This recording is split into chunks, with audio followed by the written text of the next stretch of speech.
Chapter 1.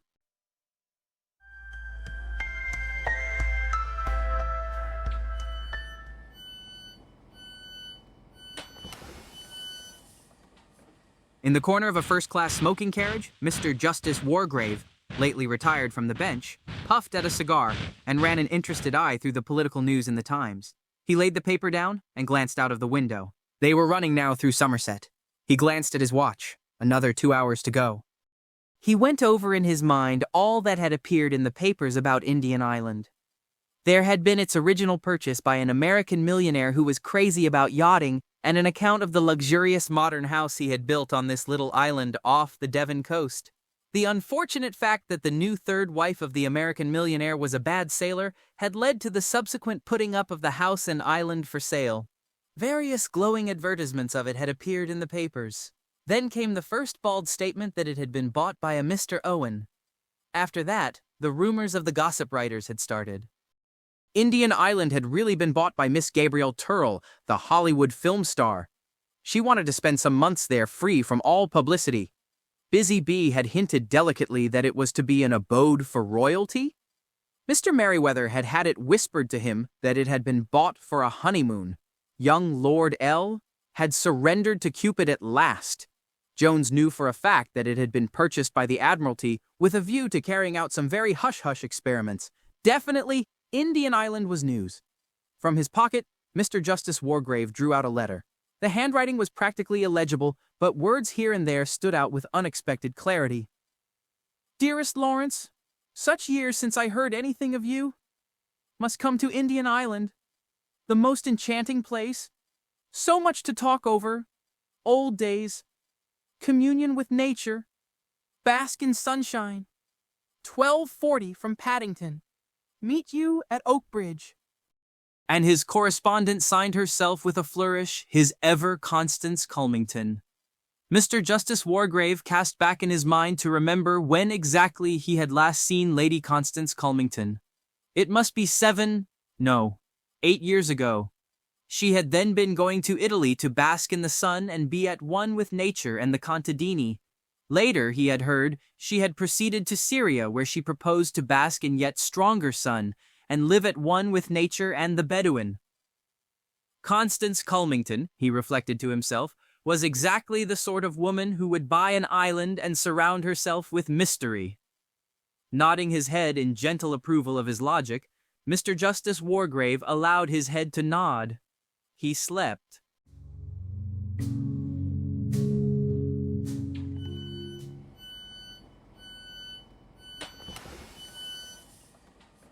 Vera Claythorne, in a third-class carriage with 5 other travelers in it, leaned her head back and shut her eyes. How hot it was traveling by train today. It would be nice to get to the sea. Really a great piece of luck getting this job. When you wanted a holiday post, it nearly always meant looking after a swarm of children. Secretarial holiday posts were much more difficult to get. Even the agency hadn't held out much hope. And then the letter had come. I have received your name from the Skilled Women's Agency together with their recommendation. I understand they know you personally. I shall be glad to pay you the salary you ask and shall expect you to take up your duties on August 8th. The train is the 12:40 from Paddington and you will be met at Oakbridge Station. I enclose £5 for expenses. Yours truly, Una Nancy Owen. And at the top was the stamped address, Indian Island.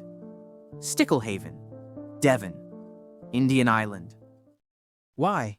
There had been nothing else in the papers lately. All sorts of hints and interesting rumors, though probably that was mostly untrue. But the house had certainly been built by a millionaire and was said to be absolutely the last word in luxury. Vera Claythorne, tired by a recent strenuous term at school, thought to herself, being a games mistress in a third-class school isn't much of a catch. If only I could get a job at some decent school. And then, with a cold feeling round her heart, she thought, but I'm lucky to have even this. After all, people don't like a coroner's inquest, even if the coroner did acquit me of all blame. He had even complimented her on her presence of mind and courage, she remembered. For an inquest, it couldn't have gone better. And Mrs. Hamilton had been kindness itself to her. Only Hugo. But she wouldn't think of Hugo. Suddenly, in spite of the heat in the carriage, she shivered and wished she wasn't going to the sea. A picture rose clearly before her mind. Cyril's head, bobbing up and down, swimming to the rock. Up and down. Up and down. And herself, swimming in easy practice strokes after him, cleaving her way through the water but knowing, only too surely, that she wouldn't be in time. The sea, its deep, warm blue, morning spent lying out on the sands. Hugo, who had said he loved her. She must not think of Hugo. She opened her eyes and frowned across at the man opposite her.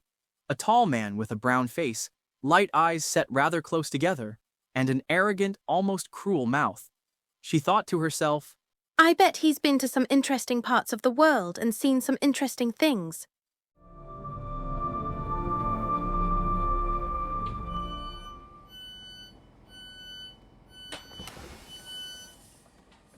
Philip Lombard, summing up the girl opposite in a mere flash of his quick-moving eyes, thought to himself, quite attractive, a bit schoolmistressy perhaps. a cool customer, he should imagine, and one who could hold her own in love or war. He'd rather like to take her on. He frowned. No, cut out all that kind of stuff. This was business. He'd got to keep his mind on the job. What exactly was up, he wondered.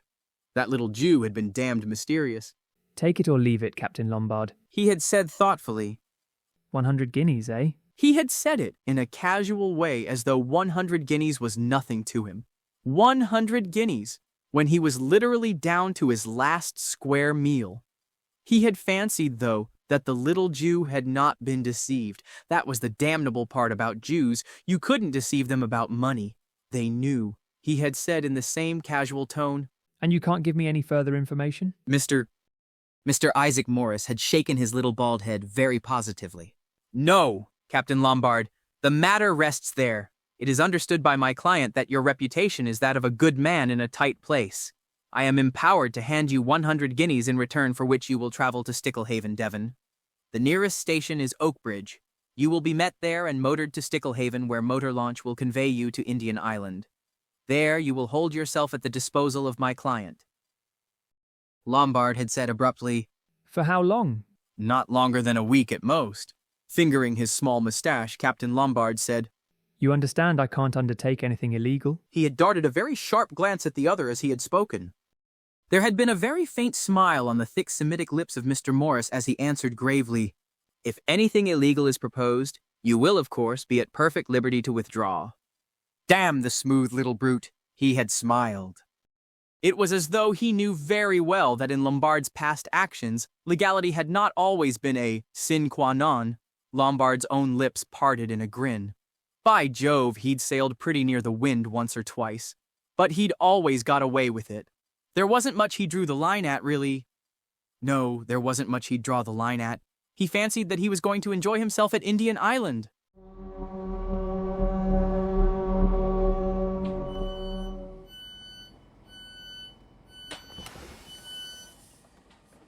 In a non-smoking carriage, Miss Emily Brent sat very upright, as was her custom. She was 65 and she did not approve of lounging. Her father, a colonel of the old school, had been particular about deportment. The present generation was shamelessly lax in their carriage, and in every other way. Enveloped in an aura of righteousness and unyielding principles, Miss Brent sat in her crowded third-class carriage and triumphed over its discomfort and its heat. Everyone made such a fuss over things nowadays. They wanted injections before they had teeth pulled. They took drugs if they couldn't sleep. They wanted easy chairs and cushions, and the girls allowed their figures to slop about anyhow and lay about half naked on the beaches in summer. Miss Brent's lips set closely. She would like to make an example of certain people. She remembered last year's summer holiday. This year, however, it would be quite different. Indian Island. Mentally, she reread the letter which she had already read so many times. Dear Miss Brent, I do hope you remember me. We were together at Belhaven Guest House in August some years ago, and we seem to have so much in common. I am starting a guest house of my own on an island off the coast of Devon. I think there is really an opening for a place where there is good plain cooking and a nice old-fashioned type of person. None of this nudity and gramophones half the night. I shall be very glad if you could see your way to spending your summer holiday on Indian Island, quite free, as my guest. Would early in August suit you? Perhaps the 8th. Yours sincerely, UN. What was the name? The signature was rather difficult to read. Emily Brent thought impatiently. So many people write their signatures quite illegibly. She let her mind run back over the people at Belhaven. She had been there 2 summers running. There had been that nice middle-aged woman, Mrs. Now, what was her name? Her father had been a canon. And there had been a Miss Olton? Orman? No, surely it was Oliver. Yes, Oliver. Indian Island. There had been things in the paper about Indian Island, something about a film star, or was it an American millionaire? Of course, often those places went very cheap. Islands didn't suit everybody. They thought the idea was romantic, but when they came to live there, they realized the disadvantages and were only too glad to sell. Emily Brent thought to herself, I shall be getting a free holiday at any rate. with her income so much reduced and so many dividends not being paid, that was indeed something to take into consideration. If only she could remember a little more about Mrs. or was it Miss Oliver?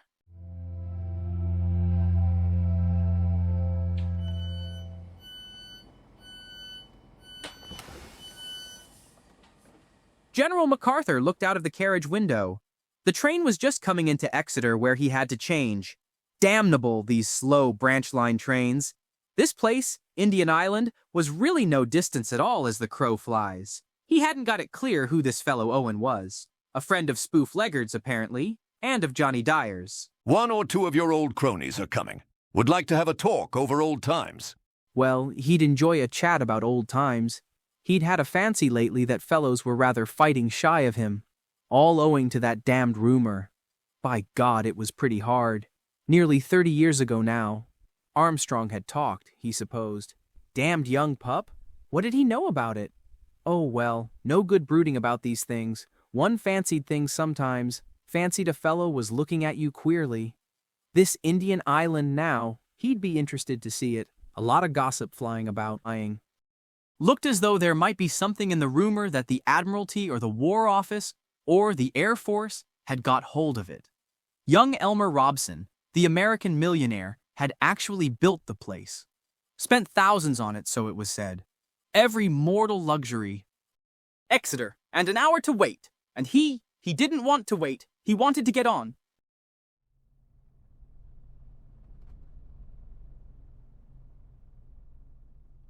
Dr. Armstrong was driving his Morris across Salisbury Plain. He was very tired. Success had its penalties. There had been a time when he had sat in his consulting room in Harley Street, correctly appareled, surrounded with the most up-to-date appliances and the most luxurious furnishings, and waited through the empty days for his venture to succeed or fail. Well, it had succeeded. He'd been lucky and skillful, of course. He was a good man at his job, but that wasn't enough for success. You had to have luck as well. And he'd had it. An accurate diagnosis. A couple of grateful women patients, women with money and position, and word had got about. You ought to try Armstrong. Quite a young man, but so clever. Pam had been to all sorts of people for years, and he put his finger on the trouble at once. The ball had started rolling. And now Dr. Armstrong had definitely arrived. His days were full. He had little leisure. And so, on this August morning, he was glad that he was leaving London and going to be for some days on an island off the Devon coast. Not that it was exactly a holiday. The letter he had received had been rather vague in its terms, but there was nothing vague about the accompanying check, a whacking fee.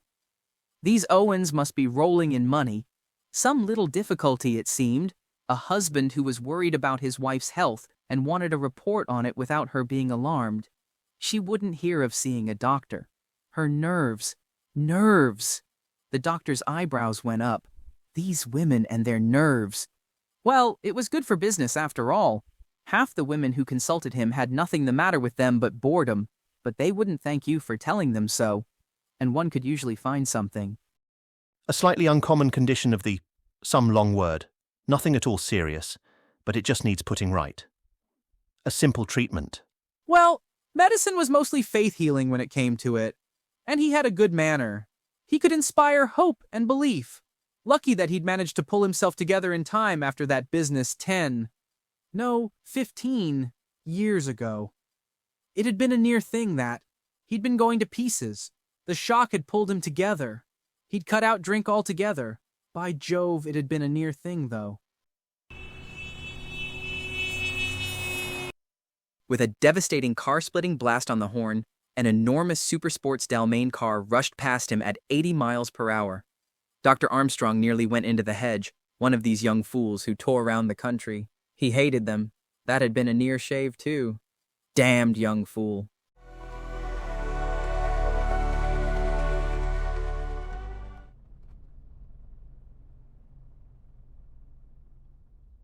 Tony Marston, roaring down into Mere, thought to himself, The amount of cars crawling about the roads is frightful. Always something blocking your way, and they will drive in the middle of the road. Pretty hopeless driving in England anyway. Not like France where you really could let out. should he stop here for a drink or push on? Heaps of time. Only another 100 miles and a bit to go. He'd have a gin and ginger beer. Fizzing hot day.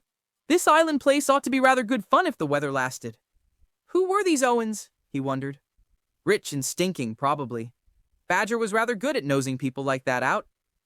Of course he had to, poor old chap, with no money of his own. Hope they'd do one well in drinks. Never knew with these fellows who'd made their money and weren't born to it. Pity that story about Gabrielle Turrell having bought Indian Island wasn't true. He'd like to have been in with that film star crowd. Oh well, he supposed there'd be a few girls there. Coming out of the hotel, he stretched himself, yawned, looked up at the blue sky, and climbed into the Dalmane. Several young women looked at him admiringly. His 6 feet of well-proportioned body, his crisp hair, tanned face, and intensely blue eyes. He let in the clutch with a roar and leapt up the narrow street. Old men and errand boys jumped for safety. The latter looked after the car admiringly. Anthony Marston proceeded on his triumphal progress.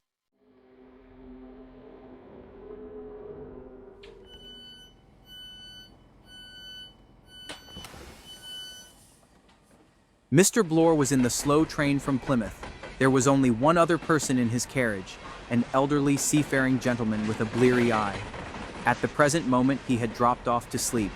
Mr. Bloor was writing carefully in a little notebook. That's the lot. He muttered to himself, Emily Brent, Vera Claythorne, Dr. Armstrong, Anthony Marston, Old Justice Wargrave, Philip Lombard, General MacArthur, CMG, DSO, manservant and wife, Mr. and Mrs. Rogers. He closed the notebook and put it back in his pocket. He glanced over at the corner and the slumbering man. Had one over the 8? Diagnosed Mr. Bloor accurately. He went over things carefully and conscientiously in his mind. Job ought to be easy enough. He ruminated. Don't see how I can slip up on it. Hope I look all right. He stood up and scrutinized himself anxiously in the glass. The face reflected there was of a slightly military cast with a mustache. There was very little expression in it. He closed the notebook and put it back in his pocket. He glanced over at the corner and the slumbering man. Had one over the 8? Diagnosed Mr. Bloor accurately. He went over things carefully and conscientiously in his mind. Job ought to be easy enough. He ruminated. Don't see how I can slip up on it. Hope I look all right. He stood up and scrutinized himself anxiously in the glass. The face reflected there was of a slightly military cast with a mustache. There was very little expression in it. Indian Island. He remembered Indian Island as a boy. Smelly sort of rock covered with gulls. Stood about a mile from the coast. It had got its name from its resemblance to a man's head. An American Indian profile. Funny idea to go and build a house on it. Awful in bad weather. But millionaires were full of whims. The old man in the corner woke up and said, You can't never tell at sea. Never. Bloor said soothingly. That's right, you can't. The old man hiccuped twice and said plaintively, There's a squall coming. Mr. Bloor said, No, mate, it's a lovely day. The old man said angrily, There's a squall ahead. I can smell it, Maybe you're right. said Mr. Bloor pacifically. The train stopped at a station and the old fellow rose unsteadily. This where I get out. He fumbled with the window. Mr. Bloor helped him. The old man stood in the doorway. He raised a solemn hand and blinked his bleary eyes. Watch and pray. He said, Watch and pray. The day of judgment is at hand. He collapsed through the doorway onto the platform. From a recumbent position, he looked up at Mr. Bloor and said with immense dignity, "I'm talking to you, young man. The day of judgment is very close at hand." Subsiding onto his seat, Mr. Bloor thought to himself, He's nearer the day of judgment than I am. but there, as it happens, he was wrong.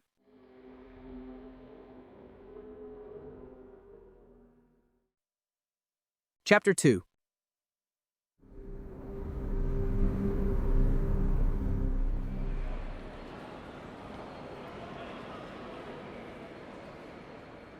Outside Oakbridge Station, a little group of people stood in momentary uncertainty. Behind them stood porters with suitcases.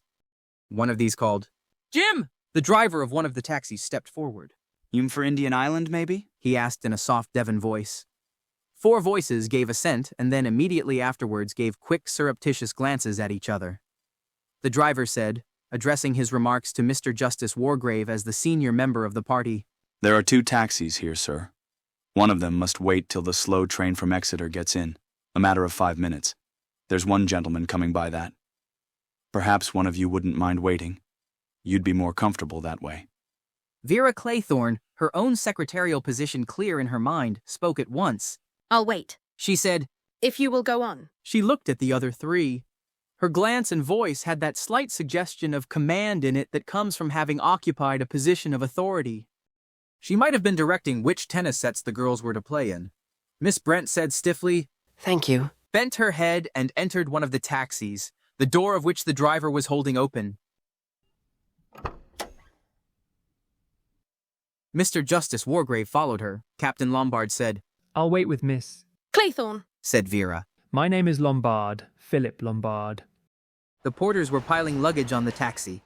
Inside, Mr. Justice Wargrave said with due legal caution, "Beautiful weather we are having." Miss Brent said, Yes, indeed. a very distinguished old gentleman, she thought to herself.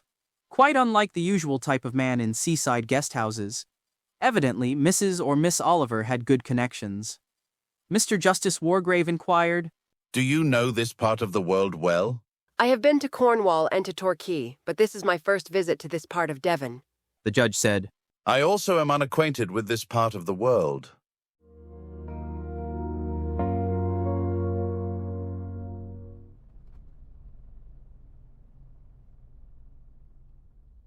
The taxi drove off.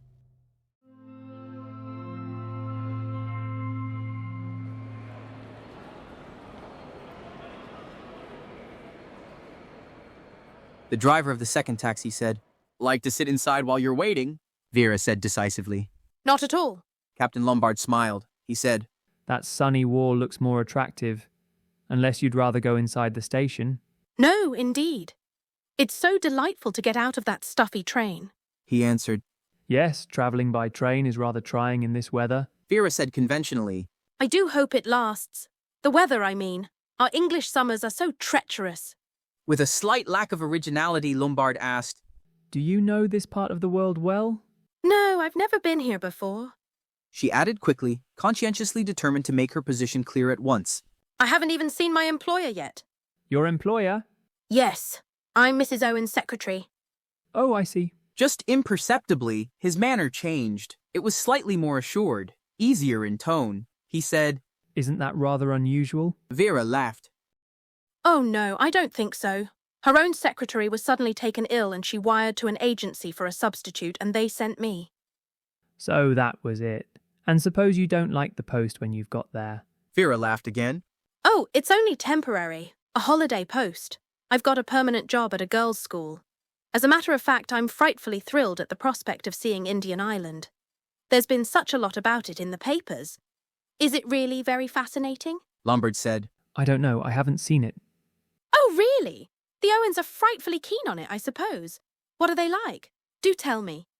Lombard thought. Awkward this. Am I supposed to have met them or not? He said quickly. There's a wasp crawling up your arm. No, keep quite still. He made a convincing pounce. There, it's gone. Oh, thank you. There are a lot of wasps about this summer. Yes, I suppose it's the heat. Who are we waiting for, do you know? I haven't the least idea.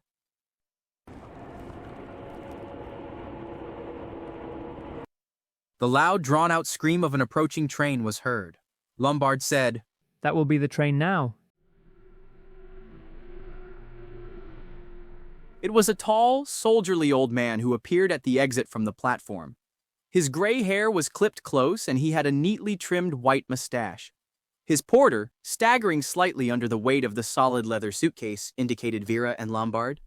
Vera came forward in a competent manner. She said, I am Mrs. Owen's secretary. There is a car here waiting. She added, This is Mr. Lombard. the faded blue eyes, shrewd in spite of their age, sized up Lombard. For a moment, a judgment showed in them.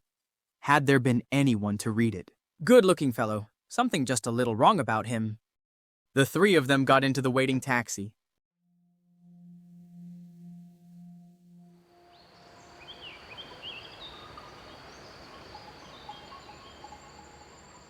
They drove through the sleepy streets of Little Oakbridge and continued about a mile on the main Plymouth Road. Then they plunged into a maze of cross-country lanes, steep, green, and narrow. General MacArthur said, Don't know this part of Devon at all. My little place is in East Devon, just on the borderline of Dorset. Vera said, It really is lovely here. The hills and the red earth and everything so green and luscious looking. Philip Lombard said critically, It's a bit shut in.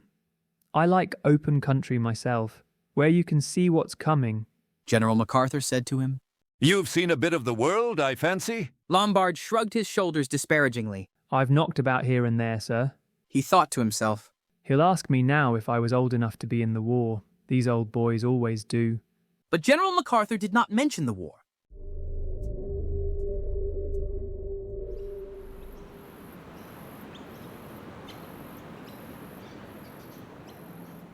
They came up over a steep hill and down a zigzag track to Sticklehaven, a mere cluster of cottages with a fishing boat or two drawn up on the beach.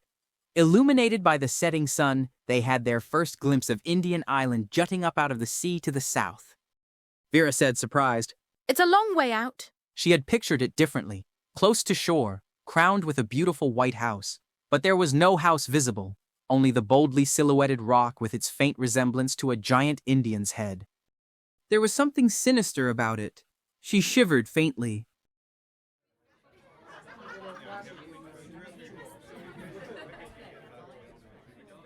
Outside a little inn, the 7 Stars, 3 people were sitting. There was the hunched elderly figure of the judge, the upright form of Miss Brent, and a third man, a big bluff man who came forward and introduced himself.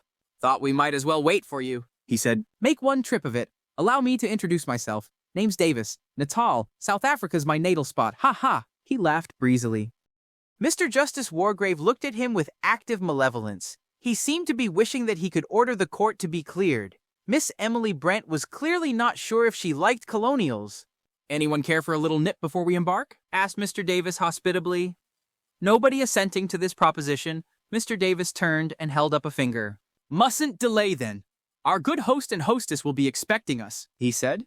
He might have noticed that a curious constraint came over the other members of the party. It was as though the mention of their host and hostess had a curiously paralyzing effect upon the guests. In response to Davis's beckoning finger, a man detached himself from a nearby wall against which he was leaning and came up to them. His rolling gait proclaimed him a man of the sea. He had a weather-beaten face and dark eyes with a slightly evasive expression. He spoke in his soft Devon voice. Will you be ready to be starting for the island, ladies and gentlemen? The boat's waiting. There's 2 gentlemen coming by car, but Mr. Owen's orders was not to wait for them, as they might arrive at any time. The party got up. Their guide led them along a small stone jetty. Alongside it, a motorboat was lying. Emily Brent said, That's a very small boat. The boat's owner said persuasively, She's a fine boat, that, ma'am. You could go to Plymouth in her as easy as winking. Justice Wargrave said sharply, There are a good many of us. She'd take double the number, sir. Philip Lombard said in his pleasant, easy voice. It's quite all right. Glorious weather, no swell. Rather doubtfully, Miss Brent permitted herself to be helped into the boat. The others followed suit. There was as yet no fraternizing among the party. It was as though each member of it was puzzled by the other members. They were just about to cast loose when their guide paused, boat hook in hand. Down the steep track into the village, a car was coming. A car so fantastically powerful, so superlatively beautiful, that it had all the nature of an apparition. At the wheel sat a young man, his hair blown back by the wind. In the blaze of the evening light, he looked, not a man, but a young god, a hero god out of some northern saga. He touched the horn, and a great roar of sound echoed from the rocks of the bay. It was a fantastic moment. In it, Anthony Marston seemed to be something more than mortal. Afterwards, more than one of those present remembered that moment. Fred Narracott sat by the engine thinking to himself that this was a queer lot. Not at all his idea of what Mr. Owen's guests were likely to be. He'd expected something altogether more classy. Togged-up women and gentlemen in yachting costume and all very rich and important-looking. Not at all like Mr. Elmer Robson's parties. A faint grin came to Fred Narracott's lips as he remembered the millionaire's guests. That had been a party, if you like, and the drink they'd got through. This Mr. Owen must be a very different sort of gentleman. Funny it was, thought Fred, that he'd never yet set eyes on Owen. Or his missus, either. Never been down here yet. He hadn't. Everything ordered and paid for by that Mr. Morris. Instructions always very clear and payment prompt, but it was odd all the same. The papers said there was some mystery about Owen. Mr. Narracott agreed with them. Perhaps, after all, it was Miss Gabrielle Turrell who had bought the island. But that theory departed from him as he surveyed his passengers. Not this lot. None of them looked likely to have anything to do with a film star. He summed them up dispassionately. One old maid, the sour kind. He knew them well enough. She was a Tartar, he could bet. Old military gentleman. Real army by the look of him. Nice-looking young lady, but the ordinary kind, not glamorous. No Hollywood touch about her. That bluff, cheery gent, he wasn't a real gentleman. Retired tradesman. That's what he is, thought Fred Narracott. The other gentleman, the lean, hungry-looking gentleman with the quick eyes, he was a queer one, he was. Just possible he might have something to do with the pictures. No, there was only one satisfactory passenger in the boat. The last gentleman, the one who had arrived in the car. And what a car! A car such as had never been seen in Sticklehaven before. Must have cost hundreds and hundreds, a car like that. He was the right kind. Born to money, he was. If the party had been all like him, he'd understand it. Queer business when you came to think of it. The whole thing was queer. Very queer.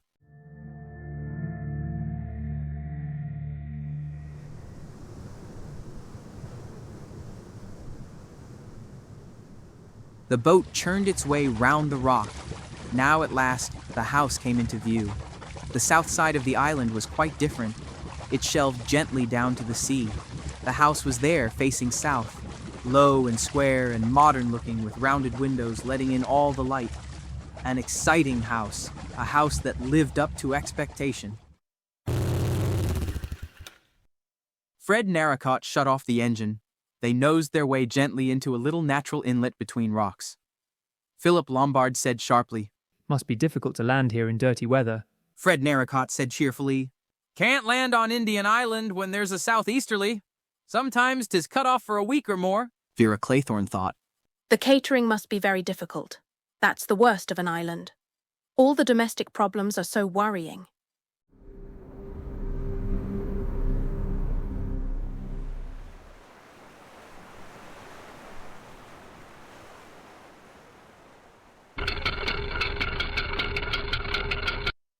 The boat grated against the rocks.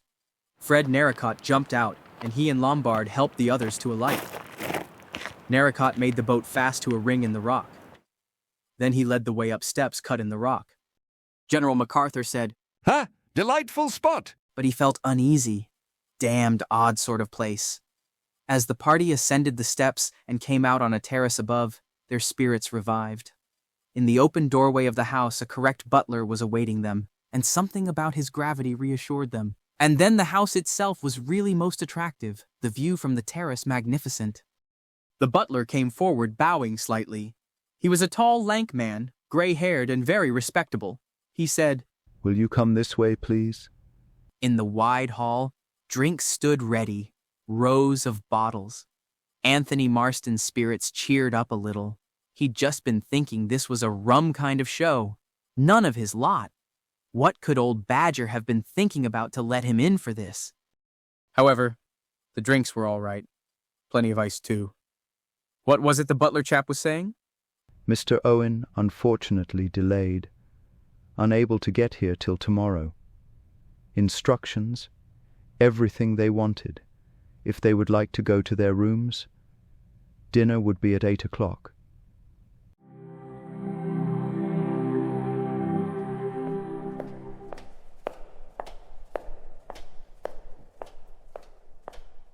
Vera had followed Mrs. Rogers upstairs. The woman had thrown open a door at the end of a passage, and Vera had walked into a delightful bedroom with a big window that opened wide upon the sea and another looking east. She uttered a quick exclamation of pleasure. Mrs. Rogers was saying, "I hope you've got everything you want, miss." Vera looked round. Her luggage had been brought up and had been unpacked. At one side of the room, a door stood open into a pale blue tiled bathroom. She said quickly, Yes, everything, I think. "You'll ring the bell if you want anything, miss." Mrs. Rogers had a flat, monotonous voice. Vera looked at her curiously. What a white, bloodless ghost of a woman. Very respectable looking, with her hair dragged back from her face and her black dress. Queer, light eyes that shifted the whole time from place to place. Vera thought, She looks frightened of her own shadow. yes, that was it, frightened. She looked like a woman who walked in mortal fear. A little shiver passed down Vera's back. What on earth was the woman afraid of? She said pleasantly. I'm Mrs. Owen's new secretary. I expect you know that. Mrs. Rogers said, "No, miss, I don't know anything. Just a list of the ladies and gentlemen and what rooms they were to have." Vera said, Mrs. Owen didn't mention me. Mrs. Rogers' eyelashes flickered. "I haven't seen Mrs. Owen. Not yet. We only came here 2 days ago." Extraordinary people, these Owens. Thought Vera. Aloud, she said, What staff is there here? "Just me and Rogers, miss." Vera frowned. 8 people in the house, 10 with the host and hostess, and only one married couple to do for them. Mrs. Rogers said, "I'm a good cook and Rogers is handy about the house. I didn't know, of course, that there was to be such a large party." Vera said, But you can manage. "Oh, yes, miss, I can manage. If there's to be large parties, often perhaps Mrs. Owen could get extra help in." Vera said, I expect so. Mrs. Rogers turned to go. Her feet moved noiselessly over the ground. She drifted from the room like a shadow. Vera went over to the window and sat down on the window seat. She was faintly disturbed. Everything somehow was a little queer. The absence of the Owens, the pale ghost-like Mrs. Rogers, and the guests. Yes, the guests were queer too. An oddly assorted party. Vera thought, I wish I'd seen the Owens. I wish I knew what they were like. She got up and walked restlessly about the room. A perfect bedroom decorated throughout in the modern style. Off-white rugs on the gleaming parquet floor, faintly tinted walls, a long mirror surrounded by lights. A mantelpiece bare of ornaments save for an enormous block of white marble shaped like a bear. A piece of modern sculpture in which was inset a clock. Over it, in a gleaming chromium frame, was a big square of parchment, a poem. She stood in front of the fireplace and read it. It was the old nursery rhyme that she remembered from her childhood days. 10 little Indian boys went out to dine. 1 choked his little self, and then there were 9. 9 little Indian boys sat up very late. 1 overslept himself, and then there were 8. 8 little Indian boys traveling in Devon. 1 said he'd stay there, and then there were 7. 7 little Indian boys chopping up sticks. 1 chopped himself in halves, and then there were 6. 6 little Indian boys playing with a hive. A bumblebee stung 1, and then there were 5. 5 little Indian boys going in for law. 1 got in chancery, and then there were 4. 4 little Indian boys going out to sea. A red herring swallowed 1, and then there were 3. 3 little Indian boys walking in the zoo. A big bear hugged 1, and then there were 2. 2 little Indian boys sitting in the sun. 1 got frizzled up, and then there was 1. 1 little Indian boy left all alone. He went and hanged himself, and then there were none. Vera smiled. Of course, this was Indian Island. She went and sat again by the window looking out to sea. How big the sea was. From here there was no land to be seen anywhere, just a vast expanse of blue water rippling in the evening sun. The sea, so peaceful today, sometimes so cruel. the sea that dragged you down to its depths. Drowned, found drowned, drowned at sea. Drowned, drowned, drowned. No, she wouldn't remember. She would not think of it. All that was over. Dr. Armstrong came to Indian Island just as the sun was sinking into the sea. On the way across, he had chatted to the boatman, a local man.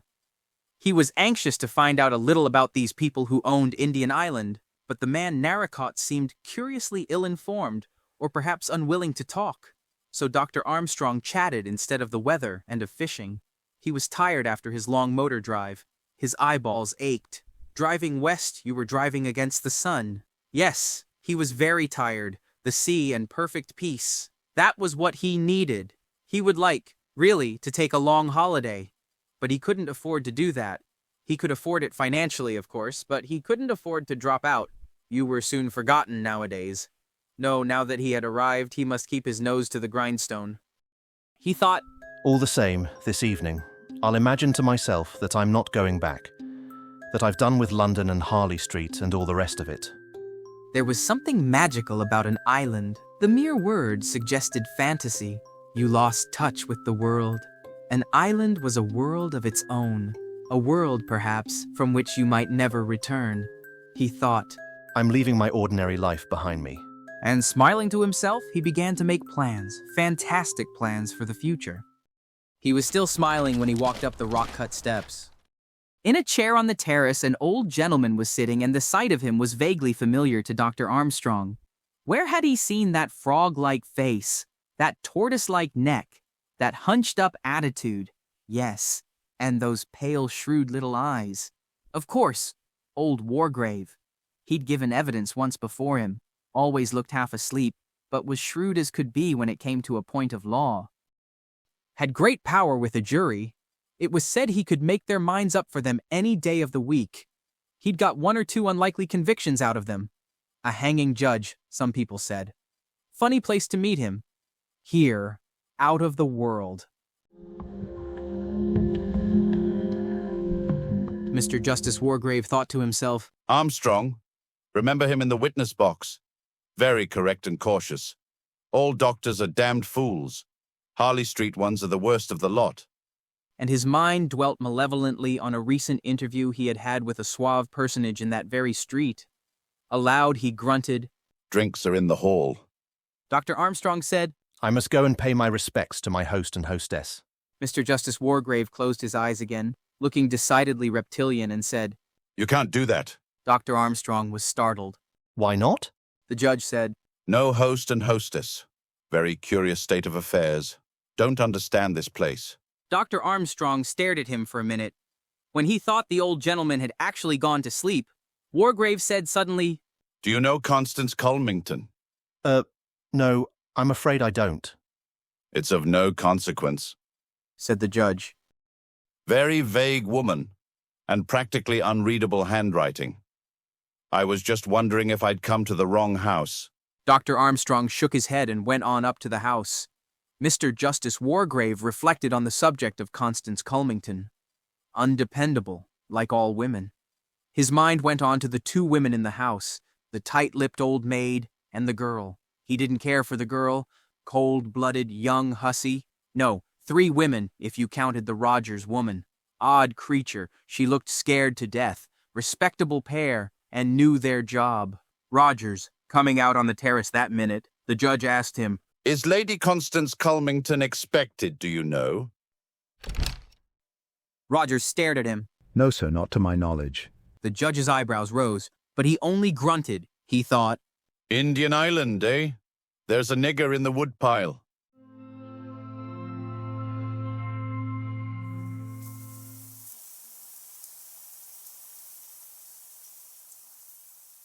Anthony Marston was in his bath. He luxuriated in the steaming water. His limbs had felt cramped after his long drive. Very few thoughts passed through his head. Anthony was a creature of sensation and of action. He thought to himself, Must go through with it, I suppose. And thereafter dismissed everything from his mind. Warm, steaming water, tired limbs, presently a shave, a cocktail, dinner. And after?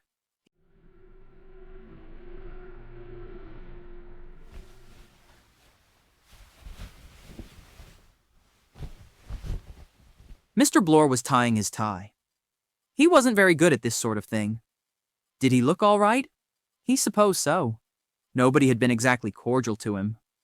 Funny the way they all eyed each other as though they knew. Well, it was up to him. He didn't mean to bungle his job. He glanced up at the framed nursery rhyme over the mantelpiece. Neat touch, having that there. He thought, Remember this island when I was a kid. Never thought I'd be doing this sort of a job in a house here. Good thing, perhaps, that one can't foresee the future.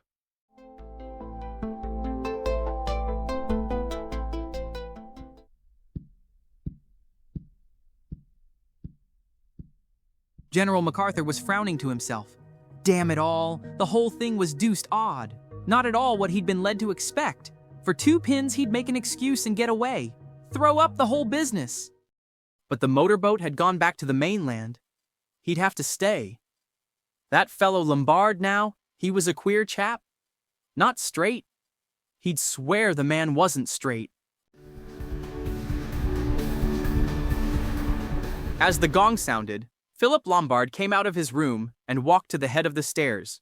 He moved like a panther, smoothly and noiselessly. There was something of the panther about him altogether, a beast of prey. Pleasant to the eye. He was smiling to himself. A week, eh? He was going to enjoy that week.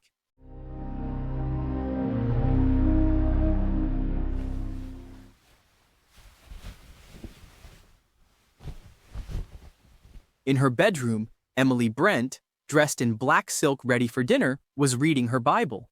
Her lips moved as she followed the words. The heathen are sunk down in the pit that they made. In the net which they hid is their own foot taken. The Lord is known by the judgment which he executeth. The wicked is snared in the work of his own hands. The wicked shall be turned into hell. Her tight lips closed. She shut the Bible. Rising, she pinned a cairngorm brooch at her neck and went down to dinner.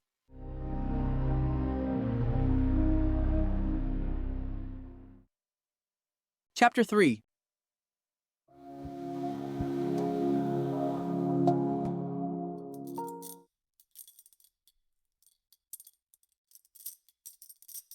Dinner was drawing to a close. The food had been good, the wine perfect. Rogers waited well. Everyone was in better spirits. They had begun to talk to each other with more freedom and intimacy. Mr. Justice Wargrave, mellowed by the excellent port, was being amusing in a caustic fashion. Dr. Armstrong and Tony Marston were listening to him. Miss Brent chatted to General MacArthur. They had discovered some mutual friends. Vera Claythorne was asking Mr. Davis intelligent questions about South Africa. Mr. Davis was quite fluent on the subject. Lombard listened to the conversation. Once or twice he looked up quickly, and his eyes narrowed. Now and then his eyes played round the table, studying the others. Anthony Marston said suddenly, Quaint these things, aren't they? In the center of the round table, on a circular glass stand, were some little china figures. Indians, said Tony. Indian Island. I suppose that's the idea. Vera leaned forward. I wonder, how many are there? 10? Yes, 10 there are. Vera cried. What fun! They're the 10 little Indian boys of the nursery rhyme, I suppose. In my bedroom, the rhyme is framed and hung up over the mantelpiece. Lombard said. In my room too. And mine. And mine. Everybody joined the chorus. Vera said. It's an amusing idea, isn't it? Mr. Justice Wargrave grunted. Remarkably childish. He helped himself to port.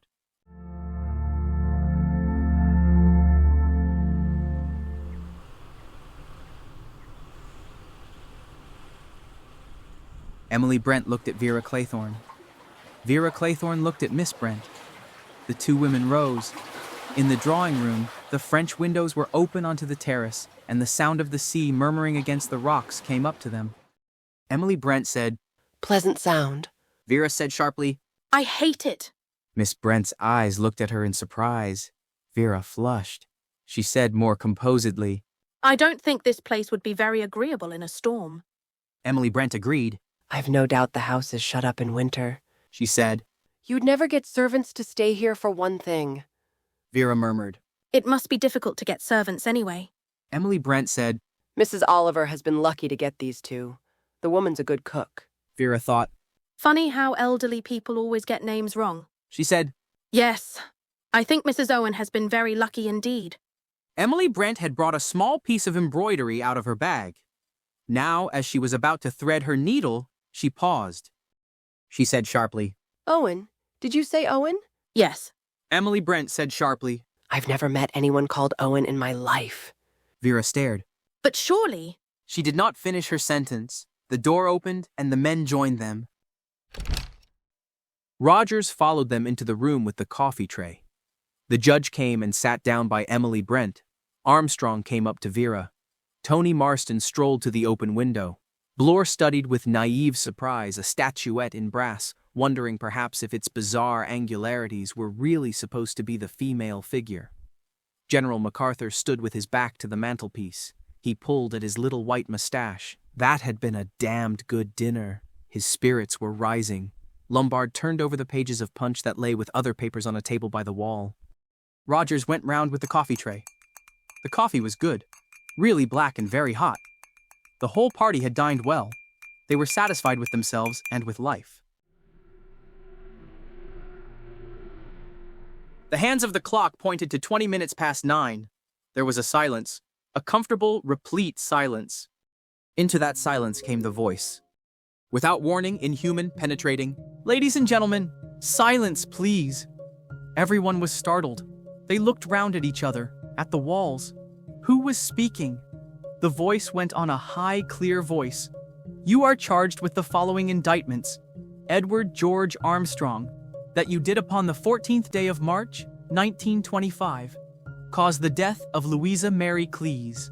Emily Caroline Brent, that upon the 5th of November, 1931, you were responsible for the death of Beatrice Taylor.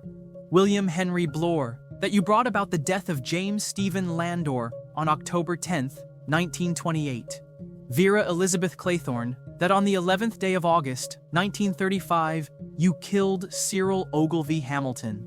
Philip Lombard, that upon a date in February 1932, you were guilty of the death of 21 men, members of an East African tribe. John Gordon MacArthur, that on the 4th of January 1917, you deliberately sent your wife's lover, Arthur Richmond, to his death. Anthony James Marston, that upon the 14th day of November last, you were guilty of the murder of John and Lucy Combs. Thomas Rogers and Ethel Rogers, that on the 6th of May, 1929, you brought about the death of Jennifer Brady. Lawrence John Wargrave, that upon the 10th day of June, 1930, you were guilty of the murder of Edward Seaton. Prisoners at the bar, have you anything to say in your defense?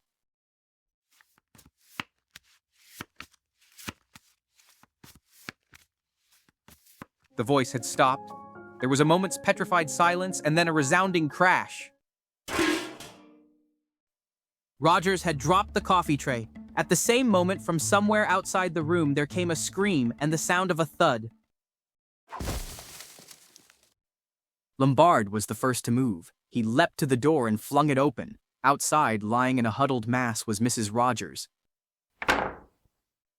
Lombard called. Marston. Anthony sprang to help him. Between them, they lifted up the woman and carried her into the drawing room. Dr. Armstrong came across quickly. He helped them to lift her onto the sofa and bent over her. He said quickly, It's nothing. She's fainted, that's all. She'll be round in a minute. Lombard said to Rogers, Get some brandy. Rogers, his face white, his hands shaking, murmured, Yes, sir. and slipped quickly out of the room. Vera cried out, Who was that speaking? Where was he? It sounded... General MacArthur spluttered out. What's going on here? What kind of a practical joke was that? His hand was shaking. His shoulders sagged. He looked suddenly 10 years older.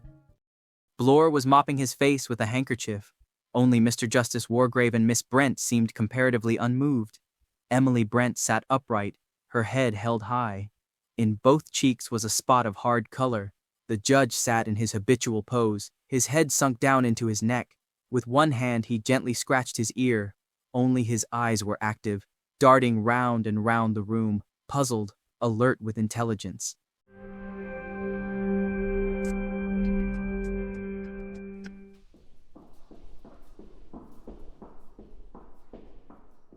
Again it was Lombard who acted. Armstrong being busy with the collapsed woman, Lombard was free once more to take the initiative. He said, That voice, it sounded as though it were in the room. Vera cried, Who was it? Who was it? It wasn't one of us. Like the judge, Lombard's eyes wandered slowly round the room. They rested a minute on the open window. Then he shook his head decisively. Suddenly, his eyes lighted up. He moved forward swiftly to where a door near the fireplace led into an adjoining room. With a swift gesture, he caught the handle and flung the door open. He passed through and immediately uttered an exclamation of satisfaction. He said, "Ah, here we are." The others crowded after him. Only Miss Brent remained alone, sitting erect in her chair. Inside the second room, a table had been brought up close to the wall which adjoined the drawing room. On the table was a gramophone, an old-fashioned type with a large trumpet attached. The mouth of the trumpet was against the wall, and Lombard, pushing it aside, indicated where 2 or 3 small holes had been unobtrusively bored through the wall. Adjusting the gramophone, he replaced the needle on the record, and immediately they heard again, "You are charged with the following indictments." Vera cried, Turn it off! Turn it off! It's horrible! Lombard obeyed. Dr. Armstrong said with a sigh of relief, A disgraceful and heartless practical joke, I suppose. The small, clear voice of Mr. Justice Wargrave murmured, So you think it's a joke, do you? The doctor stared at him. What else could it be? The hand of the judge gently stroked his upper lip. He said, At the moment, I'm not prepared to give an opinion. Anthony Marston broke in. He said, Look here, there's one thing you've forgotten. Who the devil turned the thing on and set it going? Wargrave murmured. Yes, I think we must inquire into that. He led the way back into the drawing room. The others followed. Rogers had just come in with a glass of brandy. Miss Brent was bending over the moaning form of Mrs. Rogers. Adroitly, Rogers slipped between the 2 women. Allow me, madam, I'll speak to her. Ethel, it's all right. All right, do you hear? Pull yourself together. Mrs. Rogers' breath came in quick gasps. Her eyes, staring frightened eyes, went round and round the ring of faces. There was urgency in Rogers' tone. Pull yourself together, Ethel. Dr. Armstrong spoke to her soothingly. You'll be all right now, Mrs. Rogers. Just a nasty turn. She said, Did I faint, sir? Yes. It was the voice. That awful voice. Like a judgment. Her face turned green again. Her eyelids fluttered. Dr. Armstrong said sharply, Where's that brandy? Rogers had put it down on a little table. Someone handed it to the doctor and he bent over the gasping woman with it. Drink this, Mrs. Rogers. She drank, choking a little and gasping. The spirit did her good. The color returned to her face. She said, I'm all right now. It just gave me a turn. Rogers said quickly, Of course it did. It gave me a turn too. Fair made me drop that tray. Wicked lies it was. I'd like to know. He was interrupted. It was only a cough, a dry little cough, but it had the effect of stopping him in full cry. He stared at Mr. Justice Wargrave and the latter coughed again.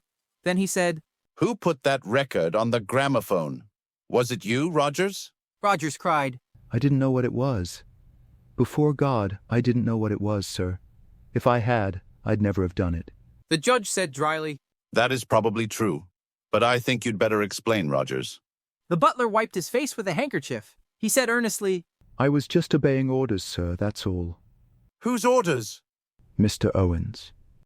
Justice Wargrave said, Let me get this quite clear. Mr. Owen's orders were what exactly? Rogers said, I was to put a record on the gramophone. I'd find the record in the drawer, and my wife was to start the gramophone when I'd gone into the drawing room with the coffee tray. The judge murmured. A very remarkable story. Rogers cried, It's the truth, sir. I swear to God it's the truth. I didn't know what it was, not for a moment. It had a name on it. I thought it was just a piece of music. Wargrave looked at Lombard. Was there a title on it? Lombard nodded. He grinned suddenly, showing his white pointed teeth. He said, Quite right, sir. It was entitled Swan Song.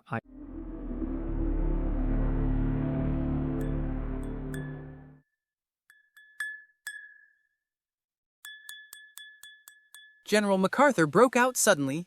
He exclaimed, The whole thing is preposterous, preposterous.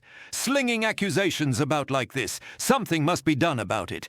This fellow Owen, whoever he is... Emily Brent interrupted. She said sharply, That's just it. Who is he? The judge interposed. He spoke with the authority that a lifetime in the courts had given him. He said, That is exactly what we must go into very carefully. I should suggest that you get your wife to bed first of all, Rogers. Then come back here. Yes, sir. Dr. Armstrong said. I'll give you a hand, Rogers. Leaning on the two men, Mrs. Rogers tottered out of the room. When they had gone, Tony Marston said, Don't know about you, sir, but I could do with a drink. Lombard said, I agree. Tony said, I'll go and forage. He went out of the room. He returned a second or two later. Found them all waiting on a tray outside, ready to be brought in.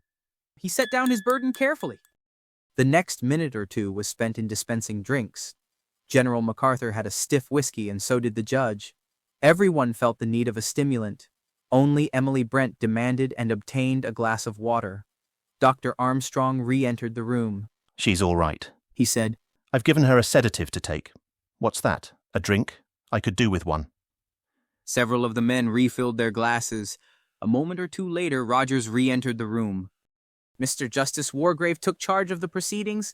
The room became an impromptu court of law. The judge said, Now then, Rogers, we must get to the bottom of this. Who is this Mr. Owen? Rogers stared. He owns this place, sir. I am aware of that fact. What I want you to tell me is what you yourself know about the man. Rogers shook his head. I can't say, sir. You see, I've never seen him. There was a faint stir in the room. General MacArthur said, You've never seen him? What do you mean? We've only been here just under a week, sir, my wife and I. We were engaged by letter, through an agency, the Regina Agency in Plymouth. Bloor nodded. Old established firm. He volunteered. Wargrave said, Have you got that letter? The letter engaging us? No, sir. I didn't keep it. Go on with your story. You were engaged, as you say, by letter. Yes, sir. We were to arrive on a certain day. We did. Everything was in order here. Plenty of food in stock and everything very nice. Just needed dusting and that. What next? Nothing, sir. We got orders by letter again to prepare the rooms for a house party. And then yesterday by the afternoon post, I got another letter from Mr. Owen. It said he and Mrs. Owen were detained and to do the best we could, and it gave the instructions about dinner and coffee and putting on the gramophone record. The judge said sharply, Surely you've got that letter? Yes, sir, I've got it here. He produced it from a pocket. The judge took it. He said, Headed Ritz Hotel and typewritten. With a quick movement, Bloor was beside him. He said, If you'll just let me have a look. He twitched it out of the other's hand and ran his eye over it. He murmured, Coronation machine, quite new. No defects. Ensign paper, the most widely used make. You won't get anything out of that. Might be fingerprints, but I doubt it. Wargrave stared at him with sudden attention. Anthony Marston was standing beside Bloor looking over his shoulder. He said, Got some fancy Christian names, hasn't he? Ulick Norman Owen. Quite a mouthful. The old judge said with a slight start, I am obliged to you, Mr. Marston. You have drawn my attention to a curious and suggestive point. He looked round at the others, and thrusting his neck forward like an angry tortoise, he said, I think the time has come for us all to pool our information. It would be well, I think, for everybody to come forward with all the information they have regarding the owner of this house. He paused and then went on. We are all his guests. I think it would be profitable if each one of us were to explain exactly how that came about. There was a moment's pause, and then Emily Brent spoke with decision. There's something very peculiar about all this, She said, I received a letter with a signature that was not very easy to read. It purported to be from a woman I had met at a certain summer resort 2 or 3 years ago. I took the name to be either Ogden or Oliver. I am acquainted with a Mrs. Oliver, and also with a Miss Ogden. I am quite certain that I have never met or become friendly with anyone of the name of Owen. Mr. Justice Wargrave said, You have that letter, Miss Brent? Yes, I will fetch it for you. She went away and returned a minute later with the letter. The judge read it. He said, I begin to understand. Miss Claythorne? Vera explained the circumstances of her secretarial engagement. The judge said, Marston? Anthony said, Got a wire. From a pal of mine, Badger Berkeley. Surprised me at the time because I had an idea the old horse had gone to Norway. Told me to roll up here. Again, Wargrave nodded. He said, Dr. Armstrong? I was called in professionally. I see. You had no previous acquaintanceship with the family? No. A colleague of mine was mentioned in the letter. The judge said, To give verisimilitude? Yes, and that colleague, I presume, was momentarily out of touch with you? Well, yes. Lombard, who had been staring at Blore, said suddenly, Look here, I've just thought of something. The judge lifted a hand. In a minute. But We will take one thing at a time, Mr. Lombard. We are at present inquiring into the causes which have resulted in our being assembled here tonight. General MacArthur? Pulling at his mustache, the general muttered, Got a letter from this fellow Owen. Mentioned some old pals of mine who were to be here. Hoped I'd excuse informal invitation. Haven't kept the letter, I'm afraid. Wargrave said. Mr. Lombard? Lombard's brain had been active. Was he to come out in the open or not? He made up his mind. Same sort of thing. He said. Invitation, mention of mutual friends. I fell for it all right. I've torn up the letter. Mr. Justice Wargrave turned his attention to Mr. Blore. His forefinger stroked his upper lip and his voice was dangerously polite. He said, Just now, we had a somewhat disturbing experience. An apparently disembodied voice spoke to us all by name, uttering certain precise accusations against us. We will deal with those accusations presently. At the moment, I am interested in a minor point. Amongst the names recited was that of William Henry Blore. But as far as we know, there is no one named Blore amongst us. The name of Davis was not mentioned. What have you to say about that, Mr. Davis? Blore said sulkily, Cat's out of the bag, it seems. I suppose I'd better admit that my name isn't Davis. You are William Henry Blore? That's right. I will add something, said Lombard. Not only are you here under a false name, Mr. Blore, but in addition, I've noticed this evening that you're a first-class liar. You claim to have come from Natal, South Africa. I know South Africa and Natal, and I'm prepared to swear that you've never set foot in South Africa in your life. All eyes were turned on Blore, angry, suspicious eyes. Anthony Marston moved a step nearer to him. His fists clenched themselves. Now then, you swine, he said. Any explanation? Blore flung back his head and set his square jaw. You gentlemen have got me wrong, he said. I've got my credentials and you can see them. I'm an ex-CID man. I run a detective agency in Plymouth. I was put on this job. Mr. Justice Wargrave asked. By whom? This man, Owen, enclosed a handsome money order for expenses and instructed me as to what he wanted done. I was to join the house party, posing as a guest. I was given all your names. I was to watch you all. Any reason given? Blore said bitterly. Mrs. Owen's jewels. Mrs. Owen my foot. I don't believe there's any such person. Again, the forefinger of the judge stroked his lip, this time appreciatively. Your conclusions are, I think, justified. He said. Ulick Norman Owen. In Miss Brent's letter, though the signature of the surname is a mere scrawl, the Christian names are reasonably clear. Una Nancy. In either case, you notice the same initials. Ulick Norman Owen. Una Nancy Owen. Each time, that is to say, U.N. Owen. Or by a slight stretch of fancy, unknown. Vera cried. But this is fantastic mad. The judge nodded gently. He said, Oh yes. I've no doubt in my own mind that we have been invited here by a madman, probably a dangerous homicidal lunatic.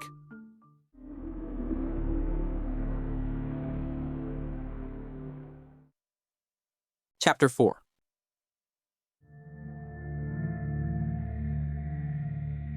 There was a moment's silence, a silence of dismay and bewilderment. Then the judge's small, clear voice took up the thread once more. We will now proceed to the next stage of our inquiry. First, however, I will just add my own credentials to the list. This purports to be from an old friend of mine, Lady Constance Culmington. I have not seen her for some years. She went to the East. It is exactly the kind of vague, incoherent letter she would write, urging me to join her here and referring to her host and hostess in the vaguest of terms.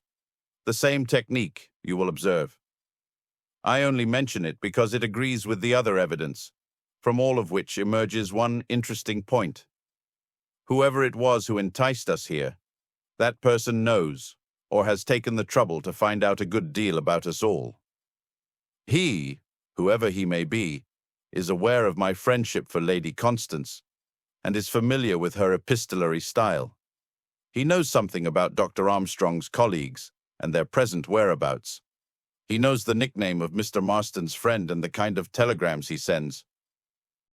He knows exactly where Miss Brent was 2 years ago for her holiday and the kind of people she met there. He knows all about General MacArthur's old cronies. He knows, you see, a good deal. And out of his knowledge concerning us, he has made certain definite accusations.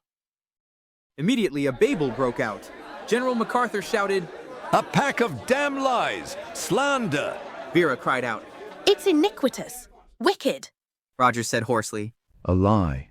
A wicked lie. We never did. Neither of us. Anthony Marston growled. Don't know what the damn fool was getting at. The upraised hand of Mr. Justice Wargrave calmed the tumult. Picking his words with care, he said, I wish to say this. Our unknown friend accuses me of the murder of one Edward Seaton. I remember Seaton perfectly well. He came up before me for trial in June of the year 1930. He was charged with the murder of an elderly woman. He was very ably defended and made a good impression on the jury in the witness box. Nevertheless, on the evidence, he was certainly guilty. I summed up accordingly, and the jury brought in a verdict of guilty. In passing sentence of death, I concurred with the verdict. An appeal was lodged on the grounds of misdirection. The appeal was rejected, and the man was duly executed. I wish to say before you all that my conscience is perfectly clear on the matter. I did my duty and nothing more. I pass sentence on a rightly convicted murderer. Armstrong was remembering now. The Seaton case. The verdict had come as a great surprise. He had met Matthews, K.C., on one of the days of the trial, dining at a restaurant. Matthews had been confident. Not a doubt of the verdict, acquittal practically certain. And then afterwards, Armstrong had heard comments. Judge was dead against him. Turned the jury right round and they brought him in guilty. Quite legal, though. Old Wargrave knows his law. It was almost as though he had a private down on the fellow. All these memories rushed through the doctor's mind. Before he could consider the wisdom of the question, he had asked impulsively, Did you know Seaton at all? I mean, previous to the case. The hooded reptilian eyes met his. In a clear, cold voice, the judge said, I knew nothing of Seaton previous to the case. Armstrong said to himself, The fellow's lying. I know he's lying. Vera Claythorne spoke in a trembling voice. I'd like to tell you about that child, Cyril Hamilton. I was nursery governess to him. He was forbidden to swim out far. One day, when my attention was distracted, he started off. I swam after him. I couldn't get there in time. It was awful, but it wasn't my fault. At the inquest, the coroner exonerated me. And his mother, she was so kind. If even she didn't blame me, why should this awful thing be said? It's not fair, not fair. She broke down, weeping bitterly. General MacArthur patted her shoulder. There, my dear. Of course it's not true. Fellow's a madman. A madman. Got a bee in his bonnet. Got hold of the wrong end of the stick all round. He stood erect, squaring his shoulders.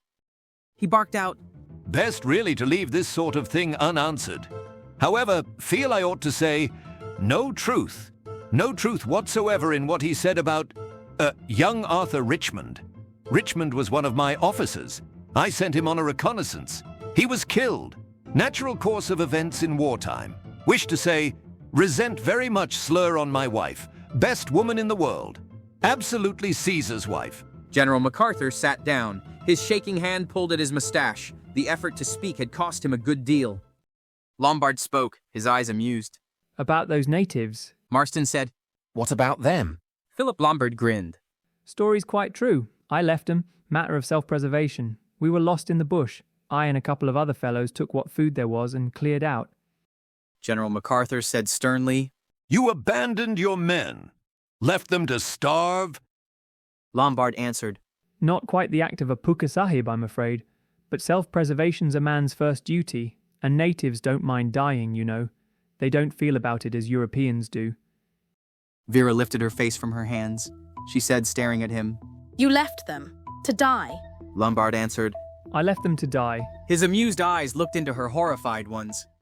Anthony Marston said in a slow, puzzled voice, I've just been thinking John and Lucy Combs. Must have been a couple of kids I ran over near Cambridge. Beastly bad luck. Mr. Justice Wargrave said acidly. For them or for you? Anthony said, Well, I was thinking for me. But of course, you're right, sir. It was damned bad luck on them. Of course it was a pure accident. They rushed out of some cottage or other. I had my license endorsed for 1 year. Beastly nuisance. Dr. Armstrong said warmly, This speeding's all wrong. All wrong. Young men like you are a danger to the community. Anthony shrugged his shoulders. Speeds come to stay. English roads are hopeless, of course. Can't get up a decent pace on them. He looked round vaguely for his glass, picked it up off a table, and went over to the side table to help himself to another whiskey and soda. He said over his shoulder, Well, anyway, it wasn't my fault, just an accident. The manservant, Rogers, had been moistening his lips and twisting his hands. He said now in a low, deferential voice, If I might just say a word, sir. Lombard said. Go ahead, Rogers. Rogers cleared his throat and passed his tongue once more over his dry lips. There was a mention, sir, of me and Mrs. Rogers, and of Miss Brady. There isn't a word of truth in it, sir. My wife and I were with Miss Brady till she died. She was always in poor health, sir, always from the time we came to her. There was a storm, sir, that night, the night she was taken bad. The telephone was out of order. We couldn't get the doctor to her. I went for him, sir, on foot. But he got there too late. We'd done everything possible for her, sir. Devoted to her we were. Anyone will tell you the same. There was never a word said against us. Not a word. Lombard looked thoughtfully at the man's twitching face, his dry lips, the fright in his eyes. He remembered the crash of the falling coffee tray. He thought, but did not say, Oh, yeah? Blore spoke in his hearty, bullying official manner. Came into a little something at her death, though, eh? Rogers drew himself up. Miss Brady left us a legacy in recognition of our faithful services. And why not? I'd like to know. Lombard said, What about yourself, Mr. Blore? What about me? Your name was included in the list. Blore went purple. Landor, you mean? That was the bank robbery, London and Commercial. Mr. Justice Wargrave stirred. I remember. It didn't come before me, but I remember the case. Landor was convicted on your evidence. You were the police officer in charge of the case? Blore said, I was. Landor got penal servitude for life and died in Dartmoor a year later. He was a delicate man. Blore said, He was a crook. It was he who knocked out the night watchman. The case was quite clear against him. Wargrave said slowly. You were complimented, I think, on your able handling of the case. Blore said sulkily. I got my promotion. He added in a thick voice. I was only doing my duty. Lombard laughed. A sudden ringing laugh. What a duty-loving, law-abiding lot we all seem to be, myself excepted. What about you, Doctor, and your little professional mistake? Illegal operation, was it? Emily Brent glanced at him in sharp distaste and drew herself away a little. Dr. Armstrong, very much master of himself, shook his head good-humoredly. I'm at a loss to understand the matter. He said, The name meant nothing to me when it was spoken. What was it? Cleese? Close? I really can't remember having a patient of that name, or being connected with a death in any way. The thing's a complete mystery to me. Of course, it's a long time ago. It might possibly be one of my operation cases in hospital. They come too late, so many of these people. Then, when the patient dies, they always consider it's the surgeon's fault. He sighed, shaking his head. He thought, Drunk. That's what it was. Drunk. And I operated. Nerves all to pieces, hands shaking. I killed her all right. Poor devil. Elderly woman. Simple job if I'd been sober. Lucky for me there's loyalty in our profession. The sister knew, of course, but she held her tongue. God, it gave me a shock. Pulled me up. But who could have known about it after all these years? There was a silence in the room. Everybody was looking, covertly or openly, at Emily Brent. It was a minute or two before she became aware of the expectation. Her eyebrows rose on her narrow forehead.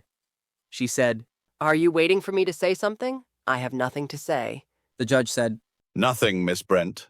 Nothing. Her lips closed tightly. The judge stroked his face. You reserve your defense. Miss Brent said coldly, There is no question of defense. I have always acted in accordance with the dictates of my conscience. I have nothing with which to reproach myself. There was an unsatisfied feeling in the air. But Emily Brent was not one to be swayed by public opinion. She sat unyielding. The judge cleared his throat once or twice. Then he said, Our inquiry rests there. Now, Rogers, who else is there on this island besides ourselves and you and your wife? Nobody, sir. Nobody at all. You're sure of that? Quite sure, sir. Wargrave said, I am not yet clear as to the purpose of our unknown host in getting us to assemble here. But in my opinion, this person, whoever he may be, is not sane in the accepted sense of the word. He may be dangerous. In my opinion, it would be well for us to leave this place as soon as possible. I suggest that we leave tonight. Rogers said, I beg your pardon, sir, but there's no boat on the island. No boat at all? No, sir. How do you communicate with the mainland? Fred Narracott. He comes over every morning, sir. He brings the bread and the milk and the post, and takes the orders. Mr. Justice Wargrave said, Then in my opinion it would be well if we all left tomorrow morning as soon as Narracott's boat arrives. There was a chorus of agreement with only one dissentient voice. It was Anthony Marston who disagreed with the majority. A bit unsporting, what? He said, Ought to ferret out the mystery before we go. Whole thing's like a detective story. Positively thrilling. The judge said acidly, At my time of life, I have no desire for thrills, as you call them. Anthony said with a grin. The legal life's narrowing. I'm all for crime. Here's to it. He picked up his drink and drank it off at a gulp. Too quickly, perhaps. He choked badly. His face contorted, turned purple. He gasped for breath, then slid down off his chair, the glass falling from his hand.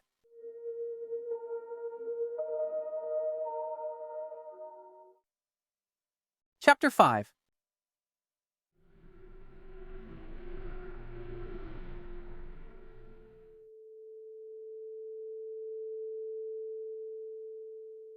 It was so sudden and so unexpected that it took everyone's breath away. They remained stupidly staring at the crumpled figure on the ground. Then Dr. Armstrong jumped up and went over to him, kneeling beside him. When he raised his head, his eyes were bewildered. He said in a low, awestruck whisper, My God, he's dead. They didn't take it in, not at once. Dead? Dead? That young Norse god in the prime of his health and strength, struck down all in a moment. Healthy young men didn't die like that, choking over a whiskey and soda. No, they couldn't take it in. Dr. Armstrong was peering into the dead man's face.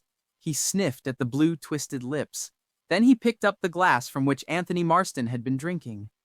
General MacArthur said, Dead? Do you mean the fellow just choked and died? The physician said, You can call it choking if you like. He died of asphyxiation right enough. He was sniffing now at the glass.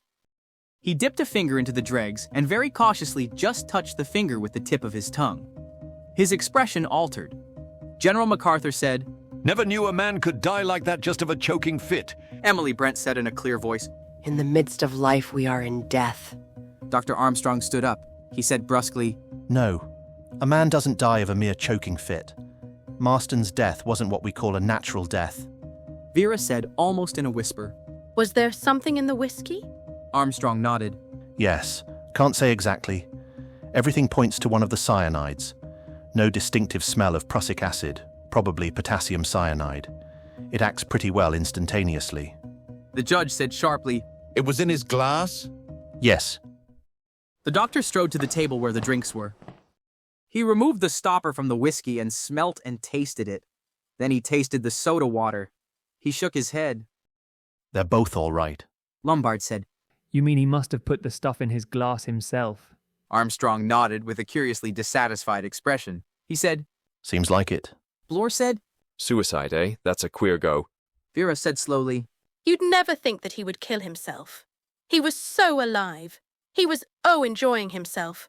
When he came down the hill in his car this evening, he looked. I can't explain. But they knew what she meant. Anthony Marston, in the height of his youth and manhood, had seemed like a being who was immortal, and now, crumpled and broken, he lay on the floor. Dr. Armstrong said, Is there any possibility other than suicide? Slowly, everyone shook his head. There could be no other explanation. The drinks themselves were untampered with. They had all seen Anthony Marston go across and help himself. It followed, therefore, that any cyanide in the drink must have been put there by Anthony Marston himself. And yet, why should Anthony Marston commit suicide? Bloor said thoughtfully. You know, Doctor, it doesn't seem right to me. I shouldn't have said Mr. Marston was a suicidal type of gentleman. Armstrong answered. I agree. They had left it like that. What else was there to say? Together, Armstrong and Lombard had carried the inert body of Anthony Marston to his bedroom and had laid him there, covered over with a sheet. When they came downstairs again, the others were standing in a group, shivering a little, though the night was not cold. Emily Brent said, We'd better go to bed. It's late. It was past 12 o'clock. The suggestion was a wise one, yet everyone hesitated. It was as though they clung to each other's company for reassurance. The judge said, Yes, we must get some sleep. Roger said, I haven't cleared yet in the dining room. Lombard said curtly, Do it in the morning. Armstrong said to him, Is your wife all right? I'll go and see, sir. He returned a minute or two later. Sleeping beautiful she is. Good, said the doctor. Don't disturb her. No, sir. I'll just put things straight in the dining room and make sure everything's locked up right, and then I'll turn in. He went across the hall into the dining room. The others went upstairs, a slow, unwilling procession. If this had been an old house with creaking wood and dark shadows and heavily paneled walls, there might have been an eerie feeling. But this house was the essence of modernity. There were no dark corners, no possible sliding panels. It was flooded with electric light. Everything was new and bright and shining. There was nothing hidden in this house, nothing concealed. It had no atmosphere about it. Somehow, that was the most frightening thing of all. They exchanged good nights on the upper landing. Each of them went into his or her own room, and each of them automatically, almost without conscious thought, locked the door.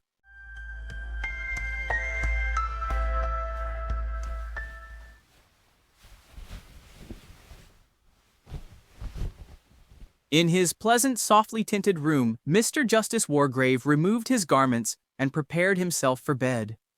He was thinking about Edward Seaton. He remembered Seaton very well. His fair hair, his blue eyes, his habit of looking you straight in the face with a pleasant air of straightforwardness. That was what had made so good an impression on the jury. Llewellyn, for the Crown, had bungled it a bit. He had been over-vehement, had tried to prove too much.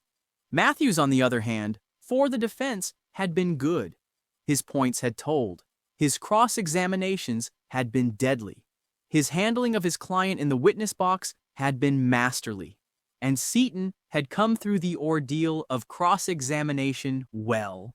He had not got excited or over-vehement. The jury had been impressed. It had seemed to Matthews, perhaps, as though everything had been over bar the shouting. The judge wound up his watch carefully and placed it by the bed. He remembered exactly how he had felt sitting there listening, making notes, appreciating everything, tabulating every scrap of evidence that told against the prisoner. He'd enjoyed that case.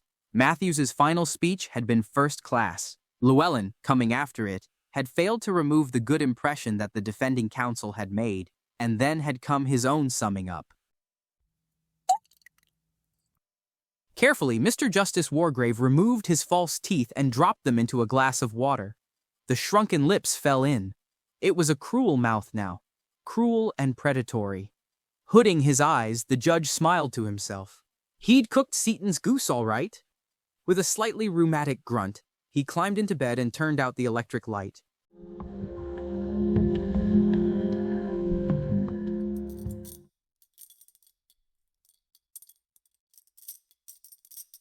Downstairs in the dining room, Roger stood puzzled. He was staring at the china figures in the center of the table. He muttered to himself, "That's a rum go. I could have sworn there were 10 of them."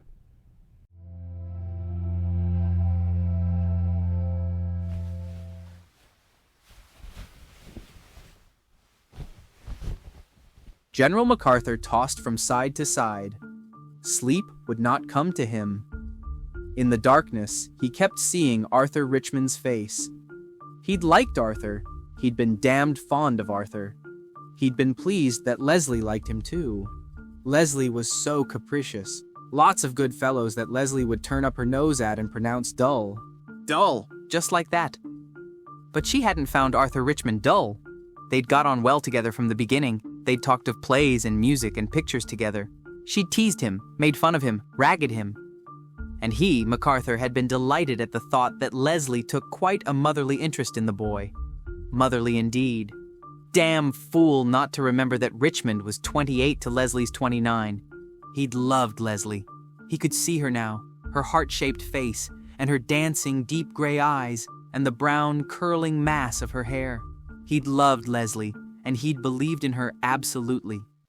Out there in France, in the middle of all the hell of it, he'd sat thinking of her, taken her picture out of the breast pocket of his tunic.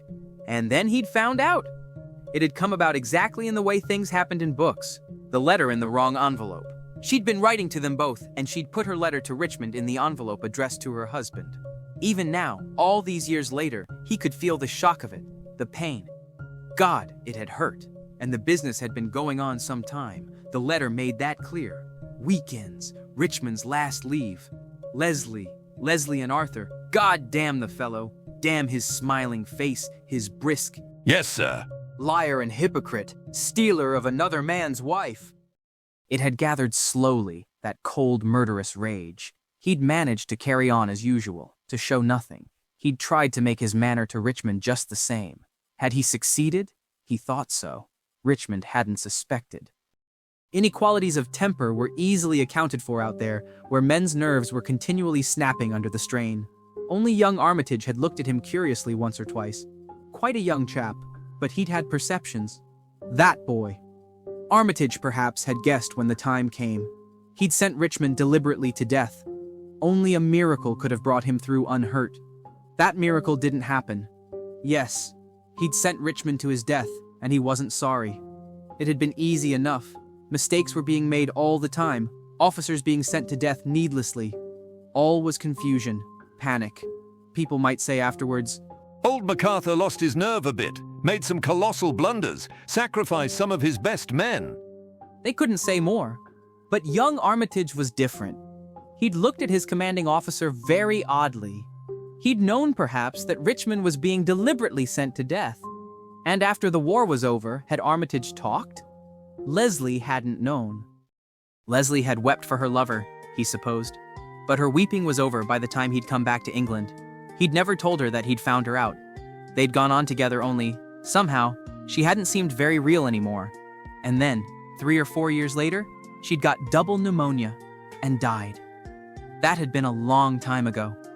15 years? 16 years? And he'd left the army and come to live in Devon, bought the sort of little place he'd always meant to have. Nice neighbors, pleasant part of the world. There was a bit of shooting and fishing. He'd gone to church on Sundays, but not the day that the lesson was read about David putting Uriah in the forefront of the battle. Somehow he couldn't face that, gave him an uncomfortable feeling. Everybody had been very friendly. At first, that is. Later, he'd had an uneasy feeling that people were talking about him behind his back. They eyed him differently somehow, as though they'd heard something, some lying rumor. Armitage? Supposing Armitage had talked? He'd avoided people after that, withdrawn into himself. Unpleasant to feel that people were discussing you, and all so long ago, so purposeless now. Leslie had faded into the distance, and Arthur Richmond too. Nothing of what had happened seemed to matter anymore. It made life lonely, though. He'd taken to shunning his old army friends. If Armitage had talked, they'd know about it. And now this evening, a hidden voice had blared out that old hidden story. Had he dealt with it all right? Kept a stiff upper lip? Betrayed the right amount of feeling indignation, disgust but no guilt, no discomfiture? Difficult to tell. Surely nobody could have taken the accusation seriously. There had been a pack of other nonsense, just as far-fetched. That charming girl the voice had accused her of drowning a child. Idiotic. Some madman throwing crazy accusations about. Emily Brent, too, actually a niece of old Tom Brent of the regiment. It had accused her of murder. Anyone could see with half an eye that the woman was as pious as could be the kind that was hand and glove with parsons. Damned curious business, the whole thing. Crazy. Nothing less.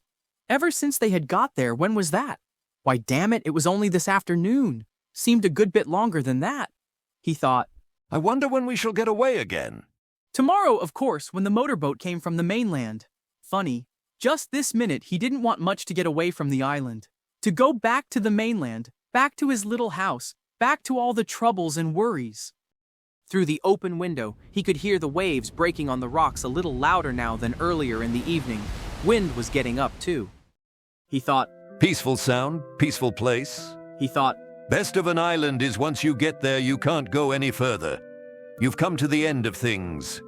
He knew suddenly that he didn't want to leave the island.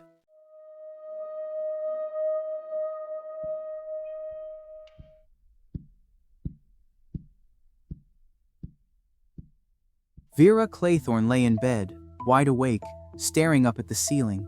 The light beside her was on. She was frightened of the dark. She was thinking, Hugo? Hugo? Why do I feel you're so near to me tonight? Somewhere quite close. Where is he really? I don't know. I never shall know. He just went away right away out of my life. It was no good trying not to think of Hugo. He was close to her. She had to think of him to remember. Cornwall, the black rocks, the smooth yellow sand. Mrs. Hamilton, stout, good-humored. Cyril, whining a little always, pulling at her hand. I want to swim out to the rock, Miss Claythorne. Why can't I swim out to the rock? Looking up, meeting Hugo's eyes watching her. The evenings after Cyril was in bed. Come out for a stroll, Miss Claythorne. I think perhaps I will. The decorous stroll down to the beach, the moonlight, the soft Atlantic air, and then Hugo's arm round her. I love you. I love you. You know I love you, Vera. Yes, she knew. Or thought she knew. I can't ask you to marry me. I've not got a penny. It's all I can do to keep myself. Queer, you know. Once, for 3 months, I had the chance of being a rich man to look forward to. Cyril wasn't born until 3 months after Maurice died. If he'd been a girl, if the child had been a girl, Hugo would have come into everything. He'd been disappointed, he admitted.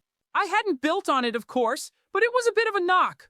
Oh, well, luck's luck. Cyril's a nice kid. I'm awfully fond of him. And he was fond of him, too.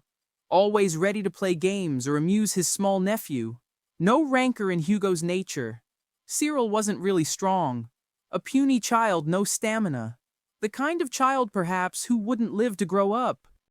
Miss Claythorne, why can't I swim to the rock? Irritating, whiny repetition. It's too far, Cyril. But Miss Claythorne.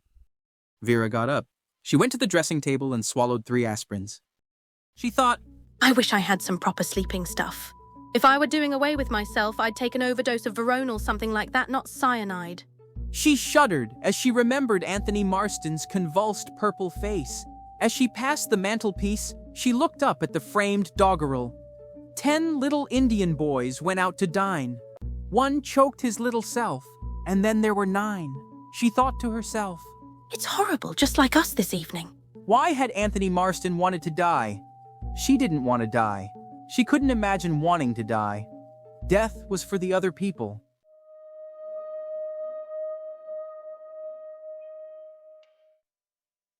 Chapter 6.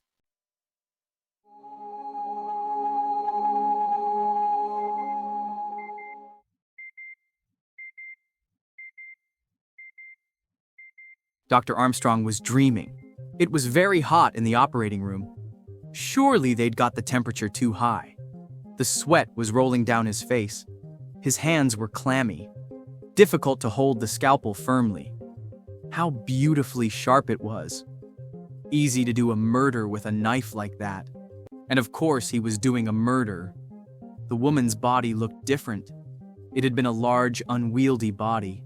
This was a spare, meager body, and the face was hidden. Who was it that he had to kill? He couldn't remember, but he must know. Should he ask Sister? Sister was watching him. No, he couldn't ask her. She was suspicious, he could see that. But who was it on the operating table? They shouldn't have covered up the face like that. If he could only see the face. Ah, that was better. A young probationer was pulling off the handkerchief. Emily Brent, of course. It was Emily Brent that he had to kill. How malicious her eyes were. Her lips were moving. What was she saying?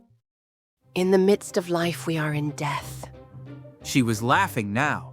No, nurse, don't put the handkerchief back. I've got to see. I've got to give the anesthetic. Where's the ether? I must have brought the ether with me. What have you done with the ether, sister? Sto neuf du pape? Yes, that will do quite as well. Take the handkerchief away, nurse. Of course. I knew it all the time. It's Anthony Marston. His face is purple and convulsed. But he's not dead. He's laughing. I tell you he's laughing. He's shaking the operating table. Look out, man, look out! Nurse, steady it, steady it! With a start, Dr. Armstrong woke up. It was morning. Sunlight was pouring into the room, and someone was leaning over him, shaking him. It was Rogers. Rogers, with a white face, saying, Doctor. Dr. Armstrong woke up completely. He sat up in bed. He said sharply, What is it? It's the wife, Doctor. I can't get her to wake. My God, I can't get her to wake.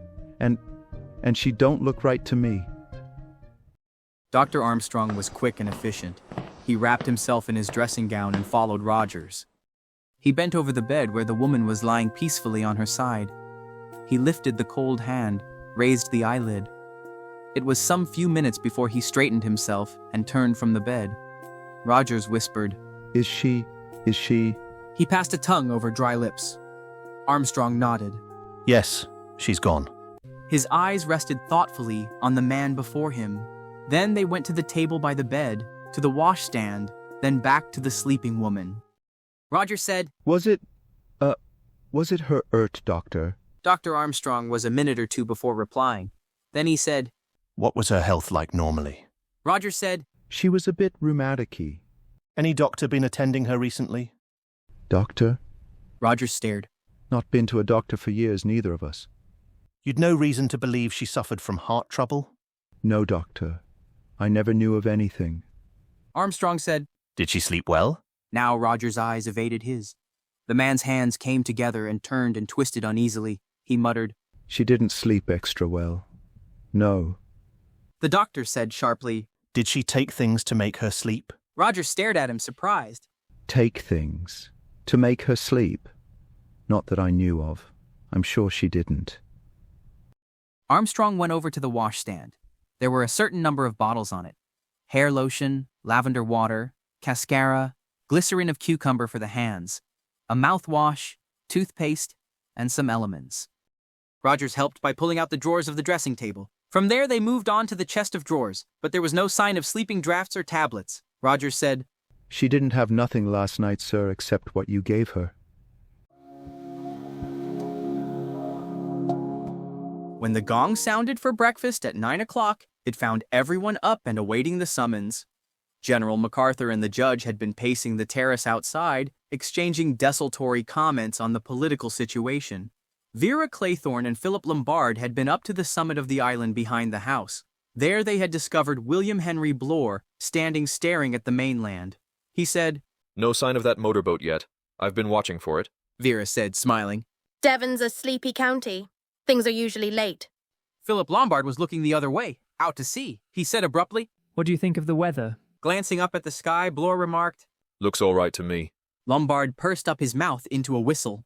He said, It will come on to blow before the day's out. Blore said, Squally, eh? From below them came the boom of a gong. Philip Lombard said, Breakfast? Well, I could do with some. As they went down the steep slope, Blore said to Lombard in a ruminating voice, You know, it beats me why that young fellow wanted to do himself in. I've been worrying about it all night. Vera was a little ahead. Lombard hung back slightly. He said, Got any alternative theory? I'd want some proof, motive to begin with. Well off. I should say he was. Emily Brent came out of the drawing room window to meet them. She said sharply, Is the boat coming? Not yet. said Vera. They went in to breakfast. There was a vast dish of eggs and bacon on the sideboard, and tea and coffee. Rogers held the door open for them to pass in, then shut it from the outside. Emily Brent said, That man looks ill this morning. Dr. Armstrong, who was standing by the window, cleared his throat. He said, You must excuse any, shortcomings this morning. Rogers has had to do the best he can for breakfast single-handed. Mrs. Rogers has, not been able to carry on this morning. Emily Brent said sharply. What's the matter with the woman? Dr. Armstrong said easily, Let us start our breakfast. The eggs will be cold. Afterwards, there are several matters I want to discuss with you all. They took the hint. Plates were filled. Coffee and tea was poured. The meal began. Discussion of the island was, by mutual consent, tabooed. They spoke instead in a desultory fashion of current events, the news from abroad, events in the world of sport, the latest reappearance of the Loch Ness Monster. Then, when plates were cleared, Dr. Armstrong moved back his chair a little, cleared his throat importantly, and spoke. I thought it better to wait until you had had your breakfast before telling you of a sad piece of news. Mrs. Rogers died in her sleep. There were startled and shocked ejaculations. Vera exclaimed, How awful. 2 deaths on this island since we arrived.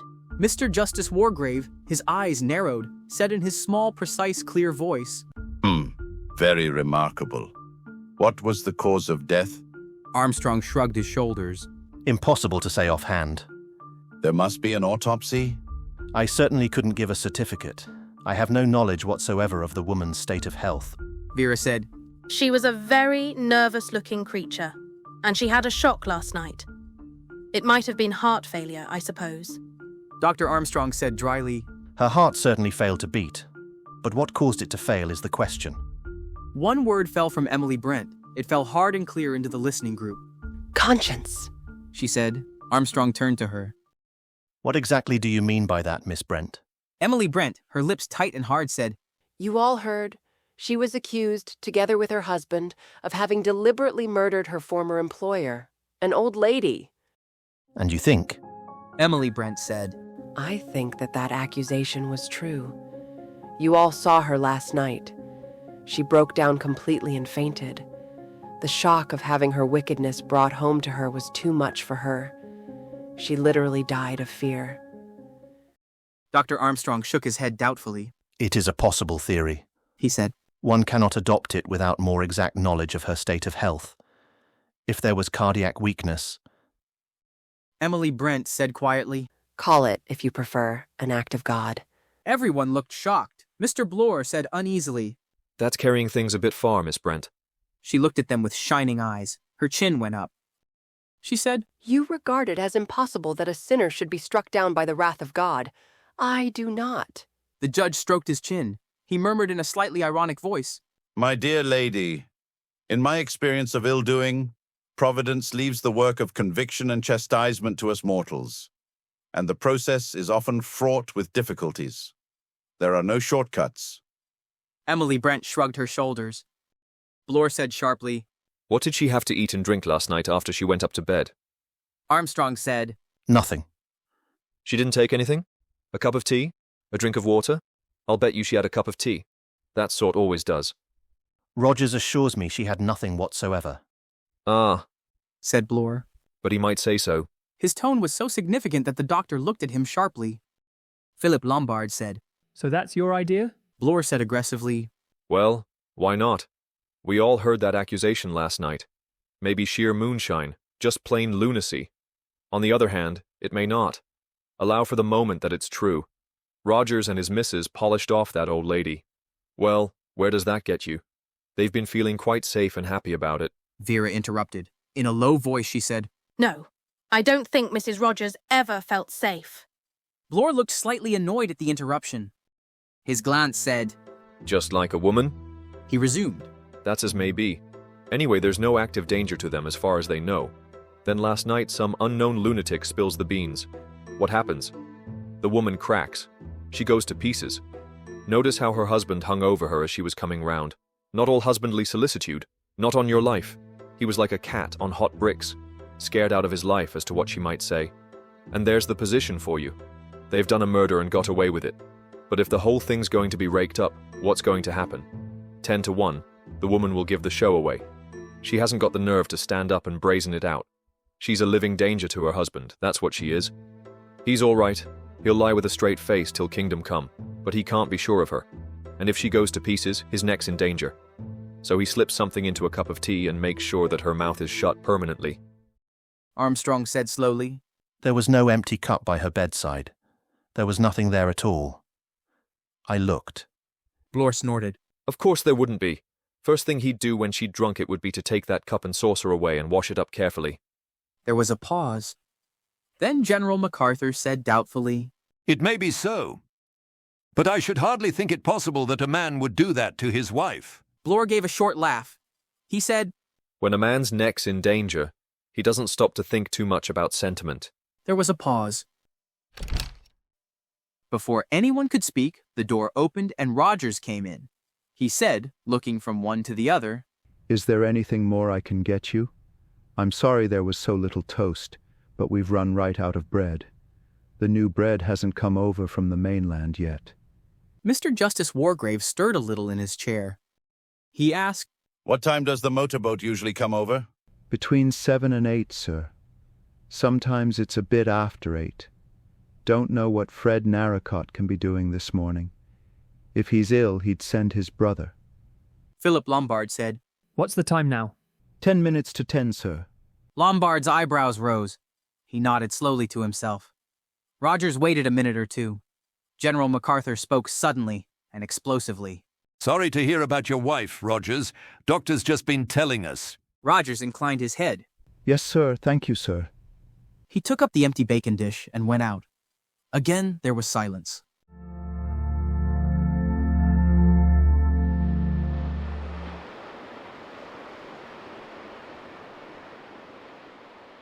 On the terrace outside, Philip Lombard said, About this motorboat. Bloor looked at him. Bloor nodded his head. He said, I know what you're thinking, Mr. Lombard. I've asked myself the same question. Motorboat ought to have been here nigh on 2 hours ago. It hasn't come? Why? Found the answer? Asked Lombard. It's not an accident. That's what I say. It's part and parcel of the whole business. It's all bound up together. Philip Lombard said, It won't come, you think? A voice spoke behind him, a testy, impatient voice. The motorboat's not coming, he said. Bloor turned his square shoulder slightly and viewed the last speaker thoughtfully. You think not too, General? General MacArthur said sharply, Of course it won't come. We're counting on the motorboat to take us off the island. That's the meaning of the whole business. We're not going to leave the island. None of us will ever leave. It's the end, you see, the end of everything. He hesitated. Then he said in a low, strange voice, That's peace, real peace. To come to the end, not to have to go on. Yes, peace. He turned abruptly and walked away, along the terrace, then down the slope towards the sea, obliquely to the end of the island where loose rocks went out into the water. He walked a little unsteadily, like a man who was only half awake. Bloor said, There goes another one who's balmy. Looks as though it'll end with the whole lot going that way. Philip Lombard said, I don't fancy you will, Bloor. The ex-inspector laughed. It would take a lot to send me off my head. He added dryly, And I don't think you'll be going that way either, Mr. Lombard. Philip Lombard said, I feel quite sane at the minute, thank you.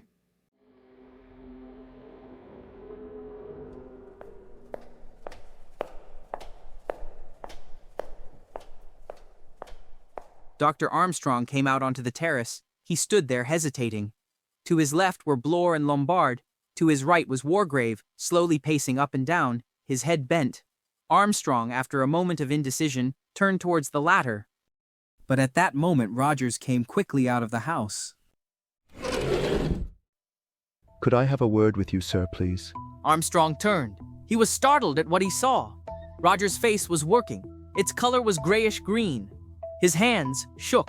It was such a contrast to his restraint of a few minutes ago that Armstrong was quite taken aback. Please, sir, if I could have a word with you. Inside, sir. The doctor turned back and re-entered the house with the frenzied butler. He said, What's the matter, man? Pull yourself together. In here, sir. Come in here. He opened the dining room door. The doctor passed in. Rogers followed him and shut the door behind him. Well, Said Armstrong. what is it? The muscles of Rogers' throat were working. He was swallowing. He jerked out. There's things going on, sir, that I don't understand. Armstrong said sharply, Things. What things? You'll think I'm crazy, sir. You'll say it isn't anything. But it's got to be explained, sir. It's got to be explained. Because it doesn't make any sense. Well, man, tell me what it is. Don't go on talking in riddles. Rogers swallowed again. He said, It's those little figures, sir. In the middle of the table. The little china figures. 10 of them, there were. I'll swear to that. 10 of them. Armstrong said, Yes, 10. We counted them last night at dinner. Rogers came nearer. That's just it, sir. Last night when I was clearing up, there wasn't but 9, sir. I noticed it and thought it queer. But that's all I thought. And now, sir, this morning. I didn't notice when I laid the breakfast. I was upset and all that. But now, sir, when I came to clear away, see for yourself if you don't believe me. There's only 8, sir. Only 8. It doesn't make sense, does it? Only 8.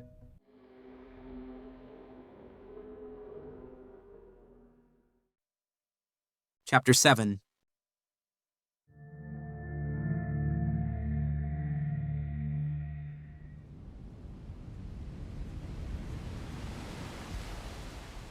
After breakfast, Emily Brent had suggested to Vera Claythorne that they should walk up to the summit again and watch for the boat. Vera had acquiesced. The wind had freshened. Small white crests were appearing on the sea. There were no fishing boats out and no sign of the motorboat. The actual village of Sticklehaven could not be seen, only the hill above it. A jutting-out cliff of red rock concealed the actual little bay. Emily Brent said, The man who brought us out yesterday seemed a dependable sort of person. It is really very odd that he should be so late this morning. Vera did not answer. She was fighting down a rising feeling of panic. She said to herself angrily, You must keep cool. This isn't like you. You've always had excellent nerves. Aloud, she said after a minute or two, I wish he would come. I want to get away. Emily Brent said dryly. I've no doubt we all do. Vera said, It's all so extraordinary. There seems no meaning in it all. The elderly woman beside her said briskly, I'm very annoyed with myself for being so easily taken in. Really, that letter is absurd when one comes to examine it, but I had no doubts at the time. None at all. Vera murmured mechanically. I suppose not. Emily Brent said, One takes things for granted too much. Vera drew a deep, shuddering breath. She said, Do you really think what you said at breakfast? Emily Brent said, Be a little more precise, my dear. To what in particular are you referring? Vera said in a low voice. Do you really think that Rogers and his wife did away with that old lady? Emily Brent gazed thoughtfully out to sea. Then she said, Personally, I am quite sure of it. What do you think? I don't know what to think, said Vera. Emily Brent said, Everything goes to support the idea. The way the woman fainted, and the man dropped the coffee tray, remember? Then the way he spoke about it, it didn't ring true. Oh yes, I'm afraid they did it. Vera said, The way she looked scared of her own shadow. I've never seen a woman look so frightened. She must have been always haunted by it.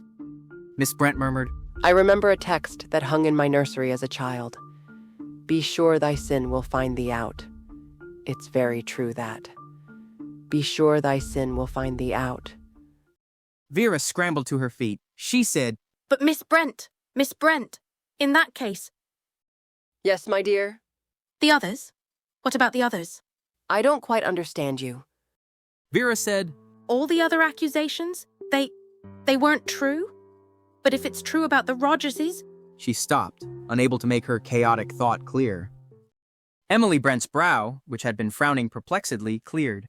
She said, I understand you now. Well, there is that Mr. Lombard. He admits to having abandoned 20 men to their deaths. Vera said, They were only natives. Emily Brent said sharply. Black or white, they are our brothers. Vera thought. Our black brothers. Our black brothers. Oh, I'm going to laugh. I'm hysterical. I'm not myself. Emily Brent continued thoughtfully. Of course, some of the other accusations were very far-fetched and ridiculous. Against the judge, for instance, who was only doing his duty in his public capacity, and the ex-Scotland Yard man. My own case, too. Naturally, considering the circumstances, I was not going to say anything last night. It was not a fit subject to discuss before gentlemen. Vera said. No? She listened with interest. Miss Brent continued serenely. Beatrice Taylor was in service with me. Not a nice girl, as I found out too late. I was very much deceived in her. She had nice manners and was very clean and willing. I was very pleased with her. Of course, all that was the sheerest hypocrisy. She was a loose girl with no morals. Disgusting! It was some time before I found out that she was what they call in trouble. It was a great shock to me. Her parents were decent folk, too, who had brought her up very strictly. I'm glad to say they did not condone her behavior. Vera said, staring at Miss Brent. What happened? Miss Brent said. Naturally, I did not keep her an hour under my roof. No one shall ever say that I condoned immorality. Vera said in a lower voice. What happened to her? Miss Brent said. The abandoned creature, not content with having one sin on her conscience, committed a still graver sin. She took her own life. Vera whispered, horror-struck. She killed herself? Miss Brent said. Yes, she threw herself into the river. Vera shivered. She stared at the calm, delicate profile of Miss Brent. She said, What did you feel like when you knew she'd done that? Weren't you sorry? Didn't you blame yourself? Emily Brent drew herself up. I had nothing with which to reproach myself. Vera said. But if your hardness drove her to it. Emily Brent said sharply. Her own action, her own sin, that was what drove her to it. If she had behaved like a decent, modest young woman, none of this would have happened. She turned her face to Vera. There was no self-reproach, no uneasiness in those eyes. They were hard and self-righteous. Emily Brent sat on the summit of Indian Island, encased in her own armor of virtue. The little elderly spinster was no longer slightly ridiculous to Vera. Suddenly, she was terrible.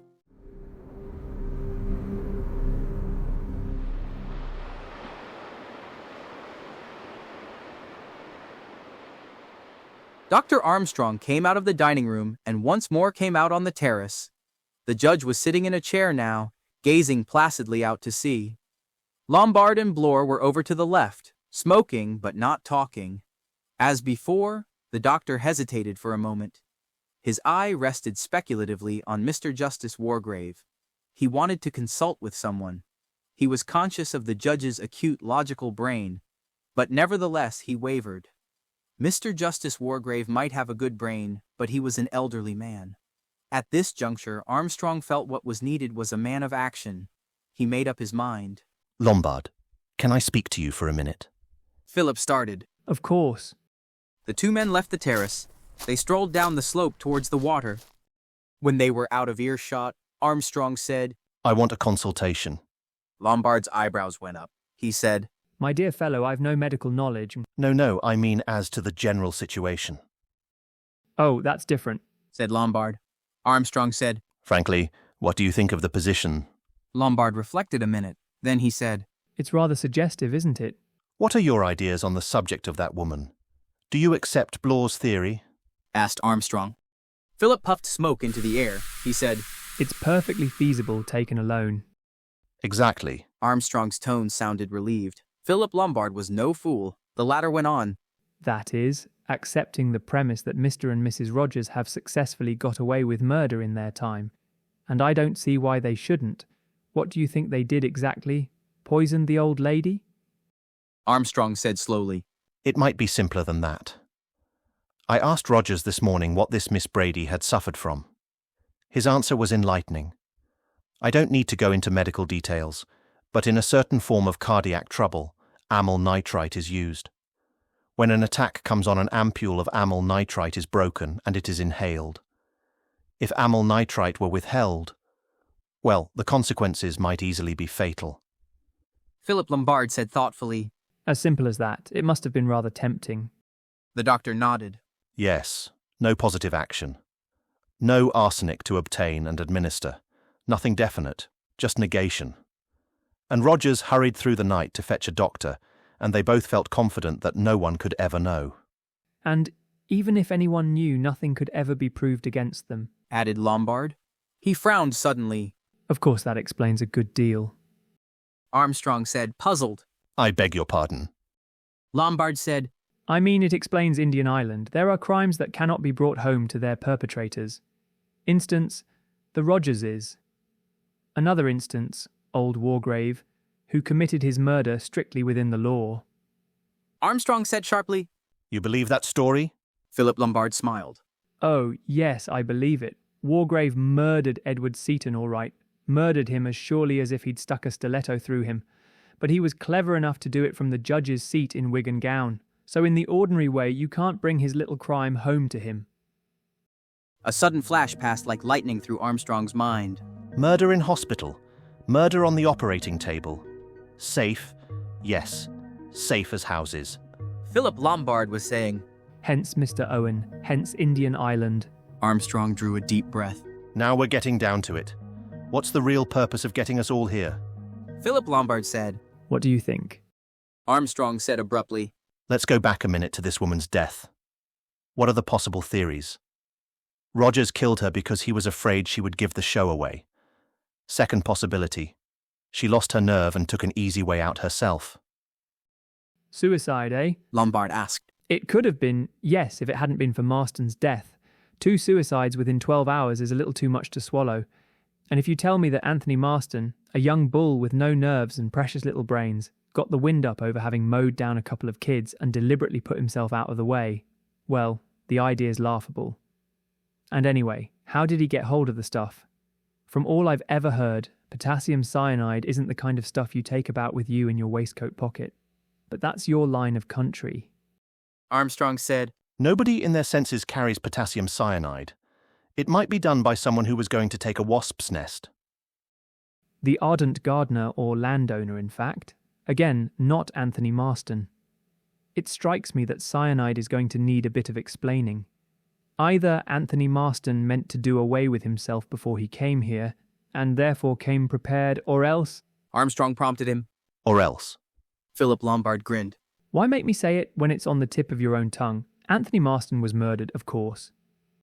Dr. Armstrong drew a deep breath. And Mrs. Rogers? Lombard said slowly. I could believe in Anthony's suicide with difficulty if it weren't for Mrs. Rogers. I could believe in Mrs. Rogers's suicide easily if it weren't for Anthony Marston. I can believe that Rogers put his wife out of the way if it were not for the unexplained death of Anthony Marston. But what we need is a theory to explain 2 deaths following rapidly on each other. Armstrong said, I can perhaps give you some help towards that theory.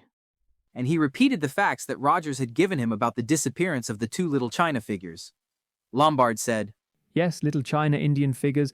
There were certainly 10 last night at dinner, and now there are 8, you say. Dr. Armstrong recited, 10 little Indian boys going out to dine. 1 went and choked himself, and then there were 9. 9 little Indian boys sat up very late. 1 overslept himself, and then there were 8. The 2 men looked at each other.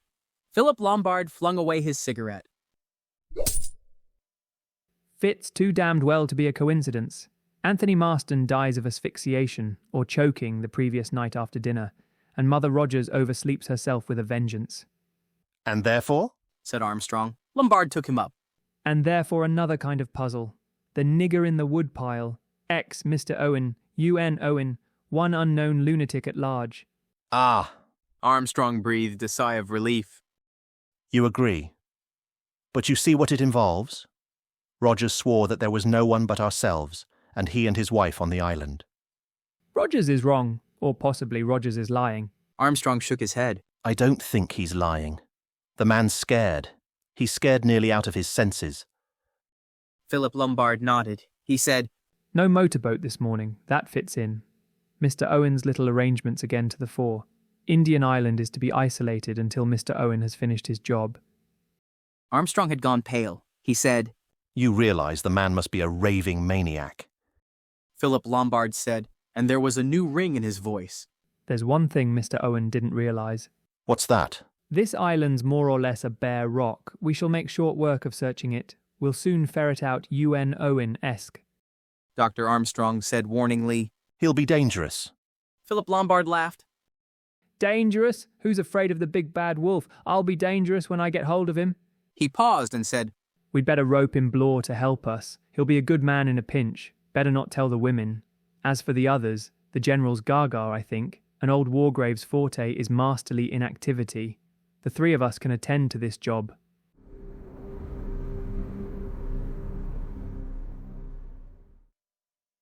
Chapter 8.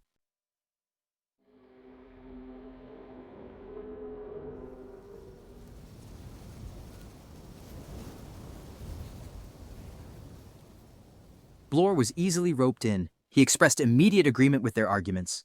What you've said about those china figures, sir, makes all the difference. That's crazy, that is. There's only one thing. You don't think this Owen's idea might be to do the job by proxy, as it were? Explain yourself, man. Well, I mean like this. After the racket last night, this young Mr. Marston gets the wind up and poisons himself. And Rogers, he gets the wind up too and bumps off his wife. All according to UNO's plan. Armstrong shook his head. He stressed the point about the cyanide. Blore agreed. Yes, I'd forgotten that. Not a natural thing to be carrying about with you. But how did it get into his drink, sir? Lombard said, I've been thinking about that. Marston had several drinks that night. Between the time he had his last one and the time he finished the one before it, there was quite a gap. During that time his glass was lying about on some table or other. I think, though I can't be sure, it was on the little table near the window. The window was open. Somebody could have slipped a dose of the cyanide into the glass. Blore said unbelievingly. Without our all seeing him, sir? Lombard said dryly. We were all rather concerned elsewhere. Armstrong said slowly. That's true. We'd all been attacked. We were walking about, moving about the room, arguing, indignant, intent on our own business. I think it could have been done. Blore shrugged his shoulders. Fact is, it must have been done. Now then, gentlemen, let's make a start. Nobody's got a revolver by any chance? I suppose that's too much to hope for. Lombard said, I've got one. He patted his pocket. Blore's eyes opened very wide. He said in an over-casual tone, Always carry that about with you, sir? Lombard said, Usually. I've been in some tight places, you know. Oh, said Blore and added, well, you've probably never been in a tighter place than you are today. If there's a lunatic hiding on this island, he's probably got a young arsenal on him, to say nothing of a knife, or dagger or two. Armstrong coughed. You may be wrong there, Blore. Many homicidal lunatics are very quiet, unassuming people. Delightful fellows. Blore said, I don't feel this one is going to be of that kind, Dr. Armstrong.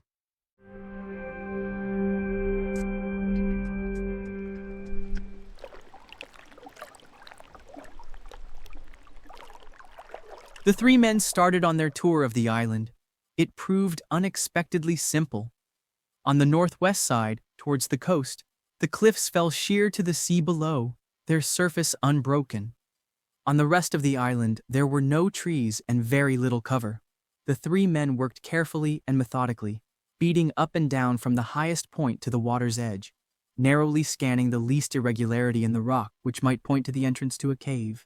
But there were no caves. They came at last, skirting the water's edge, to where General MacArthur sat looking out to sea. It was very peaceful here, with the lap of the waves breaking over the rocks. The old man sat very upright, his eyes fixed on the horizon. He paid no attention to the approach of the searchers. His oblivion of them made one at least faintly uncomfortable. Blore thought to himself, "'Tisn't natural looks as though he'd gone into a trance or something." He cleared his throat and said in a would-be conversational tone, "Nice peaceful spot you found for yourself, sir." The general frowned. He cast a quick look over his shoulder. He said, There is so little time, so little time. I really must insist that no one disturbs me. Blore said genially, "We won't disturb you. We're just making a tour of the island, so to speak. Just wondered, you know, if someone might be hiding on it. The general frowned and said, You don't understand. You don't understand at all. Please go away. Bloor retreated. He said, as he joined the other two. He's crazy. It's no good talking to him. Lombard asked with some curiosity. What did he say? Bloor shrugged his shoulders. Something about there being no time and that he didn't want to be disturbed. Dr. Armstrong frowned. He murmured, I wonder now. The search of the island was practically completed. The three men stood on the highest point, looking over towards the mainland. There were no boats out. The wind was freshening. Lombard said, No fishing boats out. There's a storm coming. Damned nuisance you can't see the village from here. We could signal or do something. Bloor said, We might light a bonfire tonight. Lombard said, frowning. The devil of it is that that's all probably been provided for. In what way, sir? How do I know? Practical joke, perhaps. We're to be marooned here, no attention is to be paid to signals, etc. Possibly the village has been told there's a wager on. Some damn fool story anyway. Bloor said dubiously. Think they'd swallow that? Lombard said dryly. It's easier of belief than the truth. If the village were told that the island was to be isolated until Mr. Unknown Owen had quietly murdered all his guests, do you think they'd believe that? Dr. Armstrong said, There are moments when I can't believe it myself. And yet... Philip Lombard, his lips curling back from his teeth, said, And yet that's just it. You've said it, Doctor. Bloor was gazing down into the water. He said, Nobody could have clambered down here, I suppose? Armstrong shook his head. I doubt it. It's pretty sheer. And where could he hide? Bloor said, There might be a hole in the cliff. If we had a boat now, we could row round the island. Lombard said, If we had a boat, we'd all be halfway to the mainland by now. True enough, sir. Lombard said suddenly, We can make sure of this cliff. There's only one place where there could be a recess just a little to the right below here. If you fellows can get hold of a rope, you can let me down to make sure. Bloor said, Might as well be sure, though it seems absurd on the face of it. I'll see if I can get hold of something. He started off briskly down to the house. Lombard stared up at the sky. The clouds were beginning to mass themselves together. The wind was increasing. He shot a sideways look at Armstrong. He said, You're very silent, Doctor. What are you thinking? Armstrong said slowly, I was wondering exactly how mad old MacArthur was.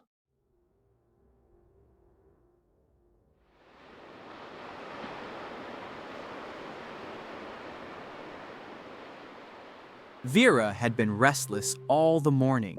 She had avoided Emily Brent with a kind of shuddering aversion. Miss Brent herself had taken a chair just round the corner of the house so as to be out of the wind. She sat there, knitting. Every time Vera thought of her, she seemed to see a pale, drowned face with seaweed entangled in the hair. A face that had once been pretty impudently pretty, perhaps, and which was now beyond the reach of pity or terror. And Emily Brent, placid and righteous, sat knitting. On the main terrace, Mr. Justice Wargrave sat huddled in a porter's chair. His head was poked down well into his neck. When Vera looked at him, she saw a man standing in the dock, a young man with fair hair and blue eyes and a bewildered, frightened face, Edward Seaton, and in imagination she saw the judge's old hands put the black cap on his head and begin to pronounce sentence. After a while, Vera strolled slowly down to the sea. She walked along towards the extreme end of the island where an old man sat staring out to the horizon. General MacArthur stirred at her approach. His head turned. There was a queer mixture of questioning and apprehension in his look. It startled her. He stared intently at her for a minute or two. She thought to herself, How queer. It's almost as though he knew. He said, Ah, it's you. You've come. Vera sat down beside him. She said, Do you like sitting here looking out to sea? He nodded his head gently. Yes, He said, it's pleasant. It's a good place, I think, to wait. To wait? said Vera sharply. What are you waiting for? He said gently, The end. But I think you know that, don't you? It's true, isn't it? We're all waiting for the end. She said unsteadily. What do you mean? General MacArthur said gravely, None of us are going to leave the island. That's the plan. You know it, of course, perfectly. What perhaps you can't understand is the relief. Vera said wonderingly. The relief. He said, Yes, of course, you're very young. You haven't got to that yet. But it does come. The blessed relief when you know that you've done with it all, that you haven't got to carry the burden any longer.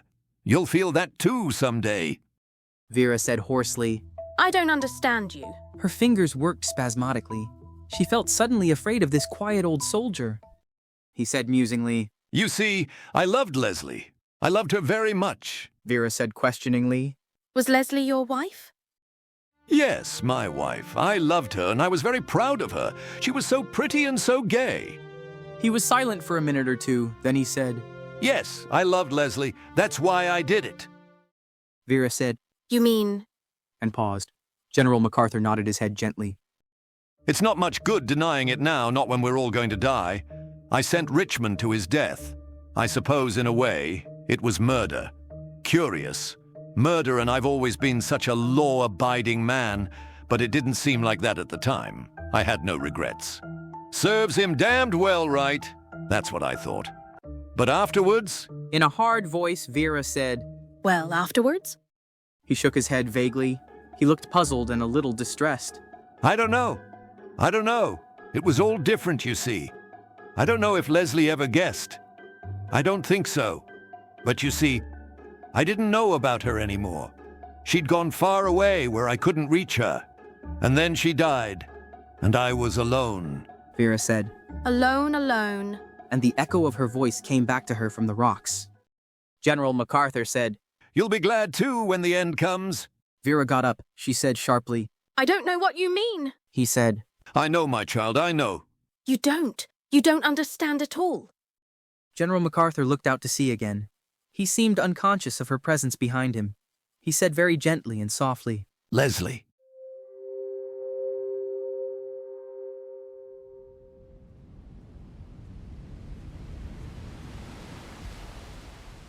When Bloor returned from the house with a rope coiled over his arm, he found Armstrong where he had left him, staring down into the depths. Bloor said breathlessly, Where's Mr. Lombard? Armstrong said carelessly, Gone to test some theory or other. He'll be back in a minute. Look here, Bloor, I'm worried. I should say we were all worried. The doctor waved an impatient hand. Of course. I don't mean it that way.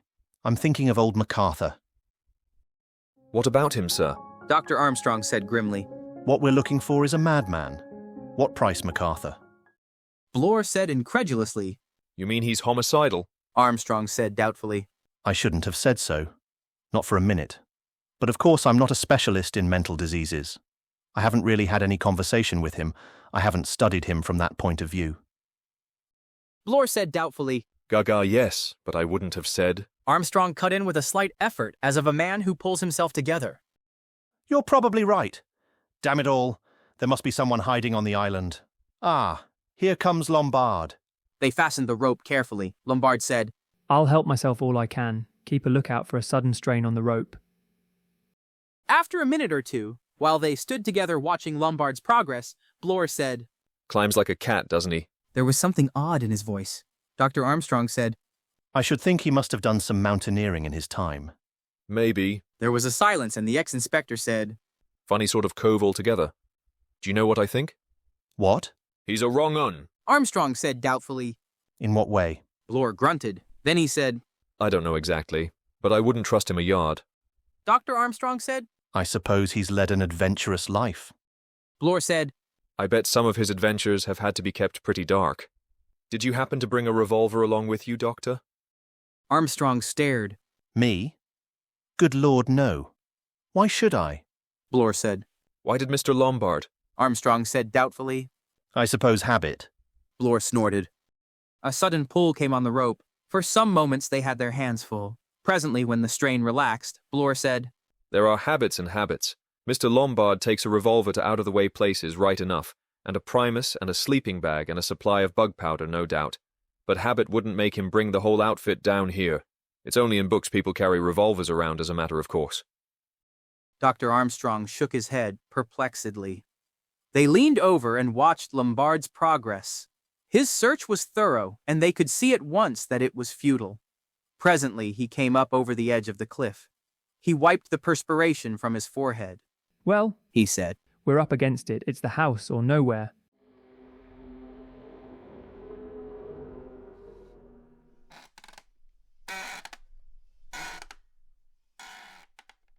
The house was easily searched. They went through the few outbuildings first and then turned their attention to the building itself. Mrs. Rogers' yard measure discovered in the kitchen dresser assisted them. But there were no hidden spaces left unaccounted for.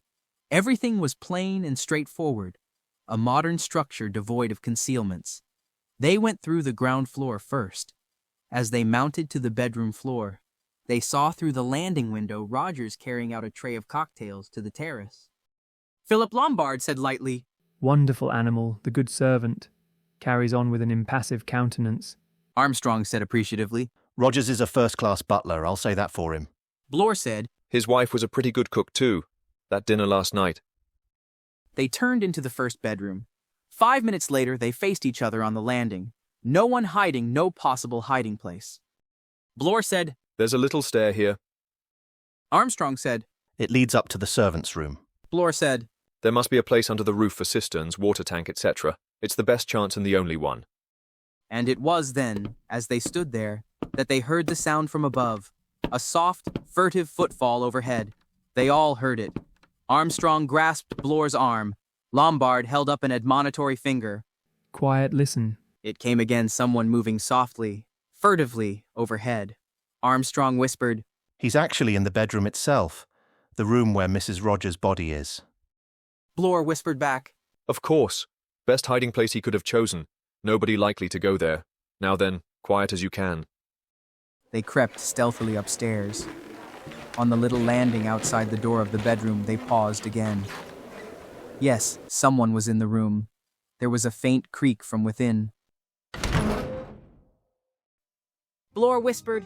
Now. He flung open the door and rushed in, the other two close behind him. Then, all three stopped dead. Rogers was in the room, his hands full of garments. Blore recovered himself first. He said, Sorry, Rogers. Heard someone moving about in here and thought, well... He stopped. Rogers said, I'm sorry, gentlemen. I was just moving my things. I take it there will be no objection if I take one of the vacant guest chambers on the floor below? The smallest room. It was to Armstrong that he spoke, and Armstrong replied, Of course, get on with it. He avoided looking at the sheeted figure lying on the bed. Rogers said, Thank you, sir. He went out of the room with his arm full of belongings and went down the stairs to the floor below. Armstrong moved over to the bed and, lifting the sheet, looked down on the peaceful face of the dead woman. There was no fear there now, just emptiness. Armstrong said, Wish I'd got my stuff here. I'd like to know what drug it was. Then he turned to the other two. Let's get finished. I feel it in my bones we're not going to find anything. Blore was wrestling with the bolts of a low manhole. He said, That chap moves damned quietly. A minute or two ago we saw him in the garden. None of us heard him come upstairs.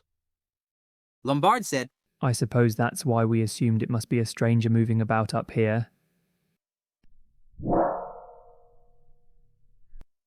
Blore disappeared into a cavernous darkness. Lombard pulled a torch from his pocket and followed. 5 minutes later, 3 men stood on an upper landing and looked at each other.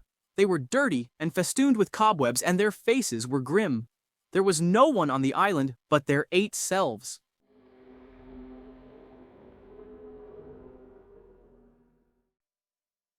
Chapter 9.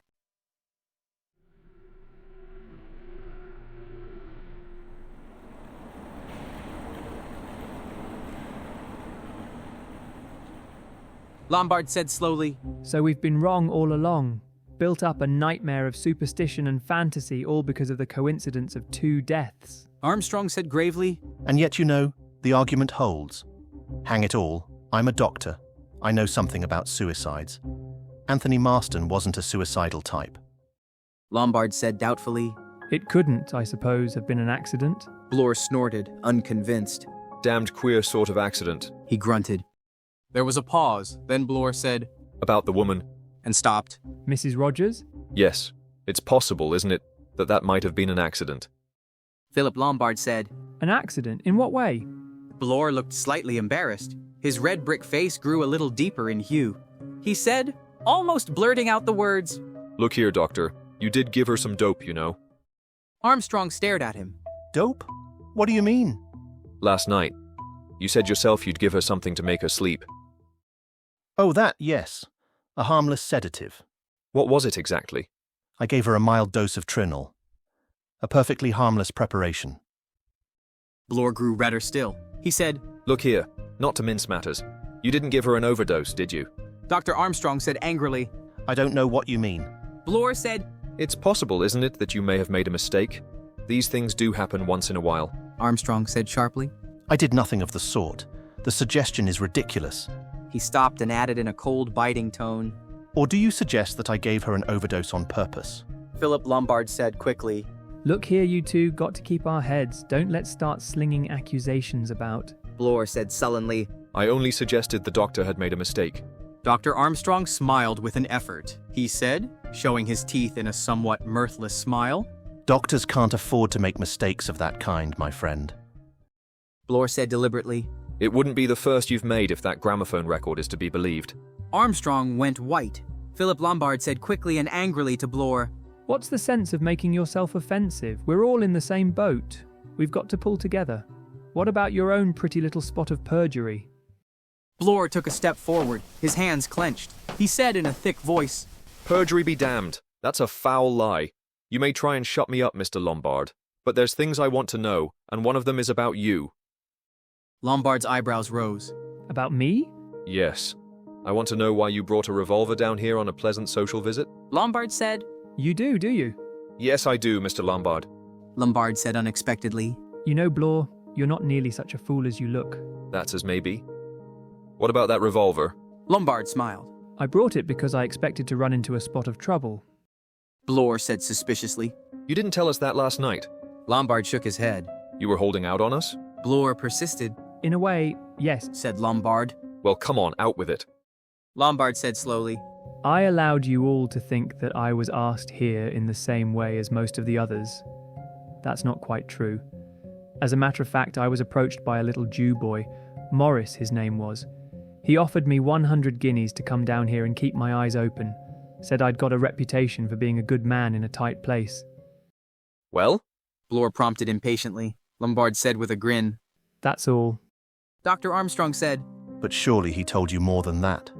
Oh no, he didn't. Just shut up like a clam. I could take it or leave it. Those were his words. I was hard up. I took it. Bloor looked unconvinced. He said, Why didn't you tell us all this last night? My dear man. Lombard shrugged eloquent shoulders. How was I to know that last night wasn't exactly the eventuality I was here to cope with? I lay low and told a non-committal story. Dr. Armstrong said shrewdly. But now you think differently. Lombard's face changed. It darkened and hardened. He said, Yes, I believe now that I'm in the same boat as the rest of you. That 100 guineas was just Mr. Owen's little bit of cheese to get me into the trap along with the rest of you. He said slowly, For we are in a trap. I'll take my oath on that. Mrs. Rogers' death, Tony Marston's, the disappearing Indian boys on the dinner table. Oh yes, Mr. Owen's hand is plainly to be seen, but where the devil is Mr. Owen himself?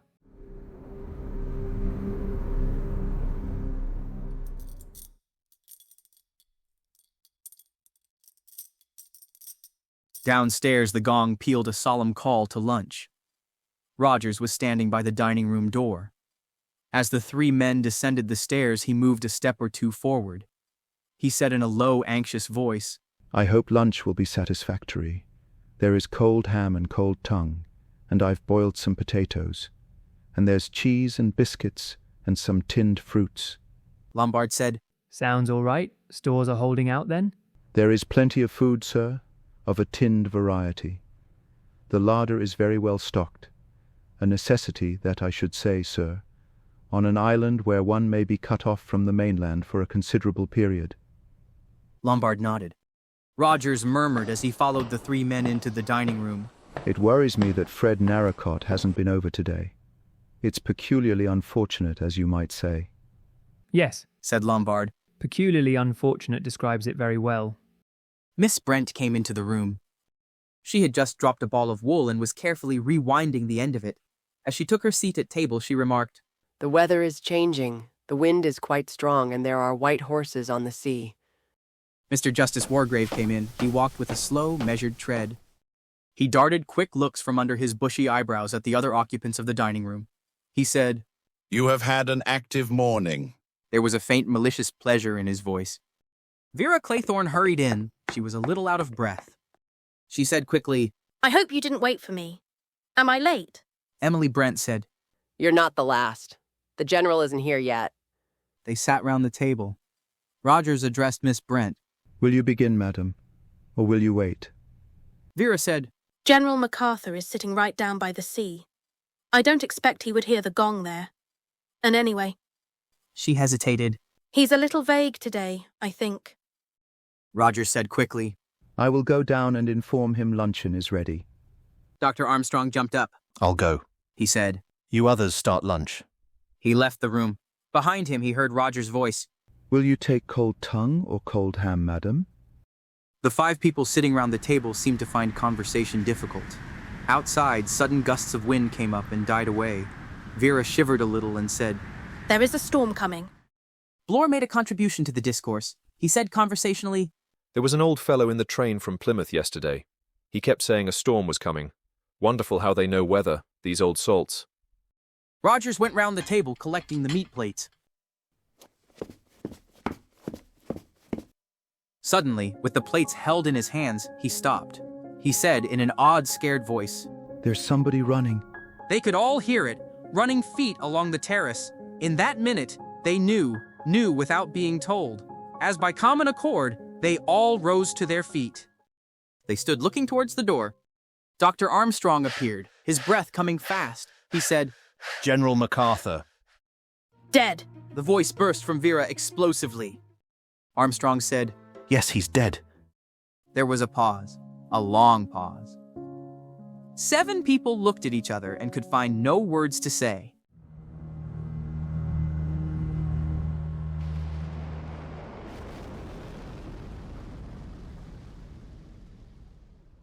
The storm broke just as the old man's body was borne in through the door. The others were standing in the hall. There was a sudden hiss and roar as the rain came down. As Bloor and Armstrong passed up the stairs with their burden, Vera Claythorne turned suddenly and went into the deserted dining room. It was as they had left it. The sweet course stood ready on the sideboard, untasted. Vera went up to the table. She was there a minute or two later when Rogers came softly into the room. He started when he saw her, then his eyes asked a question. He said, Oh, miss, I just came to see... In a loud, harsh voice that surprised herself, Vera said, You're quite right, Rogers. Look for yourself. There are only 7...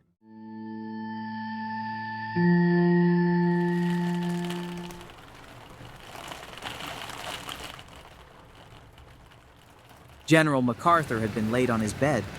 After making a last examination, Armstrong left the room and came downstairs. He found the others assembled in the drawing room. Miss Brent was knitting. Vera Claythorne was standing by the window looking out at the hissing rain. Bloor was sitting squarely in a chair, his hands on his knees. Lombard was walking restlessly up and down. At the far end of the room, Mr. Justice Wargrave was sitting in a grandfather chair. His eyes were half closed. They opened as the doctor came into the room. He said in a clear, penetrating voice, Well, doctor? Armstrong was very pale. He said, No question of heart failure or anything like that. MacArthur was hit with a life preserver or some such thing on the back of the head. A little murmur went round, but the clear voice of the judge was raised once more. Did you find the actual weapon used? No, Nevertheless, you are sure of your facts? I am quite sure. Justice Wargrave said quietly. We know now exactly where we are. There was no doubt now who was in charge of the situation. This morning, Wargrave had sat huddled in his chair on the terrace, refraining from any overt activity. Now he assumed command with the ease born of a long habit of authority.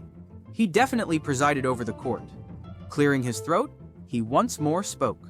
This morning, gentlemen, whilst I was sitting on the terrace, I was an observer of your activities. There could be little doubt of your purpose. You were searching the island for an unknown murderer? Quite right, sir, said Philip Lombard. The judge went on. You had come, doubtless, to the same conclusion that I had, namely that the deaths of Anthony Marston and Mrs. Rogers were neither accidental nor were they suicides. No doubt you also reached a certain conclusion as to the purpose of Mr. Owen in enticing us to this island? Bloor said hoarsely, He's a madman, a loony. The judge coughed. That almost certainly, but it hardly affects the issue.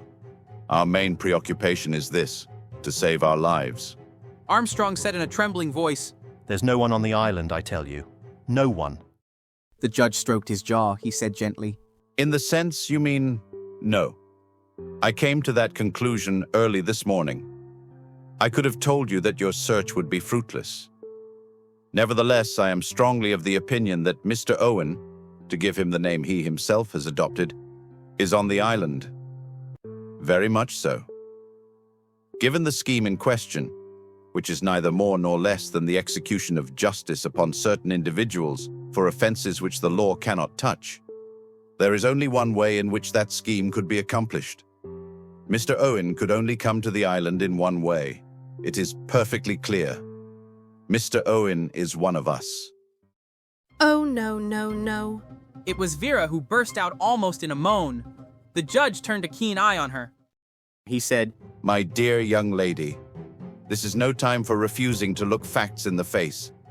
We are all in grave danger. One of us is UN Owen, and we do not know which of us. Of the 10 people who came to this island, 3 are definitely cleared. Anthony Marston, Mrs. Rogers, and General MacArthur have gone beyond suspicion.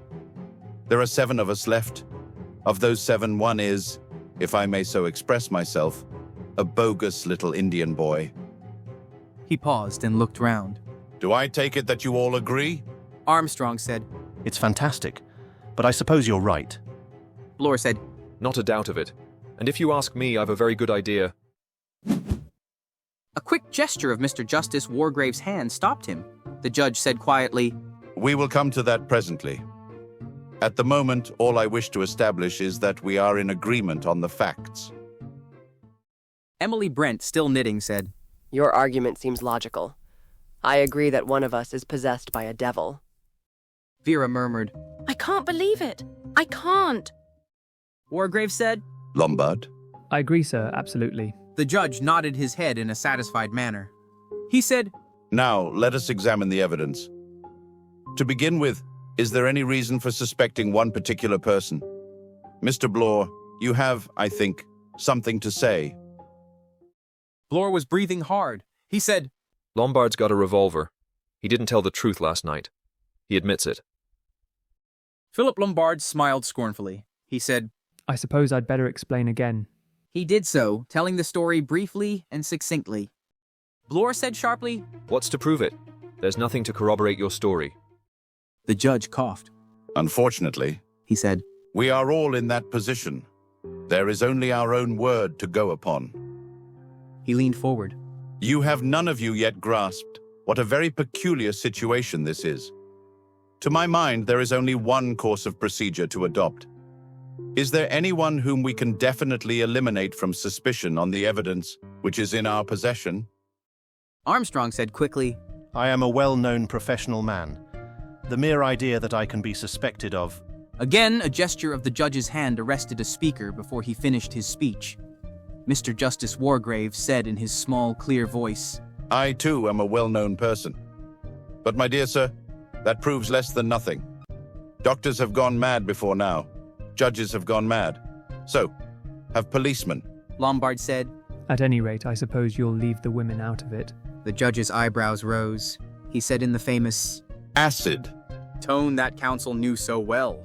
Do I understand you to assert that women are not subject to homicidal mania? Lombard said irritably. Of course not.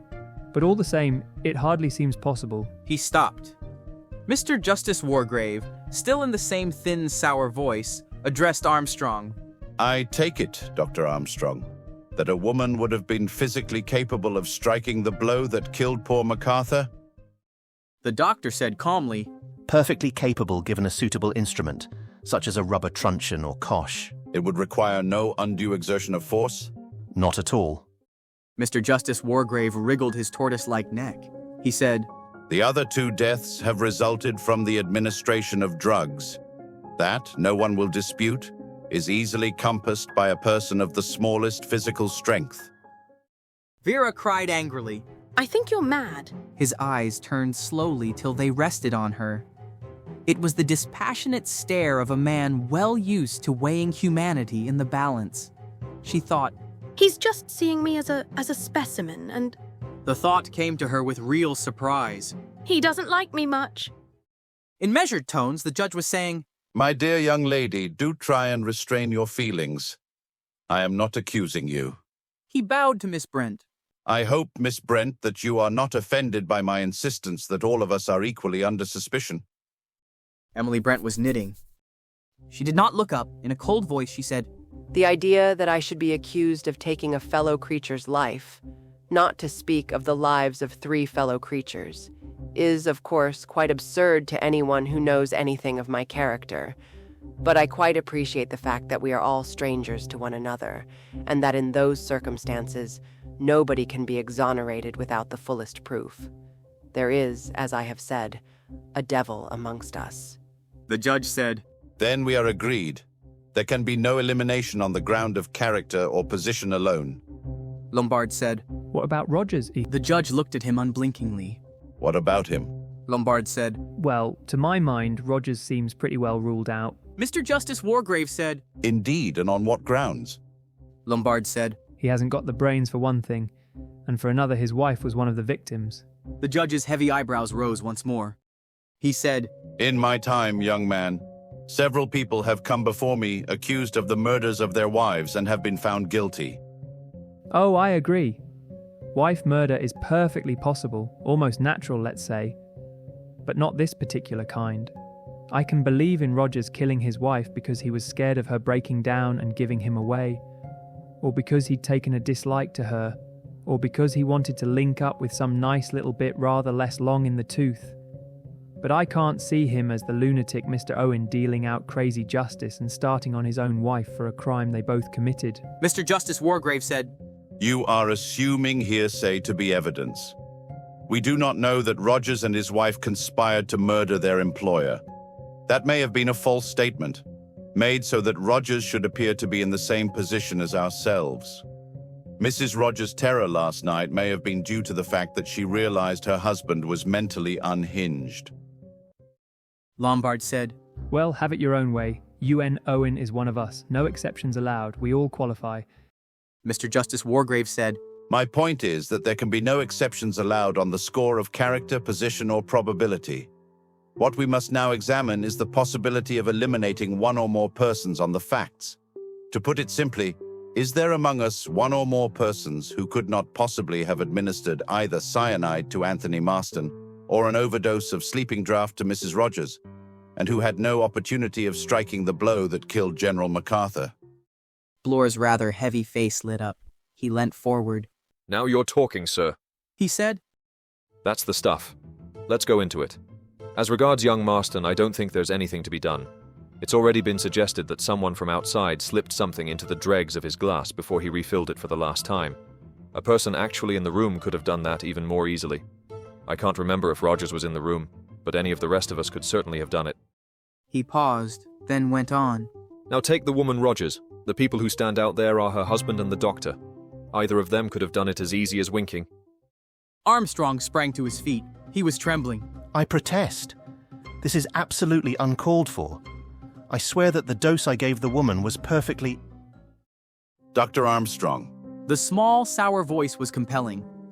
The doctor stopped with a jerk in the middle of his sentence. The small, cold voice went on. Your indignation is very natural. Nevertheless, you must admit that the facts have got to be faced. Either you or Rogers could have administered a fatal dose with the greatest ease. Let us now consider the position of the other people present. What chance had I? Had Inspector Bloor? Had Miss Brent? Had Miss Claythorne? Had Mr. Lombard of administering poison? Can any one of us be completely and entirely eliminated? He paused. I think not. Vera said angrily. I was nowhere near the woman. All of you can swear to that. Justice Wargrave waited a minute. Then he said, As far as my memory serves me, the facts were these. Will anyone please correct me if I make a misstatement? Mrs. Rogers was lifted onto the sofa by Anthony Marston, and Mr. Lombard and Dr. Armstrong went to her. He sent Rogers for brandy. There was then a question raised as to where the voice we had just heard had come from. We all went into the next room with the exception of Miss Brent, who remained in this room alone with the unconscious woman. A spot of color came into Emily Brent's cheeks. She stopped knitting. She said, This is outrageous. The remorseless small voice went on. When we returned to this room, you, Miss Brent, were bending over the woman on the sofa. Emily Brent said, Is common humanity a criminal offense? Justice Wargrave said, I am only establishing facts. Rogers then entered the room with the brandy, which of course he could quite well have doctored before entering the room. The brandy was administered to the woman, and shortly afterwards her husband and Dr. Armstrong assisted her up to bed, where Dr. Armstrong gave her a sedative. Bloor said, That's what happened. Absolutely. And that lets out the judge, Mr. Lombard, myself, and Miss Claythorne. His voice was loud and jubilant. Mr. Justice Wargrave, bringing a cold eye to bear upon him, murmured, But does it? We must take into account every possible eventuality. Bloor stared. He said, I don't get you. Justice Wargrave said, Upstairs in her room, Mrs. Rogers is lying in bed. The sedative that the doctor has given her begins to take effect. She is vaguely sleepy and acquiescent. Supposing that at that moment there is a tap on the door and someone enters bringing her, shall we say, a tablet or a draft, with the message that the doctor says you're to take this. Do you imagine for 1 minute that she would not have swallowed it obediently without thinking twice about it? There was a silence. Bloor shifted his feet and frowned. Philip Lombard said, I don't believe in that story for a minute. Besides, none of us left this room for hours afterwards. There was Marston's death and all the rest of it.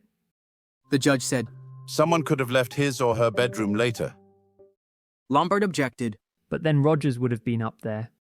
Dr. Armstrong stirred. No, He said, Rogers went downstairs to clear up in the dining room and pantry. Anyone could have gone up to the woman's bedroom then without being seen. Emily Brent said, Surely, Doctor, the woman would have been fast asleep by then, under the influence of the drug you had administered. In all likelihood, yes, but it is not a certainty. Until you have prescribed for a patient more than once, you cannot tell their reaction to different drugs. There is, sometimes, a considerable period before a sedative takes effect. It depends on the personal idiosyncrasy of the patient towards that particular drug. Lombard said, Of course you would say that, Doctor. Suits your book, eh? Again Armstrong's face darkened with anger. But again that passionless, cold little voice stopped the words on his lips. No good result can come from recrimination. Facts are what we have to deal with. It is established, I think, that there is a possibility of such a thing as I have outlined occurring. I agree that its probability value is not high, though there again it depends on who that person might have been. The appearance of Miss Brent or of Miss Claythorne on such an errand would have occasioned no surprise in the patient's mind. I agree that the appearance of myself, or of Mr. Bloor, or of Mr. Lombard could have been, to say the least of it, unusual. But I still think the visit would have been received without the awakening of any real suspicion. Bloor said, And that gets us where? Mr. Justice Wargrave, stroking his lip and looking quite passionless and inhuman, said, We have now dealt with the second killing, and have established the fact that no one of us can be completely exonerated from suspicion. He paused and went on. We come now to the death of General MacArthur. That took place this morning. I will ask anyone who considers that he or she has an alibi to state it in so many words. I myself will state at once that I have no valid alibi. I spent the morning sitting on the terrace and meditating on the singular position in which we all find ourselves. I sat on that chair on the terrace for the whole morning until the gong went, but there were, I should imagine, several periods during the morning when I was quite unobserved, and during which it would have been possible for me to walk down to the sea, kill the general, and return to my chair. There is only my word for the fact that I never left the terrace. In the circumstances, that is not enough. There must be proof. Bloor said, I was with Mr. Lombard and Dr. Armstrong all the morning. They'll bear me out. Dr. Armstrong said, You went to the house for a rope. Bloor said, Of course I did. Went straight there and straight back. You know I did. Armstrong said, You were a long time. Bloor turned crimson. He said, What the hell do you mean by that, Dr. Armstrong? Armstrong repeated, I only said you were a long time. Had to find it, didn't I? Can't lay your hands on a coil of rope all in a minute. Mr. Justice Wargrave said, During Inspector Bloor's absence, were you two gentlemen together? Armstrong said hotly, Certainly. That is, Lombard went off for a few minutes. I remained where I was. Lombard said with a smile. I wanted to test the possibilities of heliographing to the mainland, wanted to find the best spot. I was only absent a minute or two. Armstrong nodded. He said, That's right. Not long enough to do a murder, I assure you. The judge said, Did either of you two glance at your watches? Well, no. Philip Lombard said, I wasn't wearing one. The judge said evenly. A minute or two is a vague expression. He turned his head to the upright figure with the knitting lying on her lap. Miss Brent? Emily Brent said, I took a walk with Miss Claythorne up to the top of the island. Afterwards, I sat on the terrace in the sun. The judge said, I don't think I noticed you there. No, I was round the corner of the house to the east. It was out of the wind there. And you sat there till lunchtime? Yes. Miss Claythorne? Vera answered readily and clearly. I was with Miss Brent early this morning. After that, I wandered about a bit. Then I went down and talked to General MacArthur. Mr. Justice Wargrave interrupted. He said, What time was that? Vera for the first time was vague. She said, I don't know. About 1 hour before lunch, I think. Or it might have been less. Bloor asked. Was it after we'd spoken to him or before? Vera said, I don't know, he was very queer. She shivered. In what way was he queer? The judge wanted to know. He said we were all going to die. He said he was waiting for the end. He frightened me. The judge nodded. He said, What did you do next? I went back to the house. Then, just before lunch, I went out again and up behind the house. I've been terribly restless all day. Mr. Justice Wargrave stroked his chin. He said, There remains Rogers, though I doubt if his evidence will add anything to our sum of knowledge. Rogers, summoned before the court, had very little to tell. He had been busy all the morning about household duties and with the preparation of lunch. He had taken cocktails onto the terrace before lunch and had then gone up to remove his things from the attic to another room. He had not looked out of the window during the morning and had seen nothing that could have any bearing upon the death of General MacArthur. He would swear definitely that there had been 8 china figures upon the dining table when he laid the table for lunch. At the conclusion of Rogers' evidence, there was a pause. Mr. Justice Wargrave cleared his throat. Lombard murmured to Vera Claythorne, The summing up will now take place. The judge said, We have inquired into the circumstances of these 3 deaths to the best of our ability. Whilst probability in some cases is against certain people being implicated, yet we cannot say definitely that any one person can be considered as cleared of all complicity. I reiterate my positive belief that of the 7 persons assembled in this room, 1 is a dangerous and probably insane criminal. There is no evidence before us as to who that person is. All we can do at the present juncture is to consider what measures we can take for communicating with the mainland for help, and in the event of help being delayed, as is only too possible given the state of the weather, what measures we must adopt to ensure our safety. I would ask you all to consider this carefully and to give me any suggestions that may occur to you. In the meantime, I warn everybody to be upon his or her guard. So far, the murderer has had an easy task, since his victims have been unsuspicious. From now on, it is our task to suspect each and every one amongst us. Forewarned is forearmed. Take no risks and be alert to danger. That is all. Philip Lombard murmured beneath his breath, The court will now adjourn.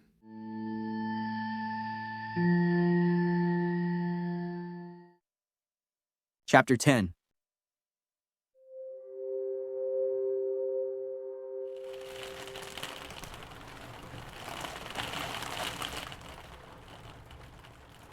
Do you believe it? Vera asked. She and Philip Lombard sat on the windowsill of the living room. Outside, the rain poured down and the wind howled in great shuddering gusts against the window panes.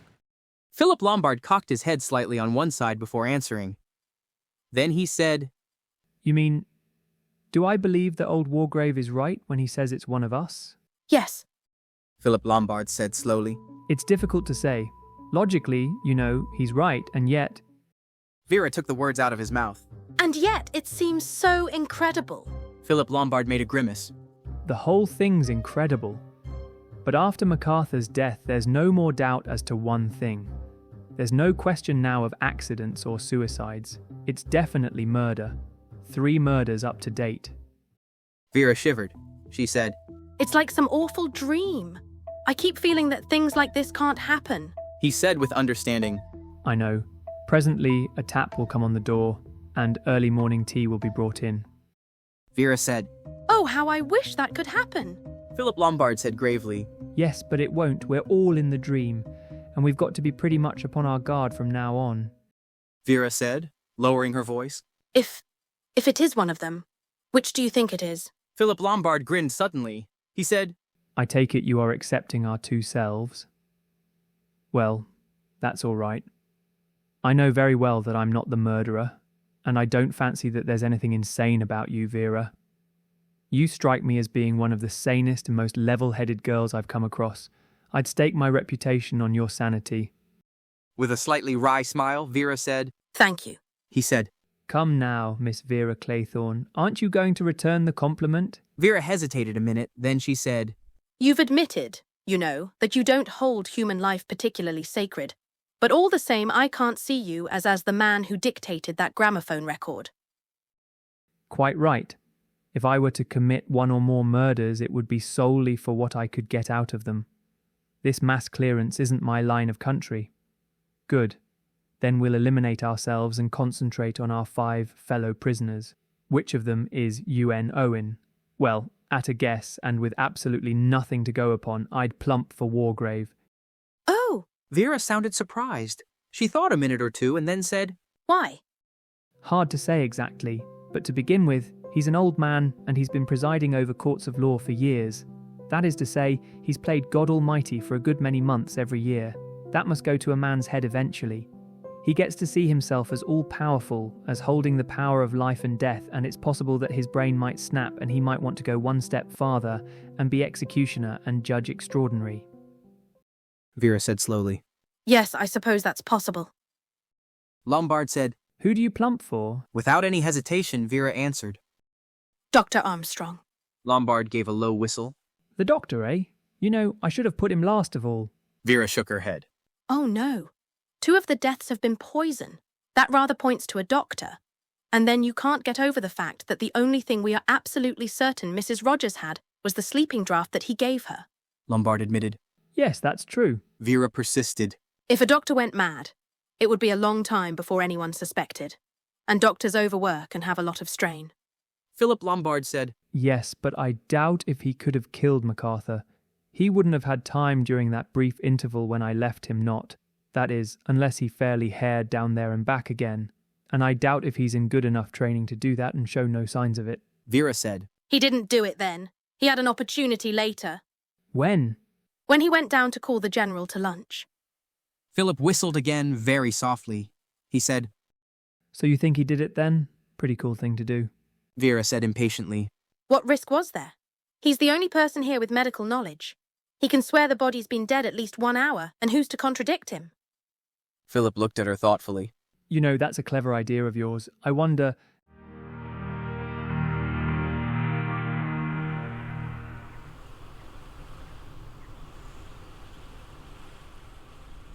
Who is it, Mr. Blore? That's what I want to know. Who is it? Roger's face was working. His hands were clenched round the polishing leather that he held in his hand. Ex-Inspector Blore said, My lad, that's the question.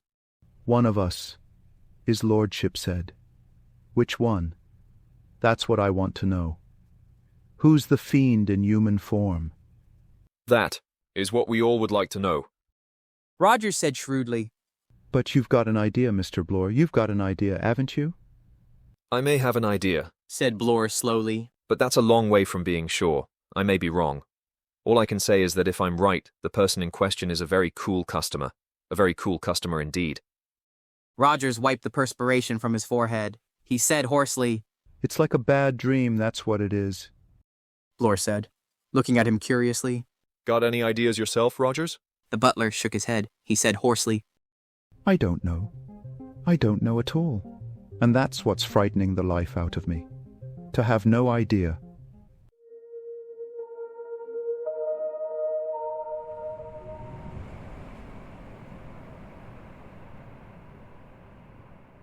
Dr. Armstrong said violently.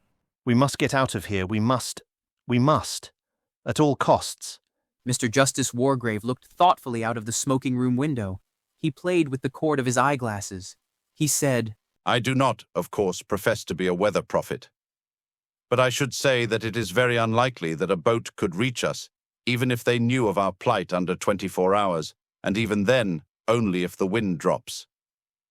Dr. Armstrong dropped his head in his hands and groaned. He said, And in the meantime, we may all be murdered in our beds? I hope not, said Mr. Justice Wargrave. I intend to take every possible precaution against such a thing happening. It flashed across Dr. Armstrong's mind that an old man like the judge was far more tenacious of life than a younger man would be. He had often marveled at that fact in his professional career. Here was he, junior to the judge by perhaps 20 years, and yet with a vastly inferior sense of self-preservation. Justice Wargrave was thinking, Murdered in our beds. These doctors are all the same, they think in clichés. A thoroughly commonplace mind. The doctor said, There have been 3 victims already, remember? Certainly. But you must remember that they were unprepared for the attack. We are forewarned. Dr. Armstrong said bitterly, What can we do? Sooner or later. I think, said Mr. Justice Wargrave, that there are several things we can do. Armstrong said, We've no idea even who it can be. The judge stroked his chin and murmured, Oh, I wouldn't quite say that. Armstrong stared at him. Do you mean you know? Mr. Justice Wargrave said cautiously, As regards actual evidence, such as is necessary in court, I admit that I have none. But it appears to me, reviewing the whole business, that one particular person is sufficiently clearly indicated. Yes, I think so. Armstrong stared at him. He said, I don't understand.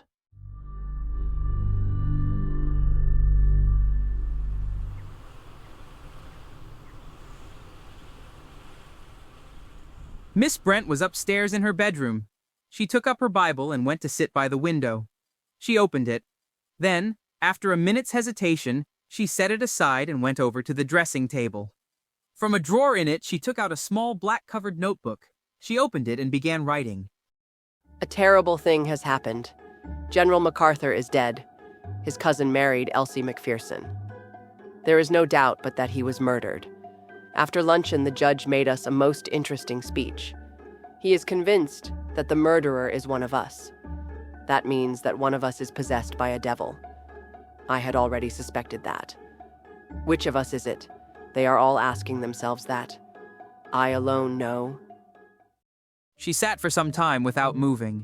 Her eyes grew vague and filmy. The pencil straggled drunkenly in her fingers. In shaking loose capitals, she wrote, The murderer's name is Beatrice Taylor. Her eyes closed. Suddenly, with a start, she awoke. She looked down at the notebook. With an angry exclamation, she scored through the vague, unevenly scrawled characters of the last sentence. She said in a low voice, Did I write that? Did I? I must be going mad.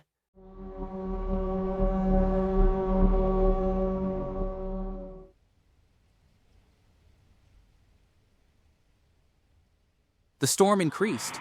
The wind howled against the side of the house. Everyone was in the living room. They sat listlessly huddled together, and, surreptitiously, they watched each other. When Rogers brought in the tea tray, they all jumped. He said, Shall I draw the curtains? It would make it more cheerful-like. Receiving an assent to this, the curtains were drawn and the lamps turned on. The room grew more cheerful. A little of the shadow lifted. Surely by tomorrow the storm would be over and someone would come, a boat would arrive. Vera Claythorne said, Will you pour out tea, Miss Brent? The elder woman replied, No, you do it, dear. That teapot is so heavy, and I have lost 2 skeins of my gray knitting wool. So annoying. Vera moved to the tea table. There was a cheerful rattle and clink of china. Normality returned. Tea! Blessed, ordinary, everyday afternoon tea. Philip Lombard made a cheery remark. Blore responded.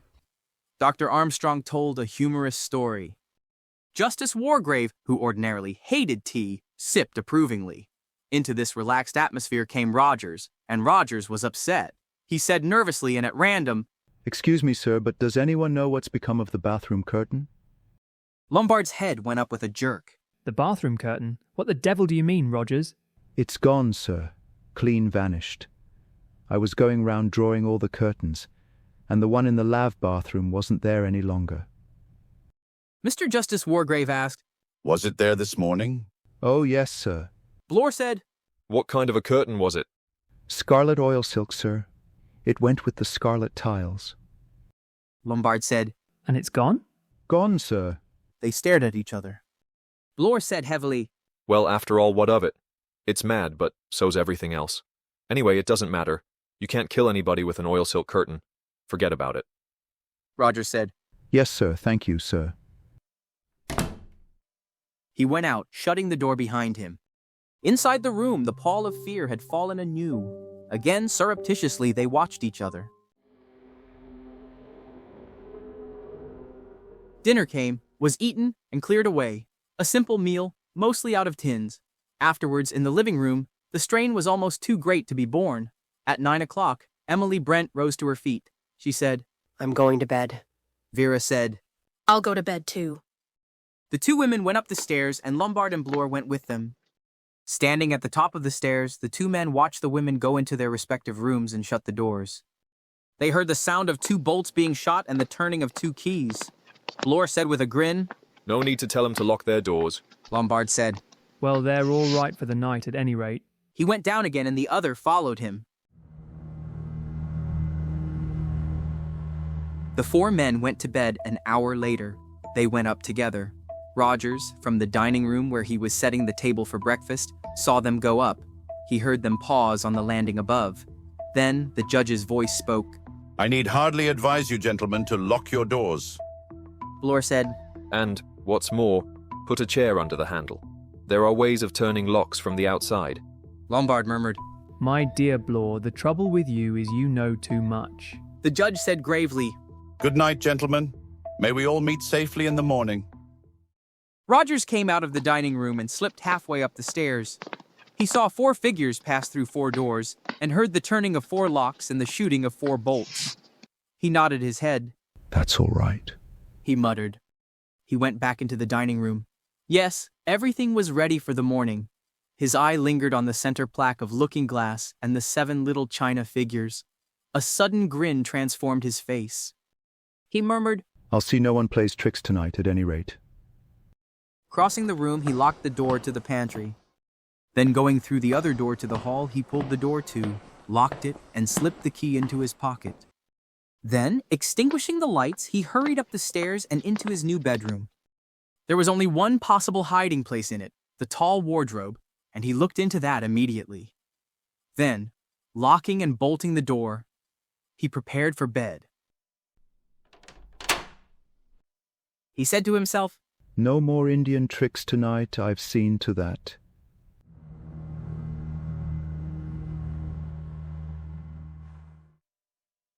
Chapter 11.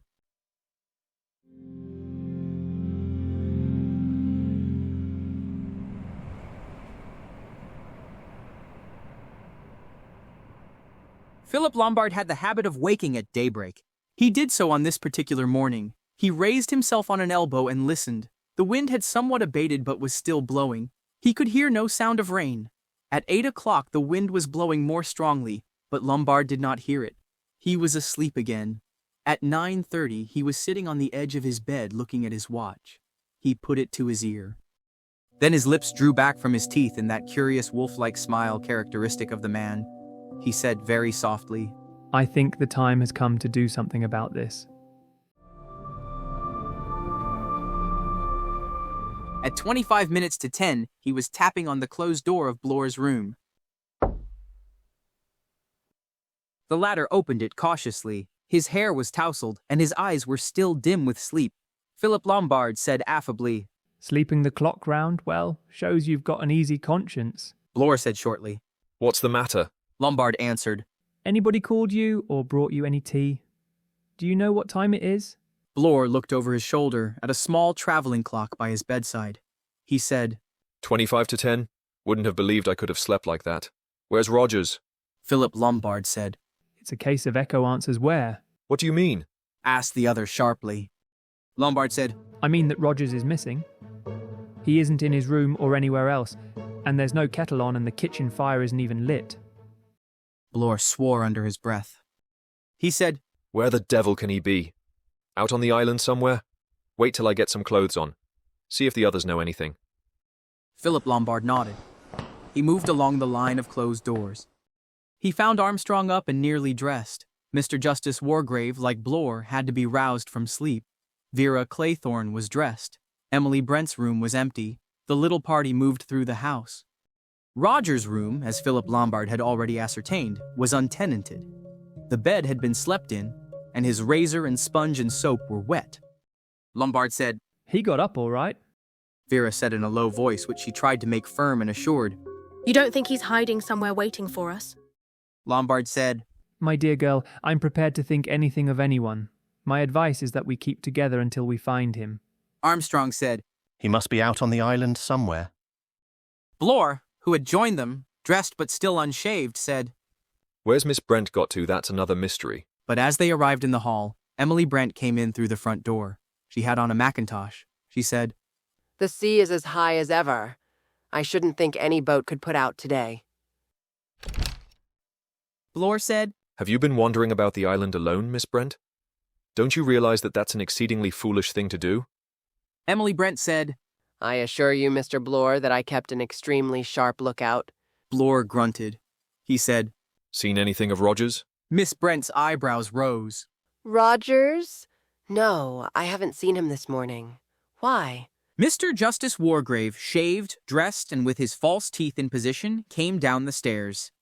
He moved to the open dining room door. He said, He laid the table for breakfast, I see. Lombard said, He might have done that last night. They all moved inside the room, looking at the neatly set plates and cutlery, at the row of cups on the sideboard, at the felt mats placed ready for the coffee urn. It was Vera who saw it first. She caught the judge's arm, and the grip of her athletic fingers made the old gentleman wince. She cried out, The Indians, look! There were only 6 china figures in the middle of the table.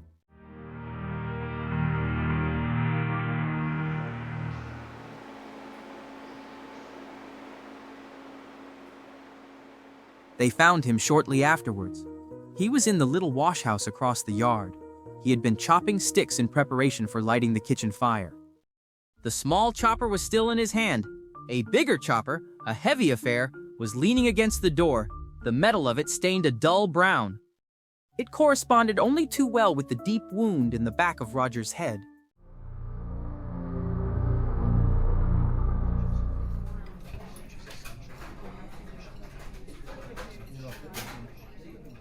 Perfectly clear, said Armstrong. The murderer must have crept up behind him, swung the chopper once, and brought it down on his head as he was bending over. Blore was busy on the handle of the chopper and the flour sifter from the kitchen. Mr. Justice Wargrave asked, Would it have needed great force, Doctor? Armstrong said gravely. A woman could have done it, if that's what you mean. He gave a quick glance round. Vera Claythorne and Emily Brent had retired to the kitchen. The girl could have done it easily. She's an athletic type. In appearance, Miss Brent is fragile-looking, but that type of woman has often a lot of wiry strength. And you must remember that anyone who's mentally unhinged has a good deal of unsuspected strength. The judge nodded thoughtfully. Blore rose from his knees with a sigh. He said, No fingerprints. Handle was wiped afterwards. A sound of laughter was heard. They turned sharply. Vera Claythorne was standing in the yard. She cried out in a high, shrill voice, shaken with wild bursts of laughter. Do they keep bees on this island? Tell me that. Where do we go for honey? Ha ha! They stared at her uncomprehendingly. It was as though the sane, well-balanced girl had gone mad before their eyes. She went on in that high, unnatural voice. Don't stare like that. As though you thought I was mad. It's sane enough what I'm asking. Bees, hives, bees. Oh, don't you understand? Haven't you read that idiotic rhyme? It's up in all your bedrooms put there for you to study. We might have come here straight away if we'd had sense. 7 little Indian boys chopping up sticks. And the next verse. I know the whole thing by heart, I tell you. 6 little Indian boys playing with a hive. And that's why I'm asking, do they keep bees on this island? Isn't it funny? Isn't it damned funny? She began laughing wildly again. Dr. Armstrong strode forward. He raised his hand and struck her a flat blow on the cheek. She gasped, hiccuped, and swallowed. She stood motionless a minute. Then she said, Thank you. I'm all right now. Her voice was once more calm and controlled, the voice of the efficient game's mistress. She turned and went across the yard into the kitchen saying, Miss Brent and I are getting you breakfast. Can you bring some sticks to light the fire? The marks of the doctor's hand stood out red on her cheek. As she went into the kitchen, Bloor said, Well, you dealt with that all right, Doctor. Armstrong said apologetically, Had to. We can't cope with hysteria on the top of everything else. Philip Lombard said, She's not a hysterical type. Armstrong agreed. Oh no. Good, healthy, sensible girl. Just the sudden shock. It might happen to anybody. Rogers had chopped a certain amount of firewood before he had been killed. They gathered it up and took it into the kitchen. Vera and Emily Brent were busy. Miss Brent was raking out the stove. Vera was cutting the rind off the bacon. Emily Brent said, Thank you. We'll be as quick as we can, say 30 to 45 minutes. The kettle's got to boil. Ex-Inspector Bloor said in a low, hoarse voice to Philip Lombard. Know what I'm thinking? Philip Lombard said, As you're just about to tell me, it's not worth the trouble of guessing. Ex-Inspector Bloor was an earnest man. A light touch was incomprehensible to him. He went on heavily. There was a case in America. Old gentleman and his wife both killed with an axe. Middle of the morning. Nobody in the house but the daughter and the maid. Maid, it was proved, couldn't have done it. Daughter was a respectable middle-aged spinster. Seemed incredible. So incredible that they acquitted her. But they never found any other explanation. He paused. I thought of that when I saw the axe, and then when I went into the kitchen and saw her there so neat and calm. Hadn't turned a hair. That girl, coming all over hysterical. Well, that's natural. The sort of thing you'd expect. Don't you think so? Philip Lombard said laconically. It might be. Bloor went on. But the other, so neat and prim, wrapped up in that apron, Mrs. Rogers' apron, I suppose, saying, Breakfast will be ready in half an hour or so. If you ask me, that woman's as mad as a hatter.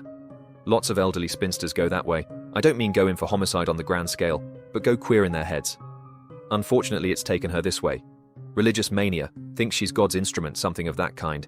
She sits in her room, reading her Bible. Philip Lombard sighed and said, That's hardly proof positive of an unbalanced mentality, Bloor. But Bloor went on ploddingly, perseveringly. And then she was out in her Macintosh, said she'd been down to look at the sea. The other shook his head. He said, Rogers was killed as he was chopping firewood. That is to say, first thing when he got up. The Brent woman wouldn't have needed to wander about outside for hours afterwards. If you ask me, the murderer of Rogers would take jolly good care to be rolled up in bed snoring. Bloor said, You're missing the point, Mr. Lombard. If the woman was innocent, she'd be too dead scared to go wandering about by herself. She'd only do that if she knew that she had nothing to fear. That's to say, if she herself is the criminal. Philip Lombard said, That's a good point. Yes, I hadn't thought of that. He added with a faint grin. Glad you don't still suspect me. Bloor said rather shamefacedly, I did start by thinking of you, that revolver and the queer story you told or didn't tell, but I've realized now that that was really a bit too obvious. He paused and said, Hope you feel the same about me. Philip said thoughtfully, I may be wrong, of course, but I can't feel that you've got enough imagination for this job. All I can say is, if you're the criminal, you're a damned fine actor, and I take my hat off to you. He lowered his voice. Just between ourselves, Bloor, and taking into account that we'll probably both be a couple of stiffs before another day is out, you did indulge in that spot of perjury, I suppose. Bloor shifted uneasily from one foot to the other. He said at last, Doesn't seem to make much odds now. Oh well, here goes. Landor was innocent right enough. The gang had got me squared, and between us we got him put away for a stretch. Mind you, I wouldn't admit this. if there were any witnesses. Finished Lombard with a grin. It's just between you and me. Well, I hope you made a tidy bit out of it. Didn't make what I should have done. Mean crowd the Purcell gang. I got my promotion, though. And Landor got penal servitude and died in prison. I couldn't know he was going to die, could I? Demanded Bloor. No, that was your bad luck. Mine? His, you mean? Yours too, because as a result of it, it looks as though your own life is going to be cut unpleasantly short. Me? Bloor stared at him. Do you think I'm going to go the way of Rogers and the rest of them? Not me. I'm watching out for myself pretty carefully, I can tell you. Lombard said, Oh well, I'm not a betting man, and anyway, if you were dead I wouldn't get paid. Look here, Mr. Lombard, what do you mean?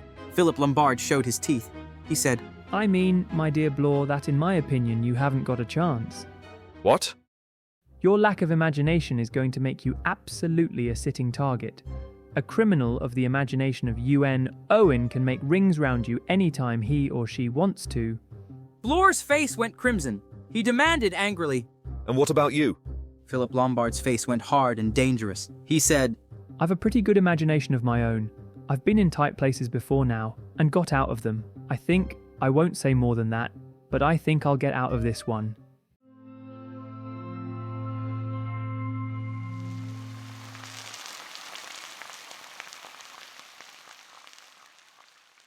The eggs were in the frying pan. Vera at the stove thought to herself, Why did I make a hysterical fool of myself? That was a mistake. Keep calm, my girl. Keep calm. after all, she'd always prided herself on her level-headedness. Miss Claythorne was wonderful. Kept her head. Started off swimming after Cyril at once. Why think of that now? All that was over. Over. Cyril had disappeared long before she got near the rock. She had felt the current take her, sweeping her out to sea. She had let herself go with it, swimming quietly, floating till the boat arrived at last. They had praised her courage and her sang-froid. But not Hugo. Hugo had just looked at her. God, how it hurt, even now, to think of Hugo. Where was he? What was he doing? Was he engaged? Married? Emily Brent said sharply, Vera, that bacon is burning. Oh, sorry, Miss Brent, so it is. How stupid of me. Emily Brent lifted out the last egg from the sizzling fat. Vera, putting fresh pieces of bacon in the frying pan, said curiously, You're wonderfully calm, Miss Brent. Emily Brent said, pressing her lips together. I was brought up to keep my head and never to make a fuss. Vera thought mechanically. Repressed as a child. That accounts for a lot. She said, Aren't you afraid? She paused and then added, Or don't you mind dying? Dying. It was as though a sharp little gimlet had run into the solid congealed mass of Emily Brent's brain. Dying. But she wasn't going to die. The others would die, yes. But not she, Emily Brent. This girl didn't understand. Emily wasn't afraid. Naturally, none of the Brents were afraid. All her people were service people. They faced death unflinchingly. They led upright lives just as she, Emily Brent, had led an upright life. She had never done anything to be ashamed of, and so, naturally, she wasn't going to die. The Lord is mindful of his own. Thou shalt not be afraid for the terror by night, nor for the arrow that flieth by day. It was daylight now. There was no terror. We shall none of us leave this island. Who had said that? General MacArthur, of course, whose cousin had married Elsie Macpherson. He hadn't seemed to care. He had seemed actually to welcome the idea. Wicked, almost impious to feel that way. Some people thought so little of death that they actually took their own lives. Beatrice Taylor. Last night she had dreamed of Beatrice, dreamt that she was outside pressing her face against the window and moaning, asking to be let in. But Emily Brent hadn't wanted to let her in, because if she did, something terrible would happen. Emily came to herself with a start. That girl was looking at her very strangely. She said in a brisk voice, Everything's ready, isn't it? We'll take the breakfast in.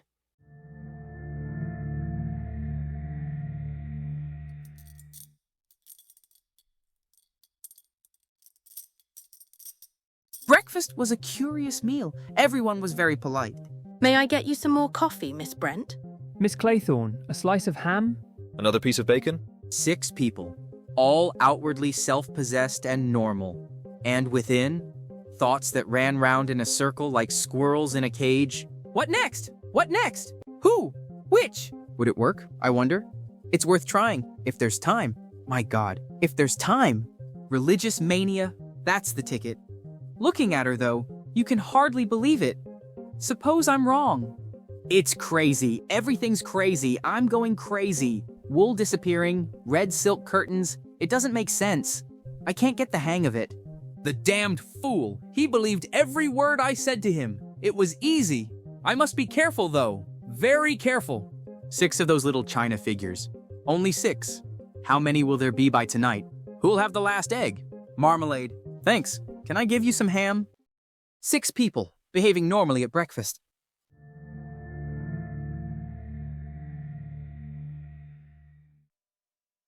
Chapter 12.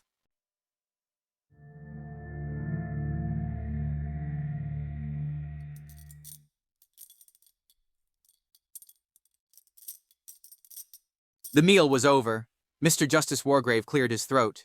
He said in a small, authoritative voice, It would be advisable, I think, if we met to discuss the situation. Shall we say in half an hour's time in the drawing room? Everyone made a sound suggestive of agreement.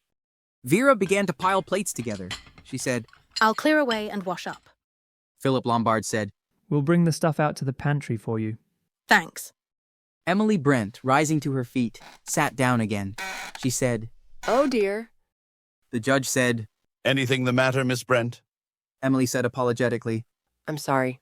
I'd like to help Miss Claythorne, but I don't know how it is. I feel just a little giddy. Giddy, eh? Dr. Armstrong came towards her. Quite natural. Delayed shock. I can give you something to... No. The word burst from her lips like an exploding shell. It took everyone aback. Dr. Armstrong flushed a deep red. There was no mistaking the fear and suspicion in her face. He said stiffly, Just as you please, Miss Brent. She said, I don't wish to take anything. Anything at all. I will just sit here quietly till the giddiness passes off. They finished clearing away the breakfast things. Bloor said, I'm a domestic sort of man. I'll give you a hand, Miss Claythorne. Thank you, said Vera. Emily Brent was left alone sitting in the dining room. For a while she heard a faint murmur of voices from the pantry. The giddiness was passing. She felt drowsy now, as though she could easily go to sleep. There was a buzzing in her ears. Or was it a real buzzing in the room? She thought. It's like a bee. A bumblebee. Presently she saw the bee. It was crawling up the window pane. Vera Claythorne had talked about bees this morning. Bees and honey. She liked honey. Honey in the comb, and strain it yourself through a muslin bag. Drip, drip, drip. There was somebody in the room. Somebody all wet and dripping. Beatrice Taylor came from the river. She had only to turn her head, and she would see her. But she couldn't turn her head. If she were to call out. But she couldn't call out. There was no one else in the house. She was all alone. She heard footsteps, soft, dragging footsteps, coming up behind her. The stumbling footsteps of the drowned girl. There was a wet, dank smell in her nostrils. On the window pane, the bee was buzzing, buzzing. And then she felt the prick, the bee sting on the side of her neck.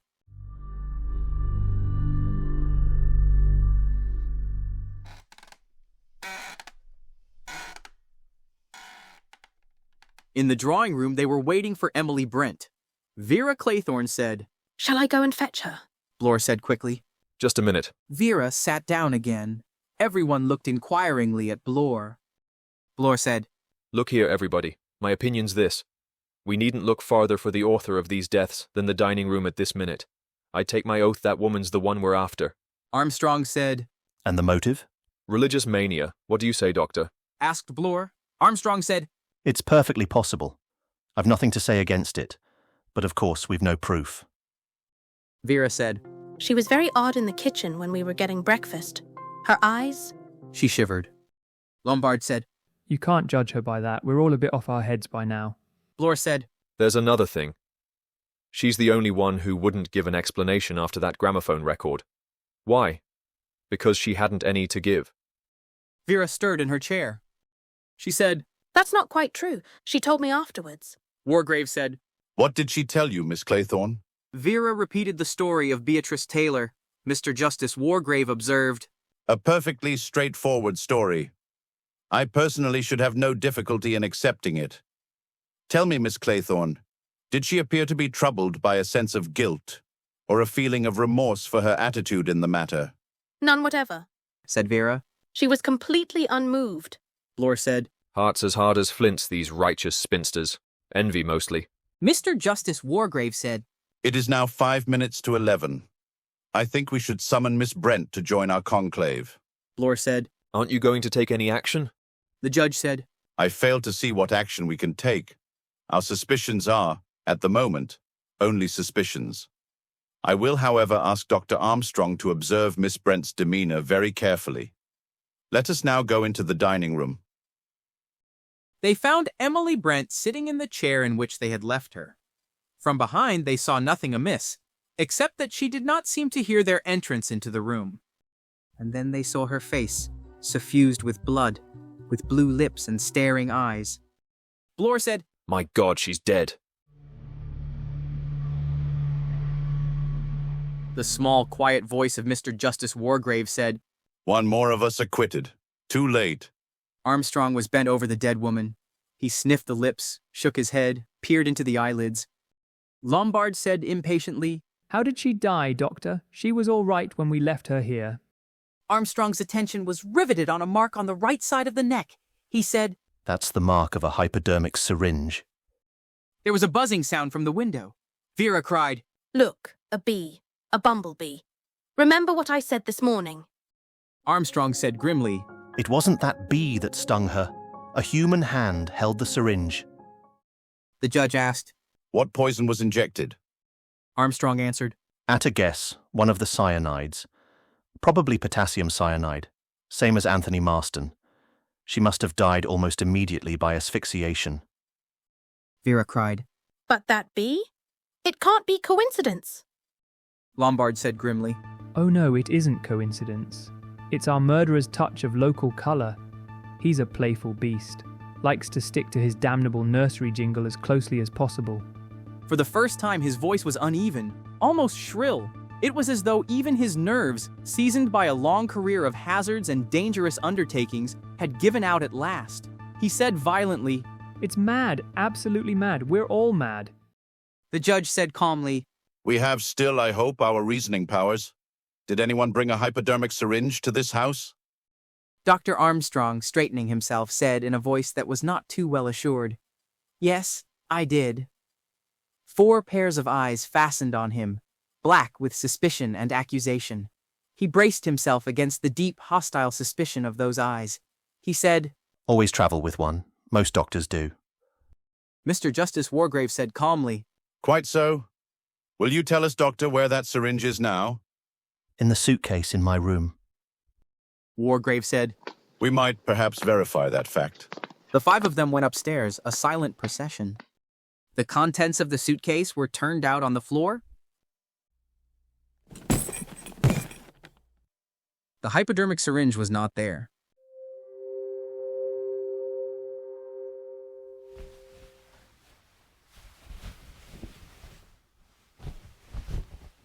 Armstrong said violently, Somebody must have taken it. There was silence in the room. Armstrong stood with his back to the window. 4 pairs of eyes were on him, black with suspicion and accusation. He looked from Wargrave to Vera and repeated helplessly, weakly, I tell you, someone must have taken it. Blore was looking at Lombard, who returned his gaze. The judge said, There are 5 of us here in this room. One of us is a murderer. The position is fraught with grave danger. Everything must be done in order to safeguard the 4 of us who are innocent. I will now ask you, Dr. Armstrong, what drugs you have in your possession. Armstrong replied, I have a small medicine case here. You can examine it. You will find some sleeping stuff, Trianol and sulfonal tablets, a packet of bromide, bicarbonate of soda, aspirin. Nothing else. I have no cyanide in my possession. The judge said, I have myself some sleeping tablets. Sulfonal, I think they are. I presume they would be lethal if a sufficiently large dose were given. You, Mr. Lombard, have in your possession a revolver. Philip Lombard said sharply. What if I have? Only this. I propose that the doctor's supply of drugs, my own sulfonal tablets, your revolver, and anything else of the nature of drugs or firearms should be collected together and placed in a safe place. That after this is done, we should each of us submit to a search both of our persons and of our effects. Lombard said. I'm damned if I'll give up my revolver. Wargrave said sharply. Mr. Lombard, you are a very strongly built and powerful young man, but ex-Inspector Blore is also a man of powerful physique. I do not know what the outcome of a struggle between you would be, but I can tell you this. On Blore's side, assisting him to the best of our ability, will be myself, Dr. Armstrong, and Miss Claythorne. You will appreciate, therefore, that the odds against you, if you choose to resist, will be somewhat heavy. Lombard threw his head back. His teeth showed in what was almost a snarl. Oh, very well then, since you've got it all taped out. Mr. Justice Wargrave nodded his head. You are a sensible young man. Where is this revolver of yours? In the drawer of the table by my bed. Good. I'll fetch it. I think it would be desirable if we went with you. Philip said with a smile that was still nearer a snarl. Suspicious devil, aren't you? They went along the corridor to Lombard's room. Philip strode across to the bed table and jerked open the drawer. Then he recoiled with an oath. The drawer of the bed table was empty.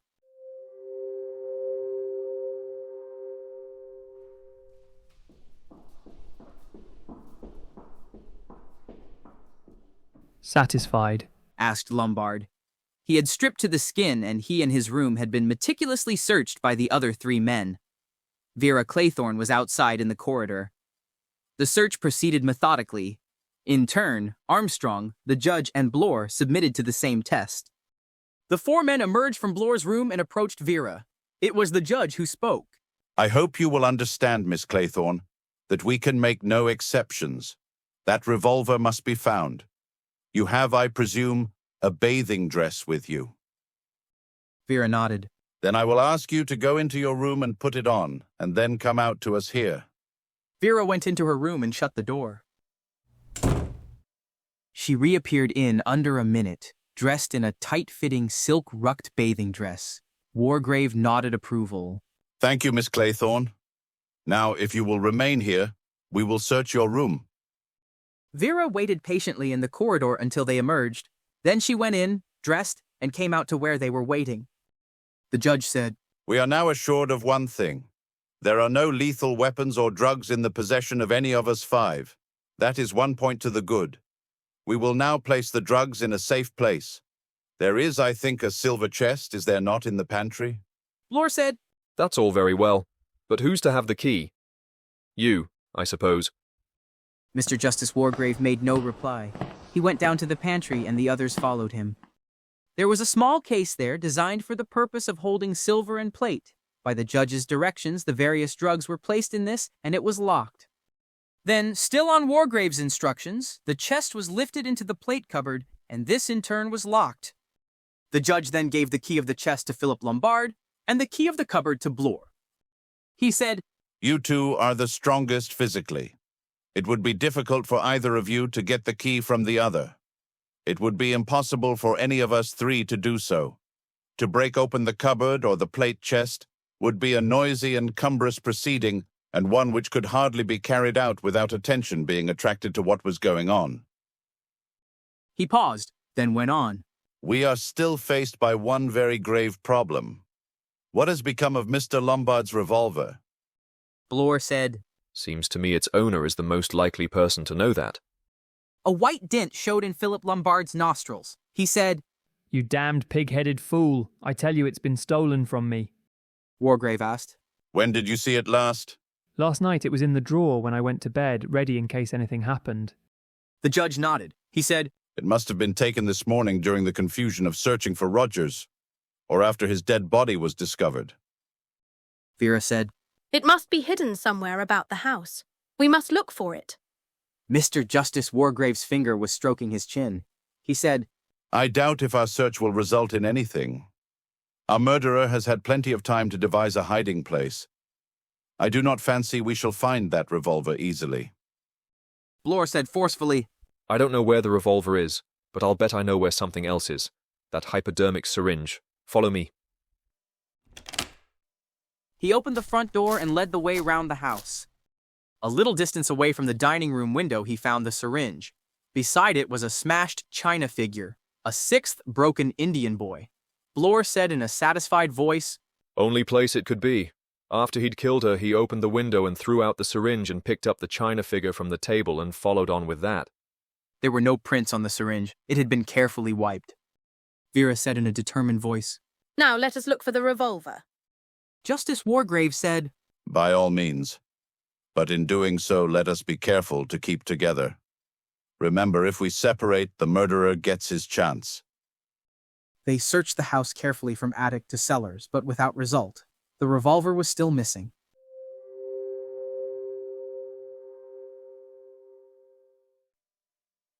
Chapter 13.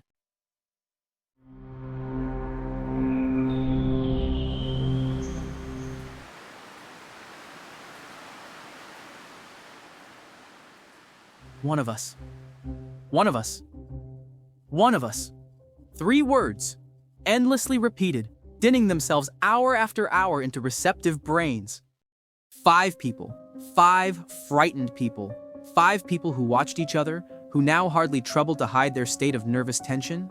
There was little pretense now, no formal veneer of conversation. They were 5 enemies linked together by a mutual instinct of self-preservation. And all of them, suddenly, looked less like human beings. They were reverted to more bestial types. Like a wary old tortoise, Mr. Justice Wargrave sat hunched up, his body motionless, his eyes keen and alert. Ex-Inspector Bloor looked coarser and clumsier in build. His walk was that of a slow padding animal. His eyes were bloodshot. There was a look of mingled ferocity and stupidity about him. He was like a beast at bay, ready to charge its pursuers. Philip Lombard's senses seemed heightened, rather than diminished. His ears reacted to the slightest sound. His step was lighter and quicker, his body lithe and graceful, and he smiled often, his lips curling back from his long white teeth. Vera Claythorne was very quiet. She sat most of the time huddled in a chair. Her eyes stared ahead of her into space. She looked dazed. She was like a bird that has dashed its head against glass and that has been picked up by a human hand. It crouches there, terrified, unable to move, hoping to save itself by its immobility. Armstrong was in a pitiable condition of nerves. He twitched and his hands shook. He lighted cigarette after cigarette and stubbed them out almost immediately. The forced inaction of their position seemed to gall him more than the others. Every now and then he broke out into a torrent of nervous speech. We shouldn't just sit here doing nothing. There must be something. Surely there is something that we can do. If we lit a bonfire. Bloor said heavily. In this weather? The rain was pouring down again. The wind came in fitful gusts. The depressing sound of the pattering rain nearly drove them mad. By tacit consent, they had adopted a plan of campaign. They all sat in the big drawing room. Only one person left the room at a time. The other 4 waited till the 5th returned. Lombard said, It's only a question of time. The weather will clear. Then we can do something, signal, light fires, make a raft, something. Armstrong said with a sudden cackle of laughter. A question of time. Time. We can't afford time. We shall all be dead. Mr. Justice Wargrave said, and his small, clear voice was heavy with passionate determination. Not if we are careful. We must be very careful. The midday meal had been duly eaten, but there had been no conventional formality about it. All 5 of them had gone to the kitchen. In the larder, they had found a great store of tinned foods. They had opened a tin of tongue and 2 tins of fruit. They had eaten standing round the kitchen table. Then, herding close together, they had returned to the drawing room to sit there, sit watching each other. And by now, the thoughts that ran through their brains were abnormal, feverish, diseased. It's Armstrong. I saw him looking at me sideways just then. His eyes are mad, quite mad. Perhaps he isn't a doctor at all. That's it, of course. He's a lunatic, escaped from some doctor's house pretending to be a doctor. It's true. Shall I tell them? Shall I scream out? No, it won't do to put him on his guard. Besides, he can seem so sane. What time is it? Only 3:15. Oh God, I shall go mad myself. Yes, it's Armstrong. He's watching me now. They won't get me. I can take care of myself. I've been in tight places before. Where the hell is that revolver? Who took it? Who's got it? Nobody's got it. We know that. We were all searched. Nobody can have it. But someone knows where it is. They're going mad. They all go mad. Afraid of death. We're all afraid of death. I'm afraid of death. Yes. But that doesn't stop death coming. The hearse is at the door, sir. Where did I read that? The girl. I'll watch the girl. Yes. I'll watch the girl. 20 to 4? Only 20 to 4? Perhaps the clock has stopped? I don't understand. No, I don't understand. This sort of thing can't happen. It is happening. Why don't we wake up? Wake up, Judgment Day. Not that. If I could only think. My head. Something's happening in my head. It's going to burst. It's going to split. This sort of thing can't happen. What's the time? Oh God, it's only 4:15. I must keep my head. I must keep my head. If only I keep my head. It's all perfectly clear, all worked out. But nobody must suspect. It may do the trick, it must. Which one? That's the question. Which one? I think, yes, I rather think, yes, him. When the clock struck 5, they all jumped. Vera said, Does anyone want tea? There was a moment's silence. Bloor said, I'd like a cup. Vera rose. She said, I'll go and make it. You can all stay here. Mr. Justice Wargrave said gently, I think, my dear young lady, we would all prefer to come and watch you make it. Vera stared, then gave a short, rather hysterical laugh. She said, Of course you would. 5 people went into the kitchen. Tea was made and drunk by Vera and Bloor. The other 3 had whiskey, opening a fresh bottle and using a siphon from a nailed-up case. The judge murmured with a reptilian smile. We must be very careful. They went back again to the drawing room. Although it was summer, the room was dark. Lombard switched on the lights, but they did not come on. He said, Of course. The engine's not been run today since Rogers hasn't been there to see to it. He hesitated and said, We could go out and get it going, I suppose. Justice Wargrave said, There are packets of candles in the larder. I saw them. Better use those. Lombard went out. The other 4 sat watching each other. He came back with a box of candles and a pile of saucers. 5 candles were lit and placed about the room. The time was 5:45.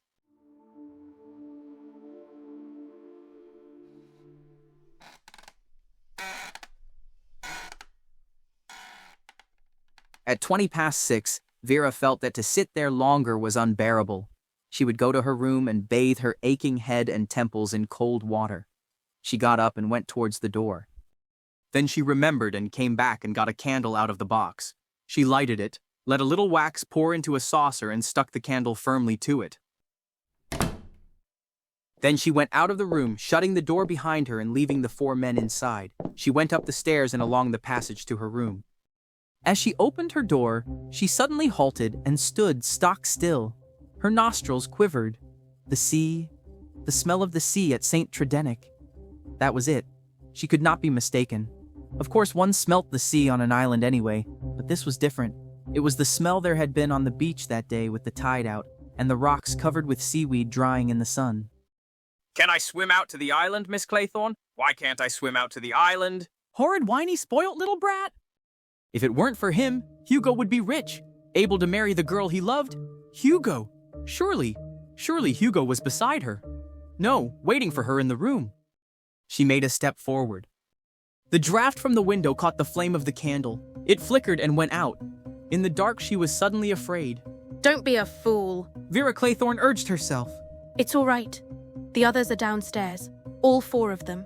There's no one in the room. There can't be. You're imagining things, my girl.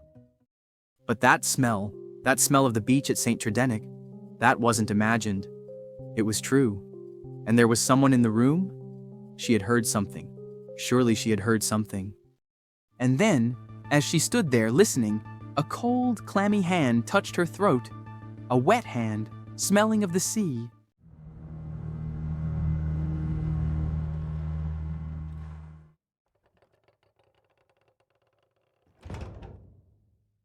Vera screamed. She screamed and screamed, screams of the utmost terror, wild, desperate cries for help. She did not hear the sounds from below, of a chair being overturned, of a door opening, of men's feet running up the stairs. She was conscious only of supreme terror. Then, restoring her sanity, lights flickered in the doorway, candles, men hurrying into the room. What the devil? What's happened? Good God, what is it? She shuddered, took a step forward, collapsed on the floor. She was only half aware of someone bending over her, of someone forcing her head down between her knees. Then a sudden exclamation, a quick, "My God, look at that!" Her senses returned. She opened her eyes and raised her head. She saw what it was the men with the candles were looking at. A broad ribbon of wet seaweed was hanging down from the ceiling. It was that which in the darkness had swayed against her throat. It was that which she had taken for a clammy hand, a drowned hand come back from the dead to squeeze the life out of her. She began to laugh hysterically. She said, It was seaweed. Only seaweed. And that's what the smell was. And then the faintness came over her once more. Waves upon waves of sickness. Again someone took her head and forced it between her knees. Aeons of time seemed to pass. They were offering her something to drink, pressing the glass against her lips. She smelt brandy. She was just about to gulp the spirit gratefully down when, suddenly, a warning note like an alarm bell sounded in her brain. She sat up, pushing the glass away. She said sharply, Where did this come from? Blor's voice answered. He stared a minute before speaking. He said, I got it from downstairs. Vera cried. I won't drink it. There was a moment's silence. Then Lombard laughed. He said with appreciation, Good for you, Vera. You've got your wits about you, even if you have been scared half out of your life. I'll get a fresh bottle that hasn't been opened. He went swiftly out. Vera said uncertainly, I'm all right now. I'll have some water. Armstrong supported her as she struggled to her feet. She went over to the basin, swaying and clutching at him for support. She let the cold tap run and then filled the glass. Blor said resentfully, That brandy's all right. Armstrong said, How do you know? Blor said angrily. I didn't put anything in it. That's what you're getting at, I suppose. Armstrong said, I'm not saying you did. You might have done it, or someone might have tampered with the bottle for just this emergency. Lombard came swiftly back into the room. He had a new bottle of brandy in his hands and a corkscrew. He thrust the sealed bottle under Vera's nose. There you are, my girl. Absolutely no deception. He peeled off the tin foil and drew the cork. Lucky there's a good supply of spirits in the house. Thoughtful of you, N. Owen. Vera shuddered violently. Armstrong held the glass while Philip poured the brandy into it. He said, You'd better drink this, Miss Claythorne. You've had a nasty shock. Vera drank a little of the spirit. The color came back to her face. Philip Lombard said with a laugh, Well, here's one murder that hasn't gone according to plan. Vera said almost in a whisper, You think that was what was meant? Lombard nodded. Expected you to pass out through fright. Some people would have, wouldn't they, Doctor? Armstrong did not commit himself. He said doubtfully, Impossible to say. Young, healthy subject. No cardiac weakness. Unlikely. On the other hand, He picked up the glass of brandy that Blor had brought. He dipped a finger in it, tasted it gingerly. His expression did not alter. He said dubiously, Tastes all right. Blor stepped forward angrily. He said, If you're saying that I tampered with that, I'll knock your ruddy block off.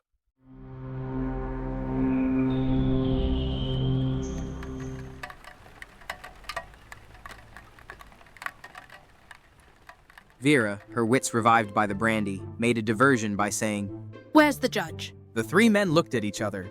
That's odd. Thought he came up with us? Blor said, So did I. What about it, Doctor? You came up the stairs behind me.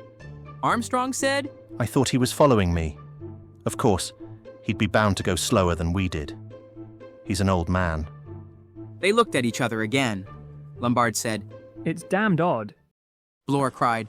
We must look for him. He started for the door. The others followed him, Vera last.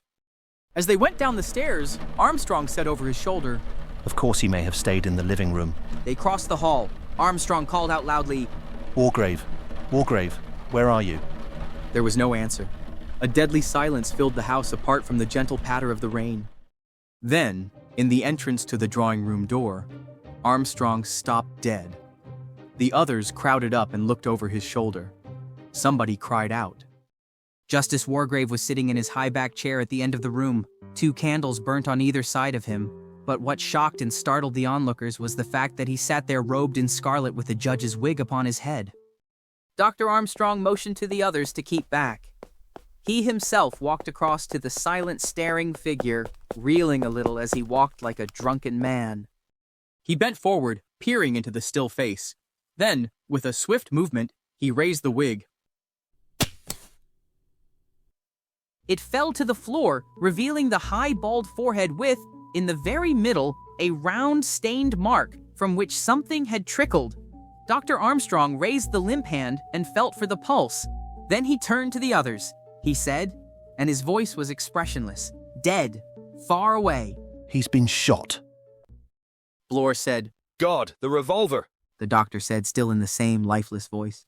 Got him through the head. Instantaneous. Vera stooped to the wig. She said, and her voice shook with terror. Miss Brent's missing grey wool. Blore said, And the scarlet curtain that was missing from the bathroom. Vera whispered, So this is what they wanted them for. Suddenly, Philip Lombard laughed a high, unnatural laugh. 5 little Indian boys going in for law. 1 got in Chancery, and then there were 4. That's the end of Mr. Bloody Justice Wargrave. No more pronouncing sentence for him. No more putting on of the black cap. Here's the last time he'll ever sit in court. No more summing up and sending innocent men to death. How Edward Seaton would laugh if he were here. God, how he'd laugh. His outburst shocked and startled the others. Vera cried, Only this morning you said he was the one. Philip Lombard's face changed, sobered. He said in a low voice, I know I did. Well, I was wrong. Here's one more of us who's been proved innocent. Too late.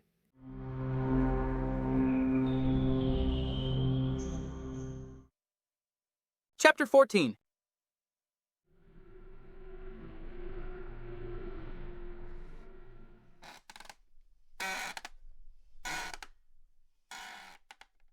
They had carried Mr. Justice Wargrave up to his room and laid him on the bed. Then they had come down again and had stood in the hall looking at each other. Blore said heavily, What do we do now? Lombard said briskly, Have something to eat. We've got to eat, you know. Once again, they went into the kitchen. Again, they opened a tin of tongue. They ate mechanically, almost without tasting. Vera said, I shall never eat tongue again. They finished the meal. They sat round the kitchen table staring at each other. Blore said, Only 4 of us now. Who'll be the next? Armstrong stared. He said almost mechanically, We must be very careful. and stopped. Blore nodded. That's what he said. And now he's dead. Armstrong said, How did it happen, I wonder? Lombard swore. He said, A damned clever double cross. That stuff was planted in Miss Claythorne's room and it worked just as it was intended to. Everyone dashes up there thinking she's being murdered. And so in the confusion, someone caught the old boy off his guard. Blore said, Why didn't anyone hear the shot? Lombard shook his head. Miss Claythorne was screaming. The wind was howling. We were running about and calling out. No, it wouldn't be heard. He paused. But that trick's not going to work again. He'll have to try something else next time. Blore said, He probably will. There was an unpleasant tone in his voice. The 2 men eyed each other. Armstrong said, 4 of us, and we don't know which. Blore said, I know. Vera said, I haven't the least doubt. Armstrong said slowly. I suppose I do know, really. Philip Lombard said, I think I've got a pretty good idea now. Again, they all looked at each other. Vera staggered to her feet. She said, I feel awful. I must go to bed. I'm dead beat. Lombard said. Might as well. No good sitting watching each other. Blore said. I've no objection. The doctor murmured. The best thing to do, although I doubt if any of us will sleep. They moved to the door. Blore said, I wonder where that revolver is now?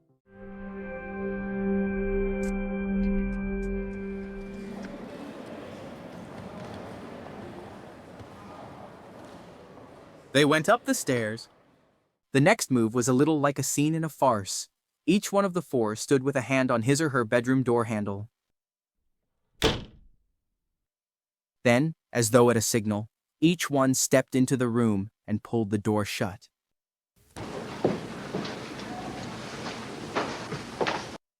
There were sounds of bolts and locks, of the moving of furniture.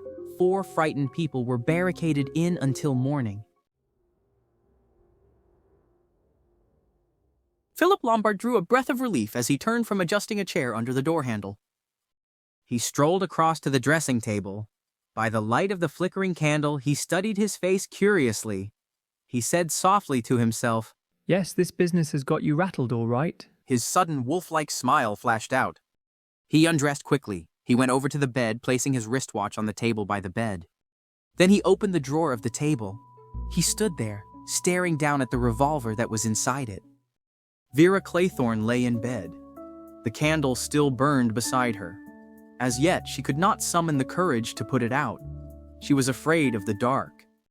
She told herself again and again, You're all right until morning. Nothing happened last night. Nothing will happen tonight. Nothing can happen. You're locked and bolted in. No one can come near you. Of course. I can stay here. Stay here locked in. Food doesn't really matter. I can stay here safely till help comes. Even if it's a day or 2 days. Stay here. Yes, but could she stay here? Hour after hour with no one to speak to, with nothing to do but think. She'd begin to think of Cornwall, of Hugo, of what she'd said to Cyril. Horrid, whiny little boy, always pestering her. Miss Claythorne, why can't I swim out to the rock? I can. I know I can. Was it her voice that had answered? Of course you can, Cyril. Really. I know that. Can I go then, Miss Claythorne? Well, you see, Cyril, your mother gets so nervous about you. I'll tell you what. Tomorrow you can swim out to the rock. I'll talk to your mother on the beach and distract her attention. And then, when she looks for you, there you'll be standing on the rock, waving to her. It will be a surprise. Oh, good egg, Miss Claythorne. That will be a lark. She'd said it now. Tomorrow, Hugo was going to Newquay. When he came back, it would be all over. Yes, but supposing it wasn't? Supposing it went wrong? Cyril might be rescued in time. And then he'd say, Miss Claythorne said I could. Well, what of it? One must take some risk. If the worst happened, she'd brazen it out. How can you tell such a wicked lie, Cyril? Of course I never said any such thing. They'd believe her all right. Cyril often told stories. He was an untruthful child. Cyril would know, of course. But that didn't matter. And anyway, nothing would go wrong. She'd pretend to swim out after him, but she'd arrive too late. Nobody would ever suspect. Had Hugo suspected? Was that why he had looked at her in that queer, far-off way? Had Hugo known? Was that why he had gone off after the inquest so hurriedly? He hadn't answered the one letter she had written to him. Hugo? Vera turned restlessly in bed. No, she mustn't think of Hugo. It hurt too much. That was all over and done with. Hugo must be forgotten. Why, this evening, had she suddenly felt that Hugo was in the room with her. She stared up at the ceiling, stared at the big black hook in the middle of the room. She'd never noticed that hook before. The seaweed had hung from that. She shivered as she remembered that cold, clammy touch on her neck. She didn't like that hook on the ceiling. It drew your eyes, fascinated you. A big black hook. Ex-Inspector Bloor sat on the side of his bed. His small eyes, red-rimmed and bloodshot, were alert in the solid mass of his face. He was like a wild boar waiting to charge. He felt no inclination to sleep. The menace was coming very near now. 6 out of 10. For all his sagacity, for all his caution and astuteness, the old judge had gone the way of the rest. Bloor snorted with a kind of savage satisfaction. What was it the old geezer had said? We must be very careful. Self-righteous, smug old hypocrite, sitting up in court feeling like God Almighty. He'd got his all right, no more being careful for him. And now there were 4 of them, the girl, Lombard, Armstrong, and himself. Very soon another of them would go, but it wouldn't be William Henry Bloor. He'd see to that all right. But the revolver. What about the revolver? That was the disturbing factor. The revolver! Bloor sat on his bed, his brow furrowed, his little eyes creased and puckered while he pondered the problem of the revolver. In the silence, he could hear the clocks strike downstairs. 12 a.m. He relaxed a little, now even went so far as to lie down on his bed. But he did not undress. He lay there, thinking, going over the whole business from the beginning, methodically, painstakingly, as he had been wont to do in his police officer days. It was thoroughness that paid in the end. The candle was burning down. Looking to see if the matches were within easy reach of his hand, he blew it out. Strangely enough, he found the darkness disquieting. It was as though 1,000 age-old fears awoke and struggled for supremacy in his brain. Faces floated in the air, the judge's face crowned with that mockery of gray wool, the cold, dead face of Mrs. Rogers, the convulsed purple face of Anthony Marston. Another face, pale, spectacled, with a small, straw-colored mustache. A face he had seen sometime or other. But when? Not on the island. No, much longer ago than that. Funny that he couldn't put a name to it. Silly sort of face, really. Fellow looked a bit of a mug. Of course. It came to him with a real shock. Landor. Odd to think he'd completely forgotten what Landor looked like. Only yesterday he'd been trying to recall the fellow's face and hadn't been able to. And now here it was. Every feature clear and distinct, as though he had seen it only yesterday. Landor had had a wife. A thin slip of a woman with a worried face. There'd been a kid, too, a girl about 14. For the first time, he wondered what had become of them. The revolver. What had become of the revolver? That was much more important. The more he thought about it, the more puzzled he was. He didn't understand this revolver business. Somebody in the house had got that revolver. Downstairs, a clock struck 1. Bloor's thoughts were cut short. He sat up on the bed, suddenly alert, for he had heard a sound, a very faint sound, somewhere outside his bedroom door. There was someone moving about in the darkened house. The perspiration broke out on his forehead. Who was it, moving secretly and silently along the corridors? Someone who was up to no good, he'd bet that. Noiselessly, in spite of his heavy build, he dropped off the bed and with 2 strides was standing by the door listening. But the sound did not come again. Nevertheless, Bloor was convinced that he was not mistaken. He had heard a footfall just outside his door. The hair rose slightly on his scalp. He knew fear again. Someone creeping about stealthily in the night. He listened, but the sound was not repeated. And now a new temptation assailed him. He wanted, desperately, to go out and investigate, if he could only see who it was prowling about in the darkness. But to open his door would be the action of a fool. Very likely that was exactly what the other was waiting for. He might even have meant Bloor to hear what he had heard, counting on him coming out to investigate. Bloor stood rigid listening. He could hear sounds everywhere now. Cracks, rustles, mysterious whispers. But his dogged, realistic brain knew them for what they were. The creations of his own heated imagination. And then suddenly he heard something that was not imagination. Footsteps, very soft, very cautious, but plainly audible to a man listening with all his ears as Bloor was listening. They came softly along the corridor. Both Lombard's and Armstrong's rooms were farther from the stairhead than his. They passed his door without hesitating or faltering, and as they did so, Bloor made up his mind. He meant to see who it was. The footsteps had definitely passed his door going to the stairs. Where was the man going?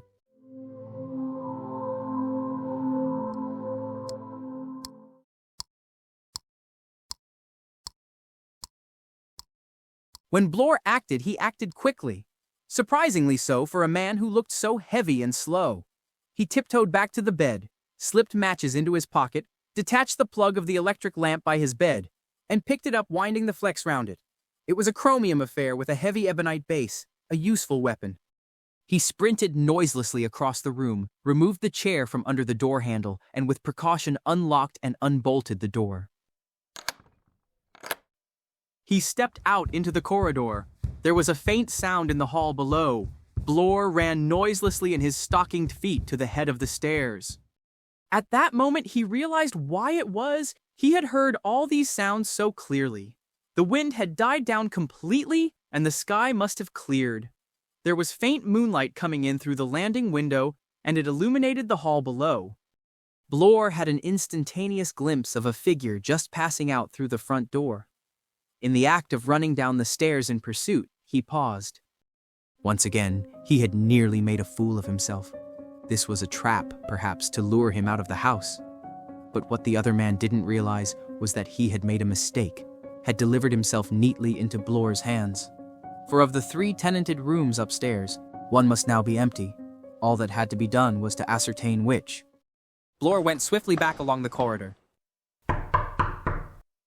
He paused first at Dr. Armstrong's door and tapped. There was no answer. He waited a minute, then went on to Philip Lombard's room. Here the answer came at once. Who's there? It's Bloor. I don't think Armstrong is in his room. Wait a minute. He went on to the door at the end of the corridor. Here he tapped again. Miss Claythorne. Miss Claythorne. Vera's voice, startled, answered him. Who is it? What's the matter? It's all right, Miss Claythorne. Wait a minute. I'll come back. He raced back to Lombard's room. The door opened as he did so. Lombard stood there. He held a candle in his left hand. He had pulled on his trousers over his pajamas. His right hand rested in the pocket of his pajama jacket. He said sharply, What the hell's all this? Bloor explained rapidly. Lombard's eyes lit up. Armstrong, eh? So he's our pigeon. He moved along to Armstrong's door. Sorry, Bloor, but I don't take anything on trust. He rapped sharply on the panel.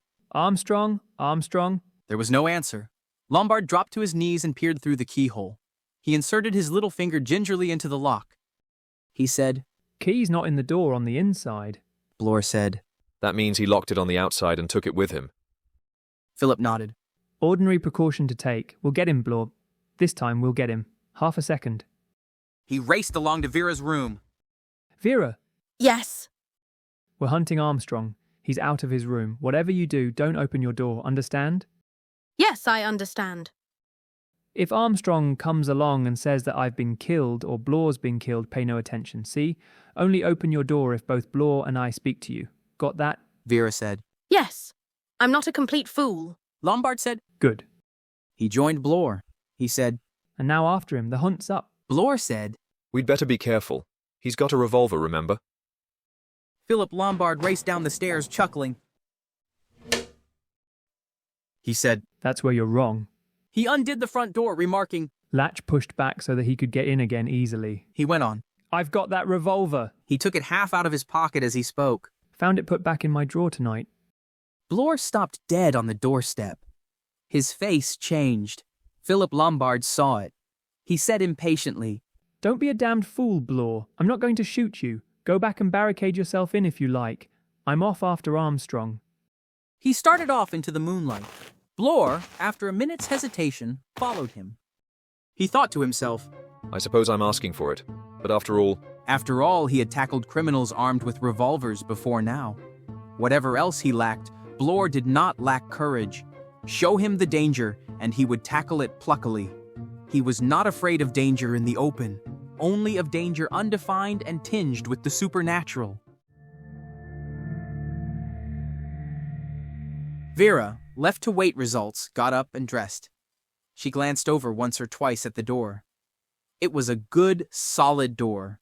It was both bolted and locked and had an oak chair wedged under the handle. It could not be broken open by force. Certainly not by Dr. Armstrong. He was not a physically powerful man. If she were Armstrong intent on murder, it was cunning that she would employ, not force. She amused herself by reflecting on the means he might employ. He might, as Philip had suggested, announce that one of the other 2 men was dead. Or he might possibly pretend to be mortally wounded himself, might drag himself groaning to her door. There were other possibilities. He might inform her that the house was on fire. More, he might actually set the house on fire. Yes, that would be a possibility. Lure the other 2 men out of the house. Then, having previously laid a trail of petrol, he might set light to it, and she, like an idiot, would remain barricaded in her room until it was too late. She crossed over to the window. Not too bad.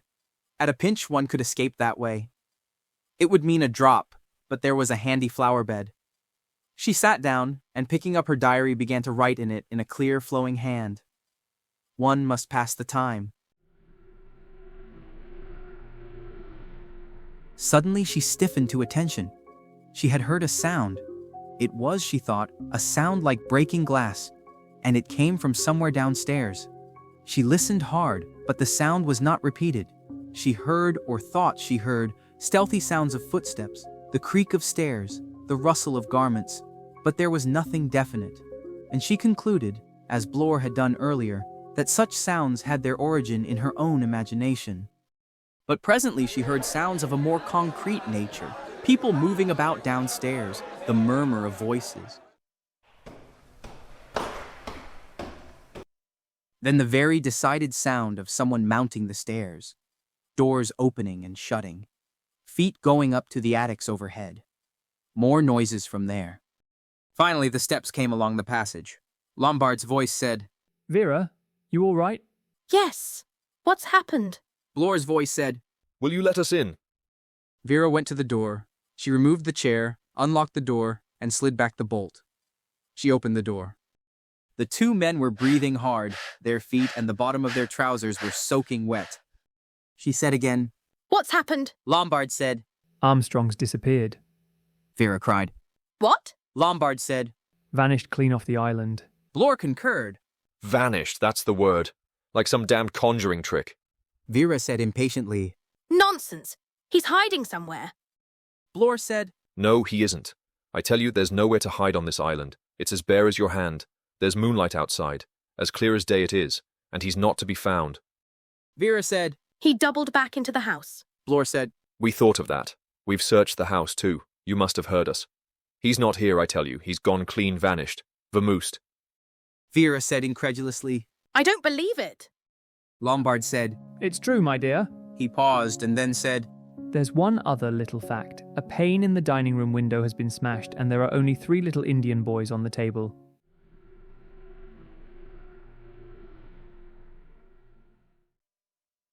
Chapter 15.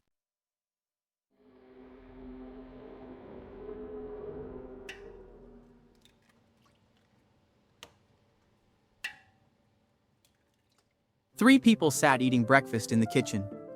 Outside, the sun shone. It was a lovely day. The storm was a thing of the past. And with the change in the weather, a change had come in the mood of the prisoners on the island. They felt now like people just awakening from a nightmare. There was danger, but it was danger in daylight. That paralyzing atmosphere of fear that had wrapped them round like a blanket yesterday while the wind howled outside was gone. Lombard said, We'll try heliographing today with a mirror from the highest point of the island. Some bright lad wandering on the cliff will recognize SOS when he sees it, I hope. In the evening we could try a bonfire, only there isn't much wood, and anyway they might just think it was song and dance and merriment. Vera said, Surely someone can read Morse. And then they'll come to take us off. Long before this evening. Lombard said, The weather's cleared all right, but the sea hasn't gone down yet. Terrific swell on. They won't be able to get a boat near the island before tomorrow. Vera cried, Another night in this place. Lombard shrugged his shoulders. May as well face it. 24 hours will do it, I think. If we can last out that, we'll be all right. Bloor cleared his throat. He said, We'd better come to a clear understanding. What's happened to Armstrong? Lombard said, Well, we've got one piece of evidence. Only 3 little Indian boys left on the dinner table.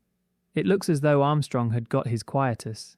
Vera said, Then why haven't you found his dead body? Bloor said, Exactly. Lombard shook his head. He said, It's damned odd, no getting over it. Bloor said doubtfully, It might have been thrown into the sea. Lombard said sharply, By whom? You? Me? You saw him go out of the front door. You come along and find me in my room. We go out and search together. When the devil had I time to kill him and carry his body round the island? Bloor said, I don't know, but I do know one thing. Lombard said, What's that? Bloor said, The revolver. It was your revolver. It's in your possession now. There's nothing to show that it hasn't been in your possession all along. Come now, Bloor. We were all searched. Yes, you'd hidden it away before that happened. Afterwards, you just took it back again. My good blockhead, I swear to you that it was put back in my drawer. Greatest surprise I ever had in my life when I found it there. Bloor said, You ask us to believe a thing like that? Why the devil should Armstrong, or anyone else for that matter, put it back? Lombard raised his shoulders hopelessly. I haven't the least idea. It's just crazy. The last thing one would expect. There seems no point in it. Blore agreed. No, there isn't. You might have thought of a better story. Rather proof that I'm telling the truth, isn't it? I don't look at it that way. Philip said. You wouldn't. Blore said. Look here, Mr. Lombard. If you're an honest man, as you pretend... Philip murmured. When did I lay claims to being an honest man? No, indeed, I never said that. Blore went on stolidly. If you're speaking the truth, there's only one thing to be done. As long as you have that revolver, Miss Claythorne and I are at your mercy. The only fair thing is to put that revolver with the other things that are locked up, and you and I will hold the 2 keys still. Philip Lombard lit a cigarette. As he puffed smoke, he said, Don't be an arse. You won't agree to that? No, I won't. That revolver's mine. I need it to defend myself, and I'm going to keep it. Blore said, In that case, we're bound to come to one conclusion. That I'm UN, Owen? Think what you damned well please. But I'll ask you, if that's so, why I didn't pot you with a revolver last night. I could have about 20 times over. Blore shook his head. He said, I don't know, and that's a fact. You must have had some reason. Vera had taken no part in the discussion. She stirred now and said, I think you're both behaving like a pair of idiots. Lombard looked at her. What's this? Vera said, You've forgotten the nursery rhyme. Don't you see there's a clue there? She recited in a meaning voice. 4 little Indian boys going out to sea. A red herring swallowed one, and then there were 3. A red herring, that's the vital clue. Armstrong's not dead. He took away the China Indian to make you think he was. You may say what you like. Armstrong's on the island still. His disappearance is just a red herring across the track. Lombard sat down again. He said, You know you may be right. Blore said, Yes, but if so, where is he? We've searched the place, outside and inside. Vera said scornfully. We all searched for the revolver, didn't we? And couldn't find it. But it was somewhere all the time. Lombard murmured. There's a slight difference in size, my dear, between a man and a revolver. Vera said, I don't care, I'm sure I'm right. Blore murmured. Rather giving himself away, wasn't it? Actually mentioning a red herring in the verse. He could have written it up a bit different. Vera cried. But don't you see he's mad? It's all mad. The whole thing of going by the rhyme is mad. Dressing up the judge, killing Rogers when he was chopping sticks, drugging Mrs. Rogers so that she overslept herself, arranging for a bumblebee when Miss Brent died. It's like some horrible child playing a game. It's all got to fit in. Blore said, Yes, you're right. He thought a minute. At any rate, there's no zoo on the island. He'll have a bit of trouble getting over that. Vera cried. Don't you see? We're the zoo. Last night we were hardly human anymore. We're the zoo.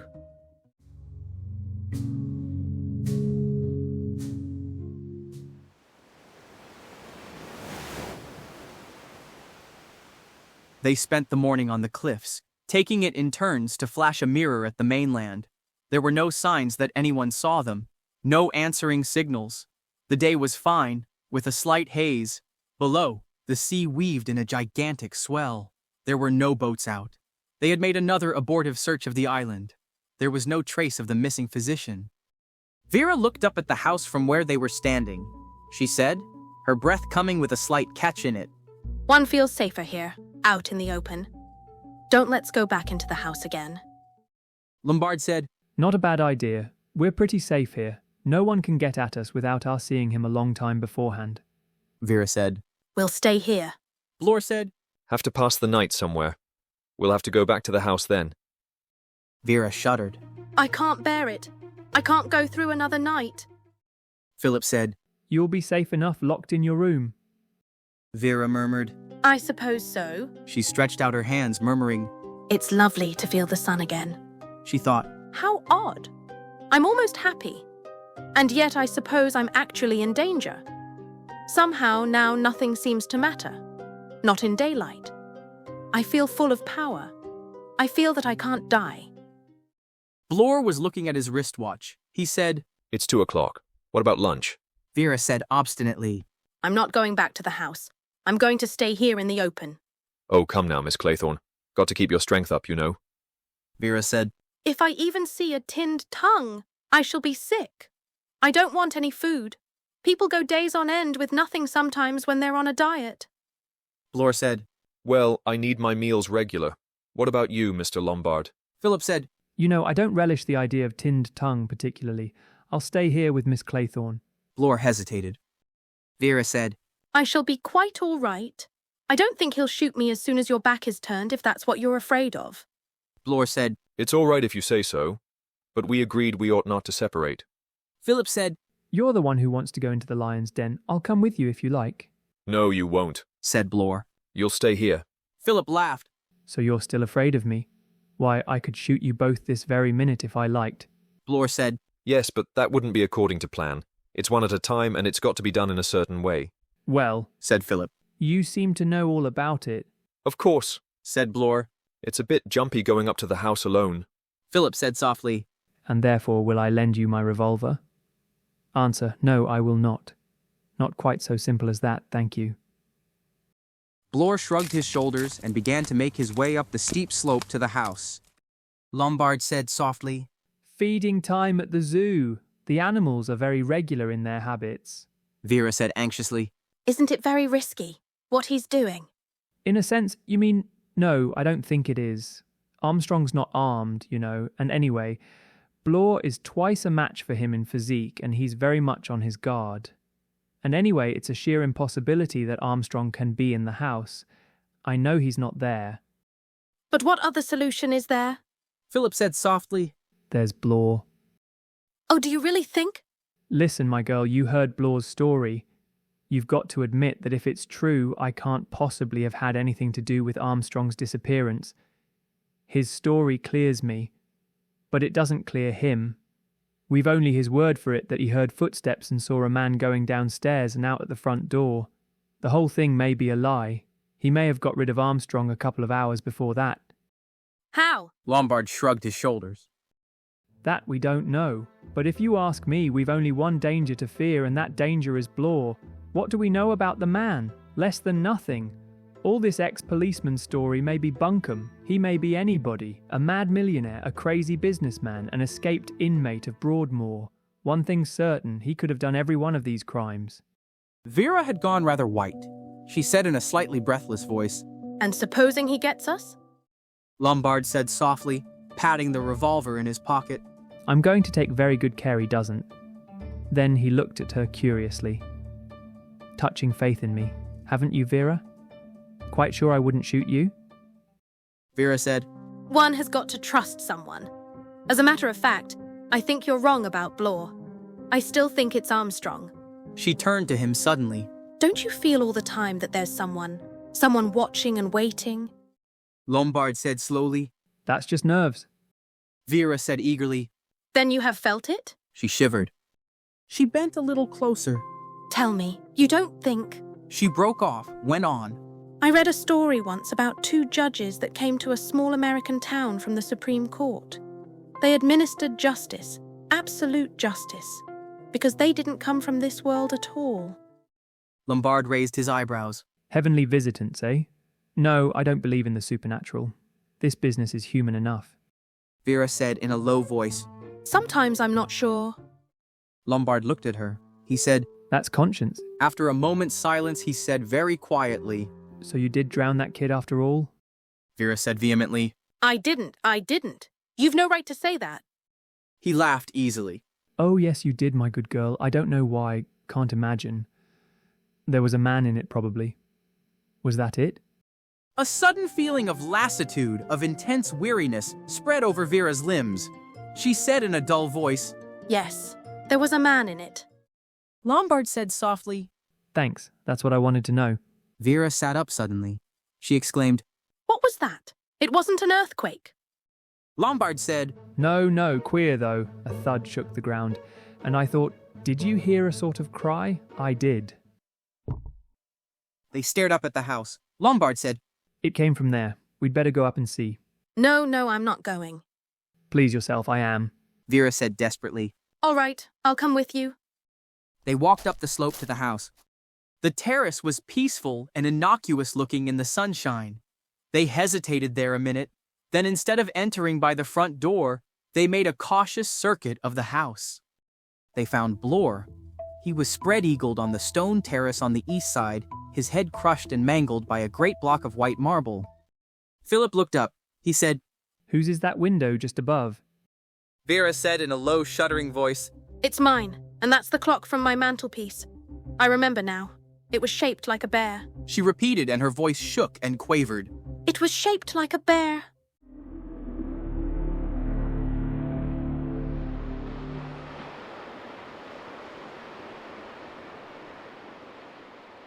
Philip grasped her shoulder. He said, and his voice was urgent and grim. This settles it. Armstrong is in hiding somewhere in that house. I'm going to get him. But Vera clung to him. She cried. Don't be a fool. It's us now. We're next. He wants us to look for him. He's counting on it. Philip stopped. He said thoughtfully, There's something in that. Vera cried. At any rate, you do admit now I was right. He nodded. Yes, you win. It's Armstrong all right, but where the devil did he hide himself? We went over the place with a fine-tooth comb. Vera said urgently. If you didn't find him last night, you won't find him now. That's common sense. Lombard said reluctantly. Yes, but... He must have prepared a secret place beforehand. Naturally. Of course it's just what he would do. You know, like a priest's hole in old manor houses. This isn't an old house of that kind. He could have had one made. Lombard shook his head. We measured the place that first morning. I'll swear there's no space unaccounted for. Vera said. There must be. Lombard said. I'd like to see... Vera cried. Yes, you'd like to see. And he knows that. He's in there waiting for you. Lombard said, half bringing out the revolver from his pocket. I've got this, you know. You said Blore was all right, that he was more than a match for Armstrong. So he was, physically. And he was on the lookout too. But what you don't seem to realize is that Armstrong is mad. And a madman has all the advantages on his side. He's twice as cunning as anyone sane can be. Lombard put back the revolver in his pocket. He said, Come on then. Lombard said at last. What are we going to do when night comes? Vera didn't answer. He went on accusingly. You haven't thought of that, she said helplessly. What can we do? Oh my God, I'm frightened. Philip Lombard said thoughtfully. It's fine weather. There will be a moon. We must find a place up by the top cliffs, perhaps. We can sit there and wait for morning. We mustn't go to sleep. We must watch the whole time. And if anyone comes up towards us, I shall shoot. He paused. You'll be cold, perhaps, in that thin dress. Vera said with a raucous laugh. Cold? I should be colder if I were dead. Philip Lombard said quietly. Yes, that's true. Vera moved restlessly. She said, I shall go mad if I sit here any longer. Let's move about. All right.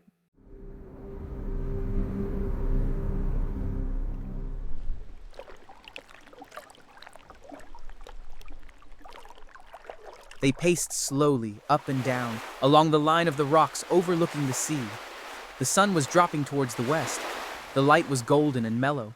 It enveloped them in a golden glow. Vera said with a sudden nervous little giggle, Pity we can't have a bathe. Philip was looking down towards the sea. He said abruptly, What's that there? You see by that big rock? No, a little further to the right. Vera stared. She said, It looks like somebody's clothes. A bather, eh? Lombard laughed. Queer, I suppose it's only seaweed. Vera said, Let's go and look. It is clothes, said Lombard as they drew nearer. A bundle of them. That's a boot. Come on, let's scramble along here.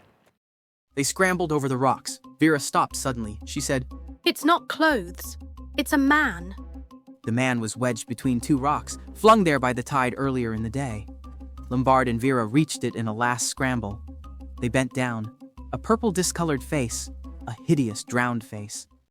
Lombard said, My God, it's Armstrong.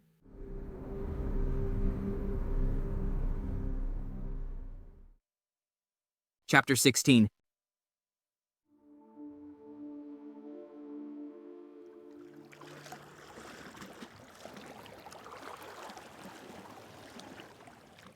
Aeons passed. Worlds span and whirled. Time was motionless. It stood still. It passed through 1,000 ages. No, it was only 1 minute or so. Two people were standing looking down on a dead man. Slowly, very slowly, Vera Claythorne and Philip Lombard lifted their heads and looked into each other's eyes.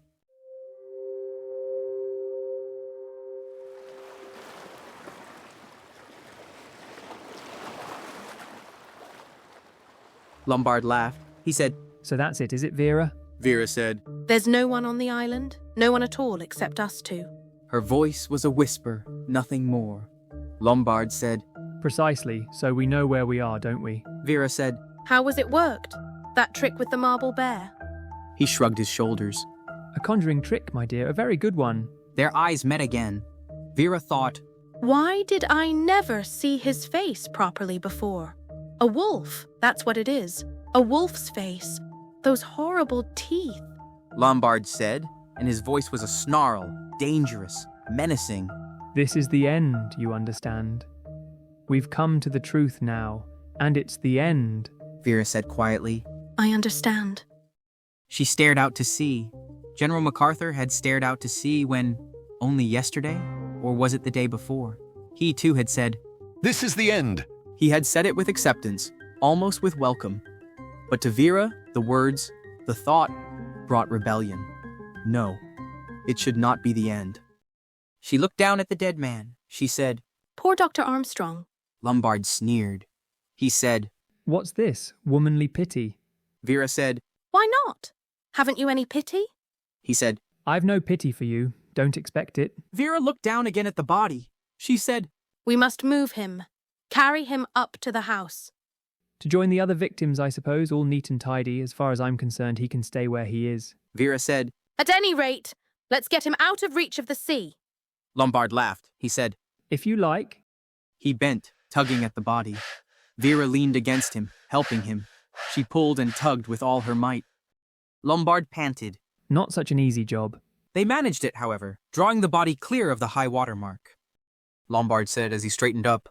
Satisfied? Vera said, Quite. Her tone warned him.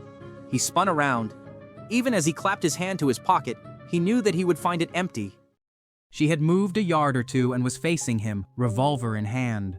Lombard said, So that's the reason for your womanly solicitude. You wanted to pick my pocket. She nodded. She held it steadily and unwaveringly. Death was very near to Philip Lombard now. It had never, he knew, been nearer. Nevertheless, he was not beaten yet. He said authoritatively, Give that revolver to me. Vera laughed. Lombard said, Come on, hand it over. His quick brain was working. Which way, which method, talk her over, lull her into security, or a swift dash. All his life, Lombard had taken the risky way. He took it now. He spoke slowly, argumentatively.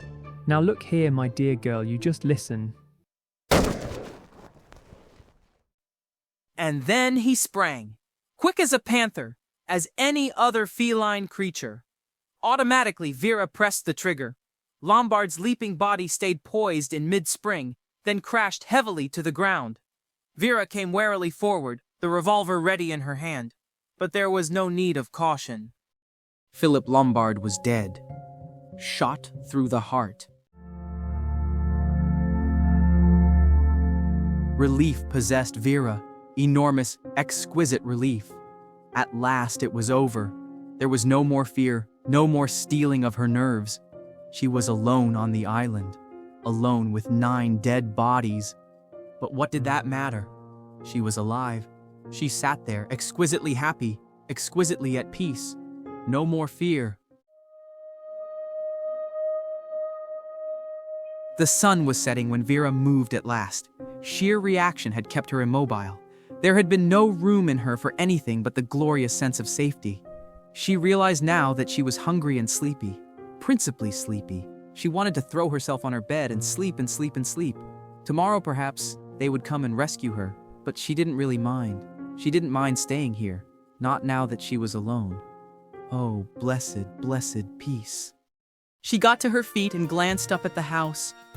Nothing to be afraid of any longer. No terrors waiting for her. Just an ordinary, well-built modern house. And yet, a little earlier in the day, she had not been able to look at it without shivering. Fear. What a strange thing fear was. Well, it was over now. She had conquered, had triumphed over the most deadly peril. By her own quick-wittedness and adroitness, she had turned the tables on her would-be destroyer. She began to walk up towards the house. The sun was setting. The sky to the west was streaked with red and orange. It was beautiful and peaceful, Vera thought. The whole thing might be a dream. How tired she was, terribly tired. Her limbs ached, her eyelids were drooping, not to be afraid anymore. To sleep, sleep, sleep, sleep. To sleep safely since she was alone on the island. One little Indian boy left, all alone. She smiled to herself.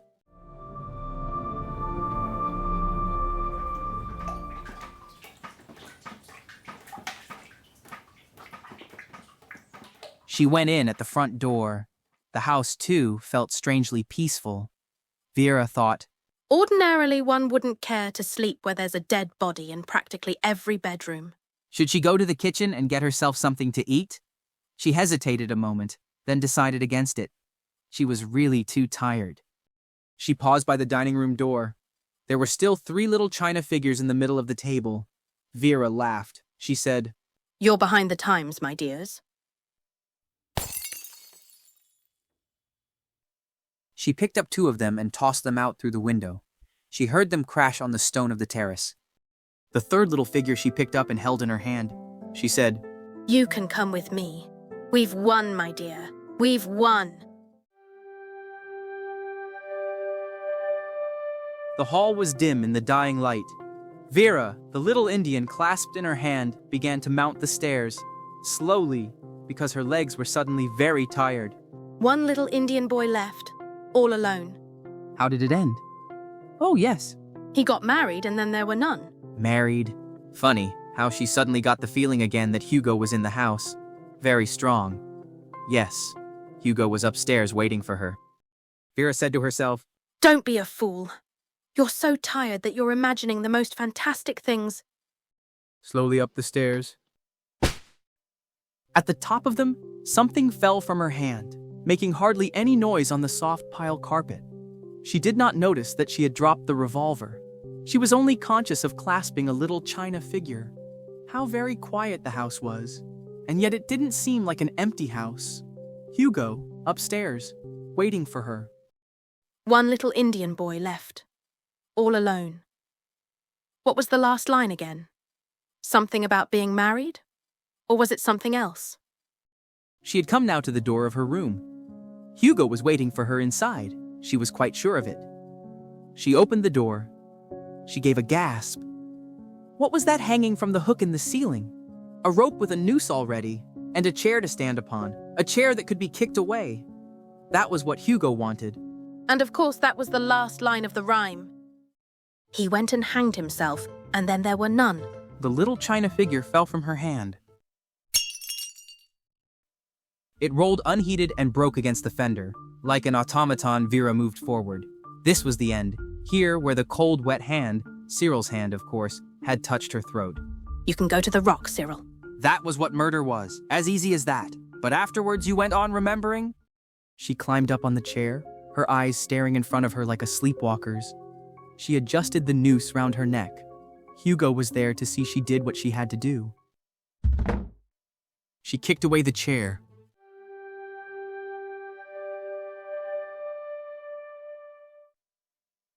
Epilogue.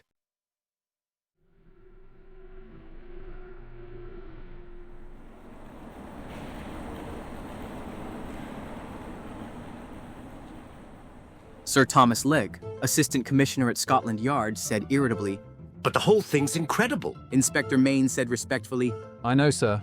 The AC went on. 10 people dead on an island and not a living soul on it.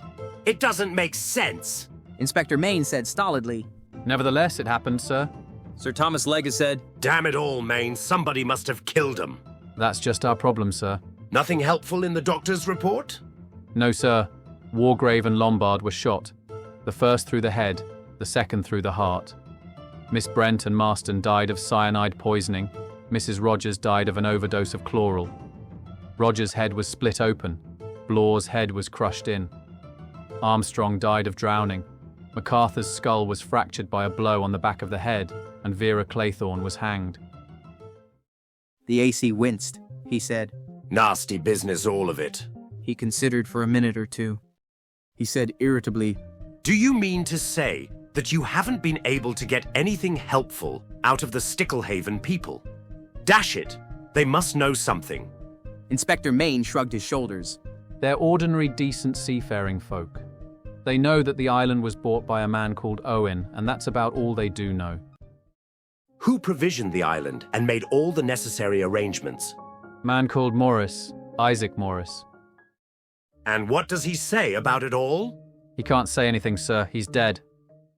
The AC frowned. Do we know anything about this Morris? Oh yes, sir, we know about him. He wasn't a very savoury gentleman, Mr. Morris. He was implicated in that share-pushing fraud of Benito's 3 years ago. We're sure of that, though we can't prove it. And he was mixed up in the dope business. And again, we can't prove it. He was a very careful man, Morris. And he was behind this island business? Yes, sir. He put through the sale, though he made it clear that he was buying Indian Island for a third party, unnamed. Surely there's something to be found out on the financial angle there. Inspector Maine smiled. Not if you knew Morris. He can wangle figures until the best chartered accountant in the country wouldn't know if he was on his head or his heels.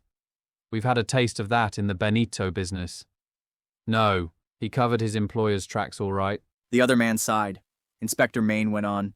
It was Morris who made all the arrangements down at Sticklehaven, represented himself as acting for Mr. Owen. And it was he who explained to the people down there that there was some experiment on some bet about living on a desert island for a week and that no notice was to be taken of any appeal for help from out there. Sir Thomas Lega stirred uneasily. He said, And you're telling me that those people didn't smell a rat? Not even then? Maine shrugged his shoulders. You're forgetting, sir, that Indian Island previously belonged to young Elmer Robson, the American. He had the most extraordinary parties down there. I've no doubt the local people's eyes fairly popped out over them. But they got used to it and they'd begun to feel that anything to do with Indian Island would necessarily be incredible. It's natural that, sir, when you come to think of it. The assistant commissioner admitted gloomily that he supposed it was. Maine said, Fred Narracott, that's the man who took the party out there, did say one thing that was illuminating. He said he was surprised to see what sort of people these were. Not at all like Mr. Robson's parties. I think it was the fact that they were all so normal and so quiet that made him override Morris's orders and take out a boat to the island after he'd heard about the SOS signals. When did he and the other men go? The signals were seen by a party of Boy Scouts on the morning of the 11th. There was no possibility of getting out there that day. The men got there on the afternoon of the 12th at the first moment possible to run a boat ashore there. They're all quite positive that nobody could have left the island before they got there. There was a big sea on after the storm. Couldn't someone have swum ashore? It's over a mile to the coast, and there were heavy seas and big breakers inshore. And there were a lot of people, Boy Scouts and others on the cliffs, looking out towards the island and watching. The AC sighed. What about the gramophone record you found in the house? Couldn't you get hold of anything there that might help? Inspector Maine said, I've been into that. It was supplied by a firm that do a lot of theatrical stuff and film effects. It was sent to UN Owen, Esquem as CO Isaac Morris, and was understood to be required for the amateur performance of a hitherto unacted play. The typescript of it was returned with the record. Lega said, And what about the subject matter, eh? Inspector Maine said gravely. I'm coming to that, sir. He cleared his throat. I've investigated those accusations as thoroughly as I can, starting with the Rogerses, who were the first to arrive on the island. They were in service with a Miss Brady who died suddenly. Can't get anything definite out of the doctor who attended her. He says they certainly didn't poison her, or anything like that. But his personal belief, if that there was some funny business that she died as the result of neglect on their part, says it's the sort of thing that's quite impossible to prove. Then there is Mr. Justice Wargrave. That's okay. He was the judge who sentenced Seaton. By the way, Seaton was guilty, unmistakably guilty. Evidence turned up later after he was hanged, which proved that beyond any shadow of doubt. But there was a good deal of comment at the time. 9 people out of 10 thought Seaton was innocent, and that the judge's summing up had been vindictive. The Claythorne girl, I find, was governess in a family where a death occurred by drowning. However, she doesn't seem to have had anything to do with it. And as a matter of fact, she behaved very well, swam out to the rescue, and was actually carried out to sea, and only just rescued in time. Go on, said the AC with a sigh. Maine took a deep breath. Dr. Armstrong now, well-known man, Had a consulting room in Harley Street. Absolutely straight and above board in his profession. Haven't been able to trace any record of an illegal operation or anything of that kind. It's true that there was a woman called Cleese who was operated on by him way back in 1925 at Lathmore when he was attached to the hospital there. Peritonitis, and she died on the operating table. Maybe he wasn't very skillful over the op. After all, he hadn't much experience, but after all, clumsiness isn't a criminal offence. There was certainly no motive. Then there's Miss Emily Brent. Girl, Beatrice Taylor, was in service with her. Got pregnant, was turned out by her mistress and went and drowned herself. Not a nice business, but again, not criminal. That, said the AC, seems to be the point. UN Owen dealt with cases that the law couldn't touch. Maine went stolidly on with his list.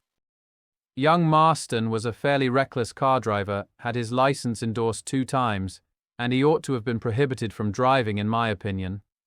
That's all there is to him. The 2 names John and Lucy Combs were those of 2 kids he knocked down and killed near Cambridge. Some friends of his gave evidence for him, and he was let off with a fine. Can't find anything definite about General MacArthur. Fine record war service, all the rest of it. Arthur Richmond was serving under him in France and was killed in action.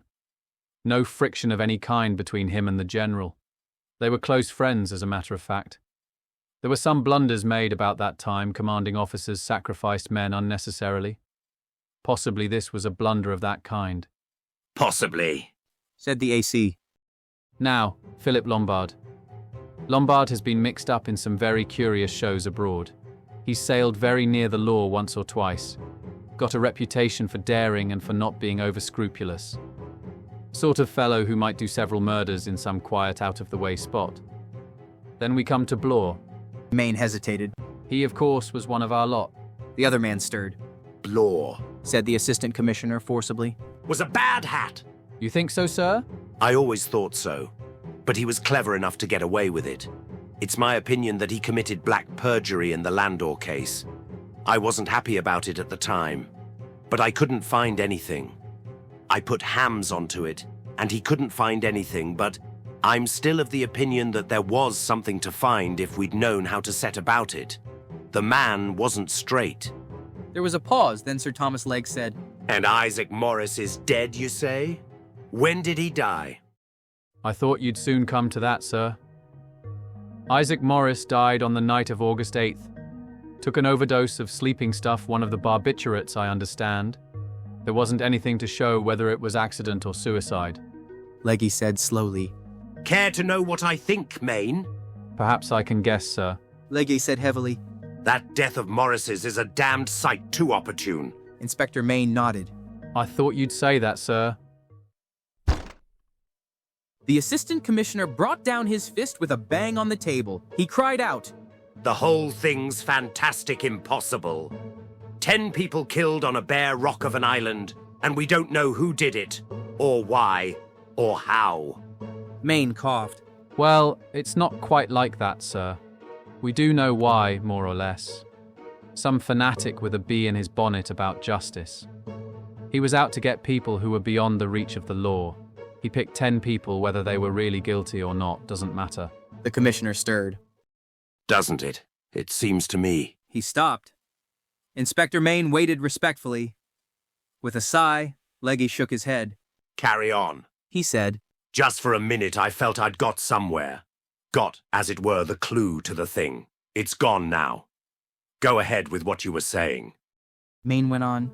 There were 10 people to be executed, let's say. They were executed. UN, Owen accomplished his task. And somehow or other he spirited himself off that island into thin air. The AC said, First-class vanishing trick. But you know, Maine, there must be an explanation. Maine said, You're thinking, sir, that if the man wasn't on the island, he couldn't have left the island. And according to the account of the interested parties, he never was on the island. Well, then the only explanation possible is that he was actually one of the 10. The AC nodded. Maine said earnestly, We thought of that, sir. We went into it. Now, to begin with, we're not quite in the dark as to what happened on Indian Island. Vera Claythorne kept a diary. So did Emily Brent. Old Wargrave made some notes, dry, legal, cryptic stuff, but quite clear. And Blore made notes too. All those accounts tally. The deaths occurred in this order: Marston, Mrs. Rogers, MacArthur, Rogers, Miss Brent, Wargrave. After his death, Vera Claythorne's diary states that Armstrong left the house in the night and that Blore and Lombard had gone after him. Blore has one more entry in his notebook. Just 2 words. Armstrong disappeared. Now, sir, it seemed to me, taking everything into account, that we might find here a perfectly good solution. Armstrong was drowned, you remember. Granting that Armstrong was mad, what was to prevent him having killed off all the others and then committed suicide by throwing himself over the cliff, or perhaps while trying to swim to the mainland? That was a good solution, but it won't do. No, sir, it won't do. First of all, there's the police surgeon's evidence. He got to the island early on the morning of August 13th. He couldn't say much to help us. All he could say was that all the people had been dead at least 36 hours and probably a good deal longer. But he was fairly definite about Armstrong. Said he must have been from 8 to 10 hours in the water before his body was washed up. That works out at this, that Armstrong must have gone into the sea sometime during the night of the 10th to 11th, and I'll explain why.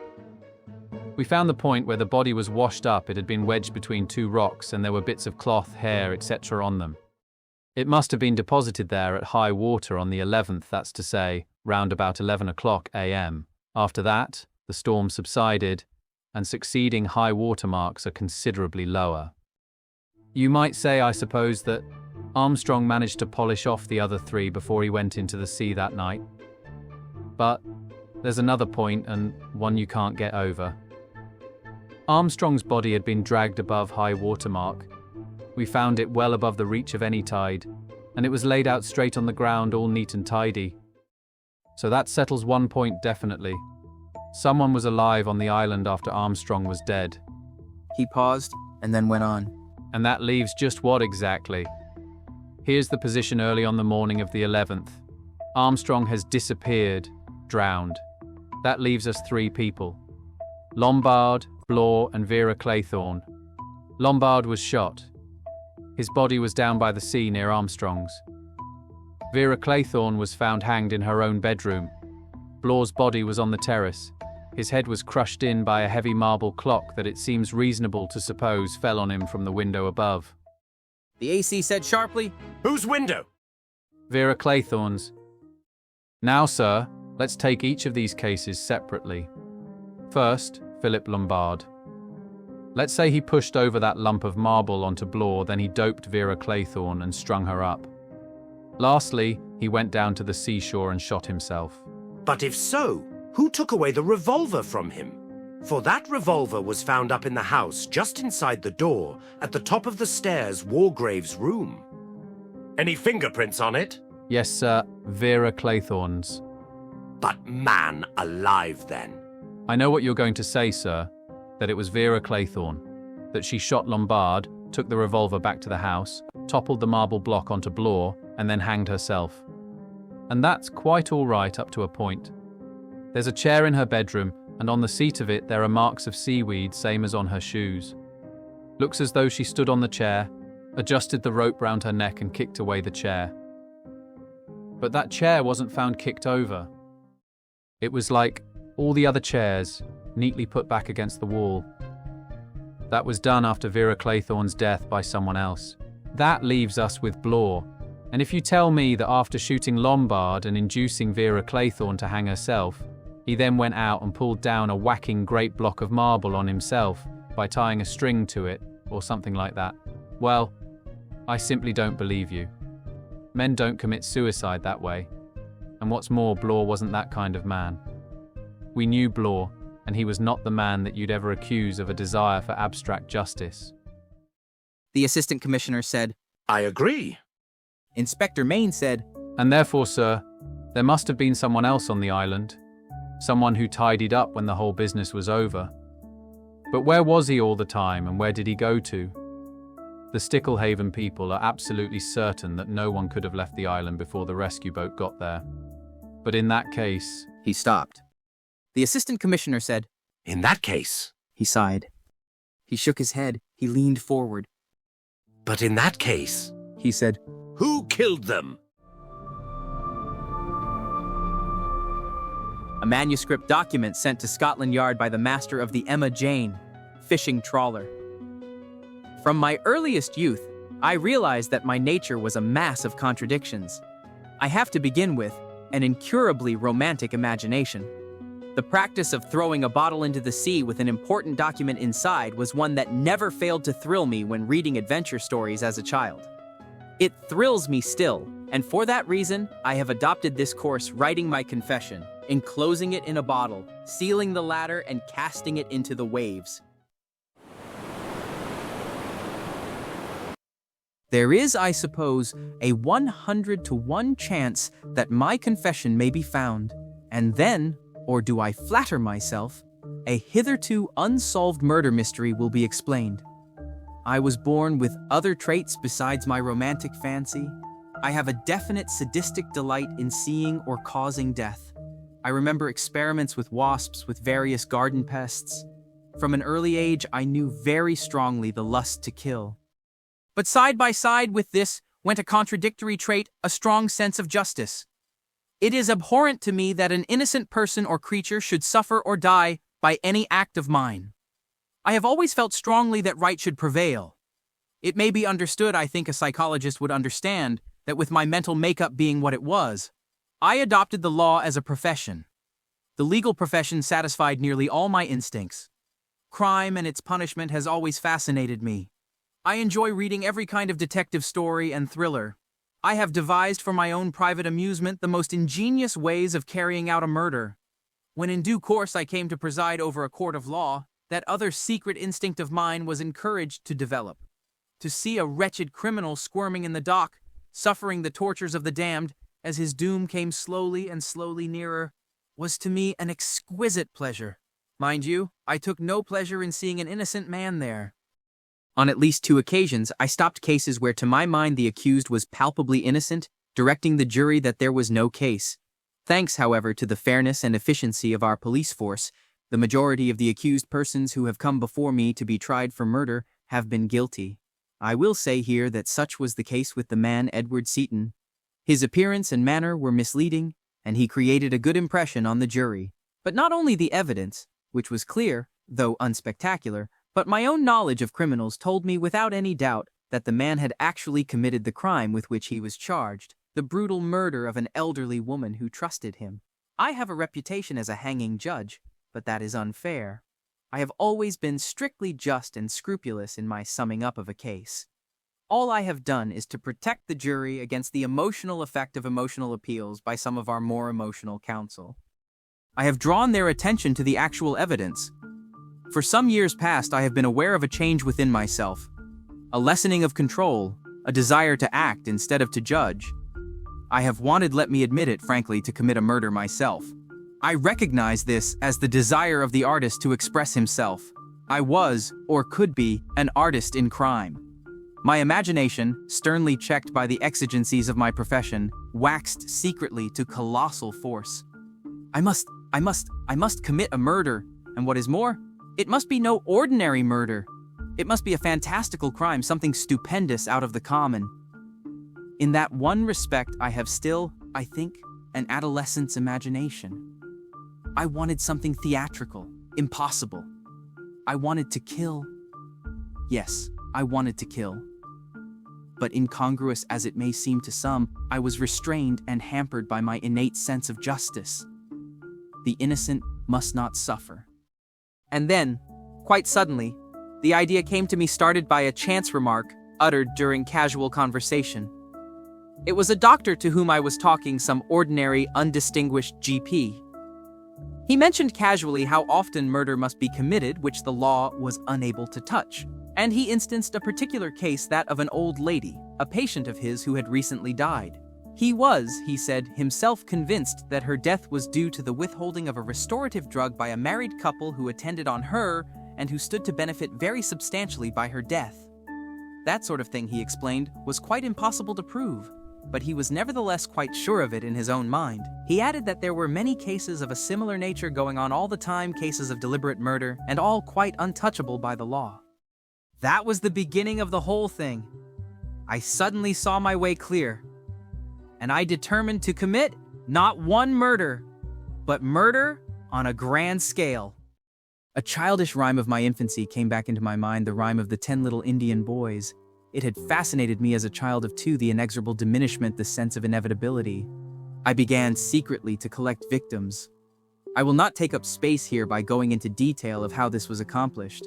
I had a certain routine line of conversation which I employed with nearly everyone I met, and the results I got were really surprising.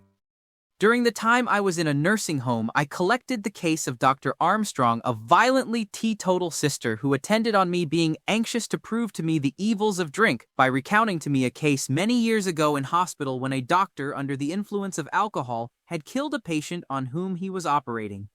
A careless question as to where the sister in question had trained, etc., soon gave me the necessary data. I tracked down the doctor and the patient mentioned without difficulty. A conversation between 2 old military gossips in my club put me on the track of General MacArthur. A man who had recently returned from the Amazon gave me a devastating resume of the activities of one Philip Lombard. An indignant Mem Sahib in Majorca recounted the tale of the Puritan Emily Brent and her wretched servant girl, Anthony Marston. I selected from a large group of people who had committed similar offenses. His complete callousness and his inability to feel any responsibility for the lives he had taken made him, I considered, a type dangerous to the community and unfit to live. Ex-Inspector Bloor came my way quite naturally, some of my professional brethren discussing the Landor case with freedom and vigor. I took a serious view of his offense. The police, as servants of the law, must be of a high order of integrity, for their word is perforce believed by virtue of their profession. Finally, there was the case of Vera Claythorne. It was when I was crossing the Atlantic. At a late hour one night, the sole occupants of the smoking room were myself and a good-looking young man called Hugo Hamilton. Hugo Hamilton was unhappy. To assuage that unhappiness, he had taken a considerable quantity of drink. He was in the maudlin confidential stage. Without much hope of any result, I automatically started my routine conversational gambit. The response was startling. I can remember his words now. He said, "You're right. Murder isn't what most people think, giving someone a dollop of arsenic, pushing them over a cliff, that sort of stuff." He leaned forward, thrusting his face into mine. He said, "I've known a murderess, known her, I tell you, and what's more, I was crazy about her. God help me. Sometimes I think I still am. It's hell. I tell you, hell. You see, she did it more or less for me. Not that I ever dreamed. Women are fiends, absolute fiends. You wouldn't think a girl like that, a nice, straight, jolly girl, you wouldn't think she'd do that, would you? That she'd take a kid out to sea and let it drown? You wouldn't think a woman could do a thing like that?" I said to him, "Are you sure she did do it?" He said, and in saying it, he seemed suddenly to sober up. "I'm quite sure. Nobody else ever thought of it. But I knew the moment I looked at her when I got back after. And she knew I knew. What she didn't realize was that I loved that kid." He didn't say any more, but it was easy enough for me to trace back the story and reconstruct it. I needed a 10th victim. I found him in a man named Morris. He was a shady little creature. Amongst other things, he was a dope peddler, and he was responsible for inducing the daughter of friends of mine to take to drugs. She committed suicide at the age of 21. During all this time of search, my plan had been gradually maturing in my mind. It was now complete, and the coping stone to it was an interview I had with a doctor in Harley Street. I have mentioned that I underwent an operation. My interview in Harley Street told me that another operation would be useless. My medical advisor wrapped up the information very prettily, but I am accustomed to getting at the truth of a statement. I did not tell the doctor of my decision that my death should not be a slow and protracted one as it would be in the course of nature. No, my death should take place in a blaze of excitement. I would live before I died. And now to the actual mechanics of the crime of Indian Island. To acquire the island, using the man Morris to cover my tracks, was easy enough. He was an expert in that sort of thing. Tabulating the information I had collected about my prospective victims, I was able to concoct a suitable bait for each. None of my plans miscarried. All my guests arrived at Indian Island on the 8th of August. The party included myself. Morris was already accounted for. He suffered from indigestion. Before leaving London, I gave him a capsule to take last thing at night, which had, I said, done wonders for my own gastric juices. He accepted it unhesitatingly. The man was a slight hypochondriac. I had no fear that he would leave any compromising documents or memoranda behind. He was not that sort of man. The order of death upon the island had been subjected by me to special thought and care. There were, I considered, amongst my guests, varying degrees of guilt. Those whose guilt was the lightest should, I decided, pass out first and not suffer the prolonged mental strain and fear that the more cold-blooded offenders were to suffer. Anthony Marston and Mrs. Rogers died first, the one instantaneously, the other in a peaceful sleep. Marston, I recognized, was a type born without that feeling of moral responsibility which most of us have. He was a moral pagan. Mrs. Rogers, I had no doubt, had acted very largely under the influence of her husband. I need not describe closely how those two met their deaths. The police will have been able to work that out quite easily. Potassium cyanide is easily obtained by householders for putting down wasps. I had some in my possession, and it was easy to slip it into Marston's almost empty glass during the tense period after the gramophone recital. I may say that I watched the faces of my guests closely during that indictment, and I had no doubt whatever, after my long court experience, that one and all were guilty. During recent bouts of pain, I had been ordered a sleeping draught chloral hydrate. It had been easy for me to suppress this until I had a lethal amount in my possession. When Rogers brought up some brandy for his wife, he set it down on a table, and in passing that table, I put the stuff into the brandy. It was easy, for at that time suspicion had not begun to set in. General MacArthur met his death quite painlessly. He did not hear me come up behind him. I had, of course, to choose my time for leaving the terrace very carefully, but everything was successful. As I had anticipated, a search was made of the island, and it was discovered that there was no one on it but our 7 selves. That at once created an atmosphere of suspicion. According to my plan, I should shortly need an ally. I selected Dr. Armstrong for that part. He was a gullible sort of man. He knew me by sight and reputation, and it was inconceivable to him that a man of my standing should actually be a murderer. All his suspicions were directed against Lombard, and I pretended to concur in these. I hinted to him that I had a scheme by which it might be possible to trap the murderer into incriminating himself. Though a search had been made of everyone's room, no search had as yet been made of the persons themselves, but that was bound to come soon. I killed Rogers on the morning of August 10th. He was chopping sticks for lighting the fire and did not hear me approach. I found the key to the dining room door in his pocket. He had locked it the night before.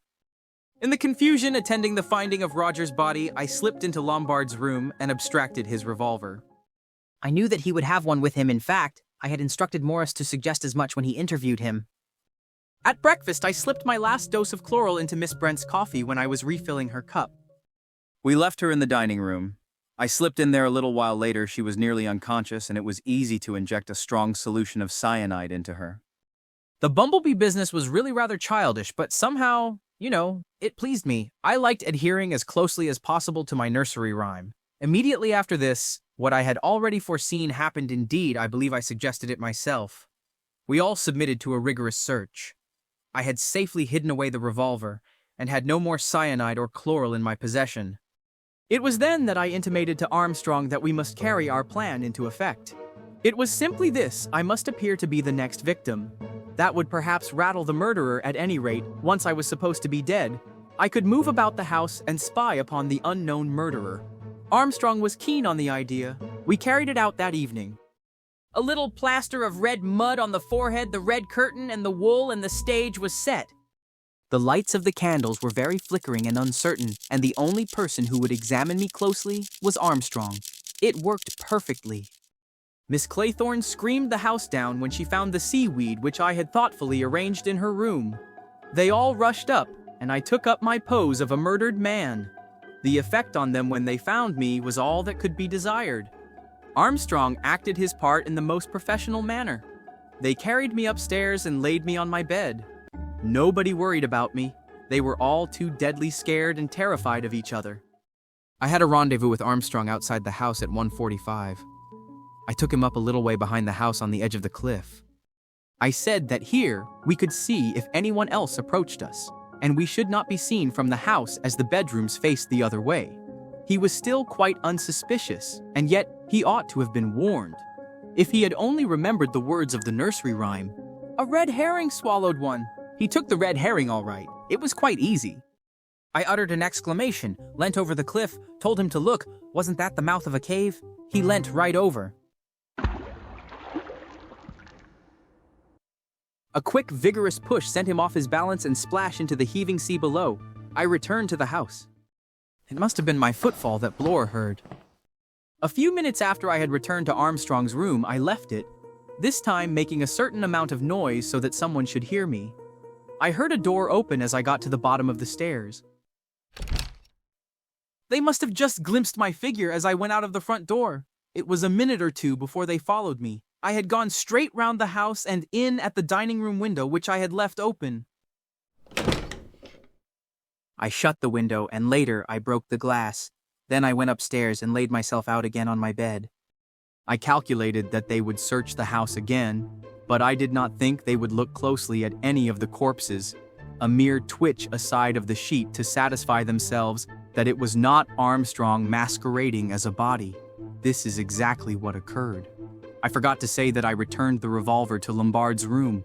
It may be of interest to someone to know where it was hidden during the search. There was a big pile of tinned food in the larder. I opened the bottom most of the tin's biscuits I think it contained, bedded in the revolver, and replaced the strip of adhesive tape. I calculated, and rightly, that no one would think of working their way through a pile of apparently untouched foodstuffs, especially as all the top tins were soldered. The red curtain I had concealed by laying it flat on the seat of one of the drawing room chairs under the chintz cover, and the wool in the seat cushion, cutting a small hole. And now came the moment that I had anticipated. 3 people who were so frightened of each other that anything might happen, and one of them had a revolver. I watched them from the windows of the house. When Blore came up alone, I had the big marble clock poised ready. Exit Blore. From my window, I saw Vera Claythorne shoot Lombard, a daring and resourceful young woman. I always thought she was a match for him and more. As soon as that had happened, I set the stage in her bedroom. It was an interesting psychological experiment. Would the consciousness of her own guilt, the state of nervous tension consequent on having just shot a man, be sufficient, together with the hypnotic suggestion of the surroundings, to cause her to take her own life? I thought it would. I was right. Vera Claythorne hanged herself before my eyes where I stood in the shadow of the wardrobe. And now, for the last stage. I came forward, picked up the chair, and set it against the wall. I looked for the revolver and found it at the top of the stairs where the girl had dropped it. I was careful to preserve her fingerprints on it.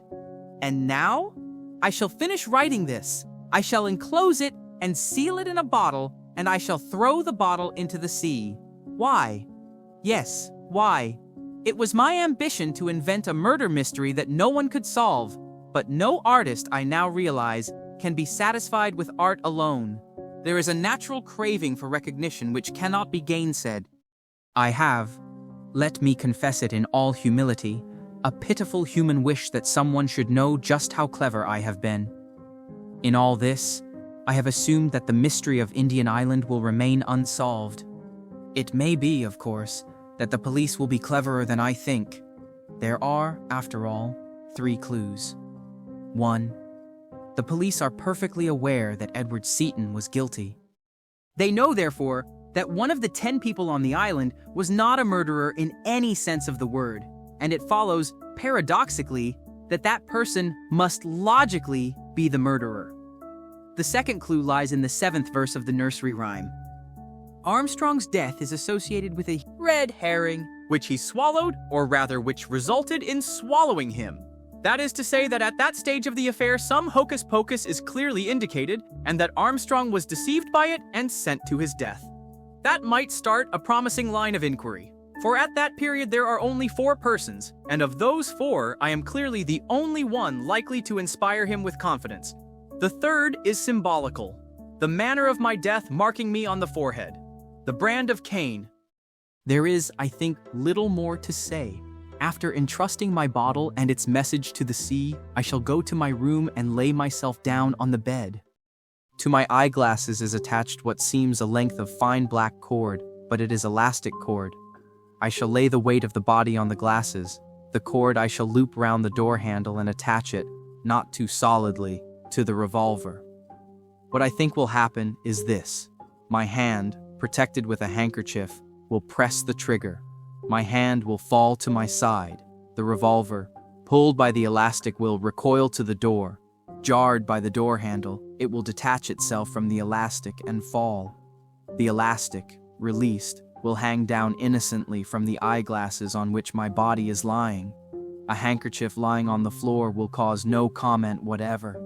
I shall be found, laid neatly on my bed, shot through the forehead in accordance with the record kept by my fellow victims. Times of death cannot be stated with any accuracy by the time our bodies are examined. When the sea goes down, there will come from the mainland boats and men, and they will find 10 dead bodies and an unsolved problem on Indian Island. Signed, Lawrence Wargrave.